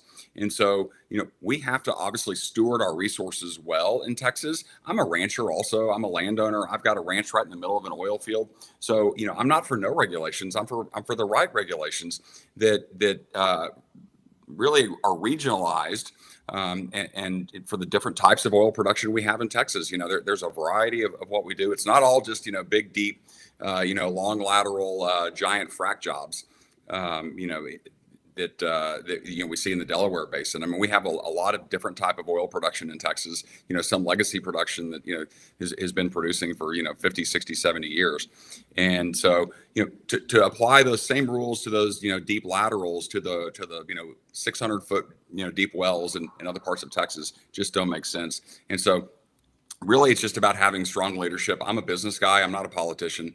But so I would just, rely on the people in the industry and my experience in the industry to come up with regulations that right size all of this so that we're not harming our industry. And to Matt's point earlier, Texas has spent something like 18 or $20 billion of taxpayer money subsidizing all this green new energy stuff. I mean, just think, first of all, I'm not for like giant subsidies like that, but just think, had that money been focused on our oil and gas industry, we could have made it so much stronger. And so that's what I bring to this election. Matt, if Beau French wins this runoff and knocks out the incumbent, tell me what's going to be different. Everything, because you have a 3-member railroad commission. It's currently 2-1 in favor of the views of Beau's opponent, which are, again, subsidizing green energy, DEI, endless bureaucracy over our oil and gas industry. So everything changes if he wins. The entire balance of power changes, and I think you're going to see Texas power and energy and oil and gas just be set free. How does Beau? I mean, how do we get basically liberal positions within the commission on a state that I think you said produces 40% of the nation's energy, oil and gas, and 5% of the global oil and gas? How do you get in a state like Texas? How do you get liberals as Republicans voting for DEI stuff and green stuff? Like, how does that happen? Yeah, so sometimes in big red states, our elected officials are just not as conservative as you would think. This is not the Fox News version of Republican politics in Texas. We have a deep divide here in Texas. The entire establishment has come out against my campaign. It seems like they're scared. My opponent's largest donor, I think this answers your question precisely. His largest donor is the Las Vegas Sands casino lobby, which, of course, gets all of their money from China. And so his largest donor in a position focused on oil and gas regulations is Chinese money, essentially. And so I think you just have to ask yourself, is that what you want influencing a very powerful position? Or do you want, whereas, my donors are predominantly, people in the oil industry. And so I think that just speaks to, in this primary process, we just continue to elect some politicians, some elected officials who were just not very strong, think America First warriors. I have a demonstrated track record. I was the chairman of the largest red county in the country, Tarrant County, the GOP there, where we successfully turned a county that was turning blue. We turned it back to vote for Donald Trump in 2024. I've raised a lot of money. I'm competing on that front with my opponent, but it's hard when he's spending millions and millions and millions of dollars. I think $4 million now is what his campaign is spending. Between the PACs helping him and him, and so it is an uphill battle. It's very difficult to beat one of these entrenched incumbents, but the voters that I've spoken to around the state seem very encouraged. He received the lowest vote total ever as an incumbent railroad commissioner in the primary at 32%. So I think the voters are waking up to what's going on in the country. They want someone who's an outspoken conservative who's going to defend the values of our party. That's obviously what I am. He pushed back on that, saying, we don't do politics on the Railroad Commission. But I mean, everything's politics now, right? And so I think we have to have someone who's going to fight for our industry, fight for what's right for Texas, and ultimately what's right for America. Let me ask you this. Let's get to Paul here. What on earth does the Sands Casino Company have to do with this race? I mean, this has nothing to do with gambling or licenses or pari-mutuel racing or, FanDuel, which Texas doesn't have sports betting there. This race has nothing to do with them. Zero. Like, what is it? Like, why is his biggest donor a casino company out of Vegas has his race has no jurisdiction over? I can't speak about all the business interests that may be there between Sands Casino and a lot of other entities within the state. I will tell you they are very active. You mentioned earlier about us not having horse racing and gaming the way you speak about. I actually testified in the Texas legislature on behalf of Texas casino gaming and resort style gaming, which was an entity under Sands that was trying to bring them to Texas. But that's neither here nor there. I would tell you that's my thing. Look, I'm in favor of you have pari-mutuel racing in Texas. I'm in favor of expanding that out where I think you ought to be able to have gaming and not casino gaming on a phone, but sports betting, because like the Texas bettors are just taking that money offshore. It's just going. I mean, you're not $33 billion. $33 billion. So it just makes no sense. And when I was there, I mean, I couldn't bet, right? It is what it is. But Matt, what on earth does this have to do with Beau French or the Railroad Commission? What it has to do with is Texas Sands is spending tens of millions of dollars. I know they're at 40 million at some time back, so somewhere between 40 and $100 million, trying to influence every election in Texas that they can, down to the fact that my Irving City Council race in a district that had 1,000 voters had the Texas Sands spend over $100,000 in the race. We haven't seen them have any success. They lost virtually every race that they've been in. Last election, I think there were around 20 to 25 Texas legislative seats that flipped with the Sands on the other side. So the Sands have notoriously bumbled elections that they've been in support of in Texas, the same way that they bumbled the Luka Doncic trade in terms of the Seattle's owning the Mavericks. So we've seen the same issue. As far as casinos go, they're trying to take over as much leadership as they can because they're trying to turn the tide on casinos. Texas doesn't want casinos. Casinos have generally been bad. They've brought crime. They've brought waste everywhere they've been, and we're against it. So basically what you're saying is, although the Railroad Commission has nothing to do with casino gaming or sportsbook gaming in Texas, zero jurisdiction over it. It doesn't matter. They just want people beholden to them in positions of leadership. Oh my God, that's bad. It's all energy. Well, we got to go. People want to follow your campaign. I really hope you win this race. Where do they go? Thank you so much. Yeah, you can just go to beaufrench.com for my website or my Twitter account, which is where I'm very active at Beau French. Beau, did you make it into Matt's magazine, Patriot Press? I am a feature in the the 4 feature races here in Texas. I am one of those and recommended by the Patriot Press. Very happy to have the endorsement of Matt Rinaldi. Dude, you've arrived in life. Absolutely. One day, I might get the Patriot Press in the mail. Forget about being featured in it. I just want to get my mailbox. One day, I might rise to that level like you have, Beau. Thanks for joining us, guys. That's it for the Texas Truth Line. We'll see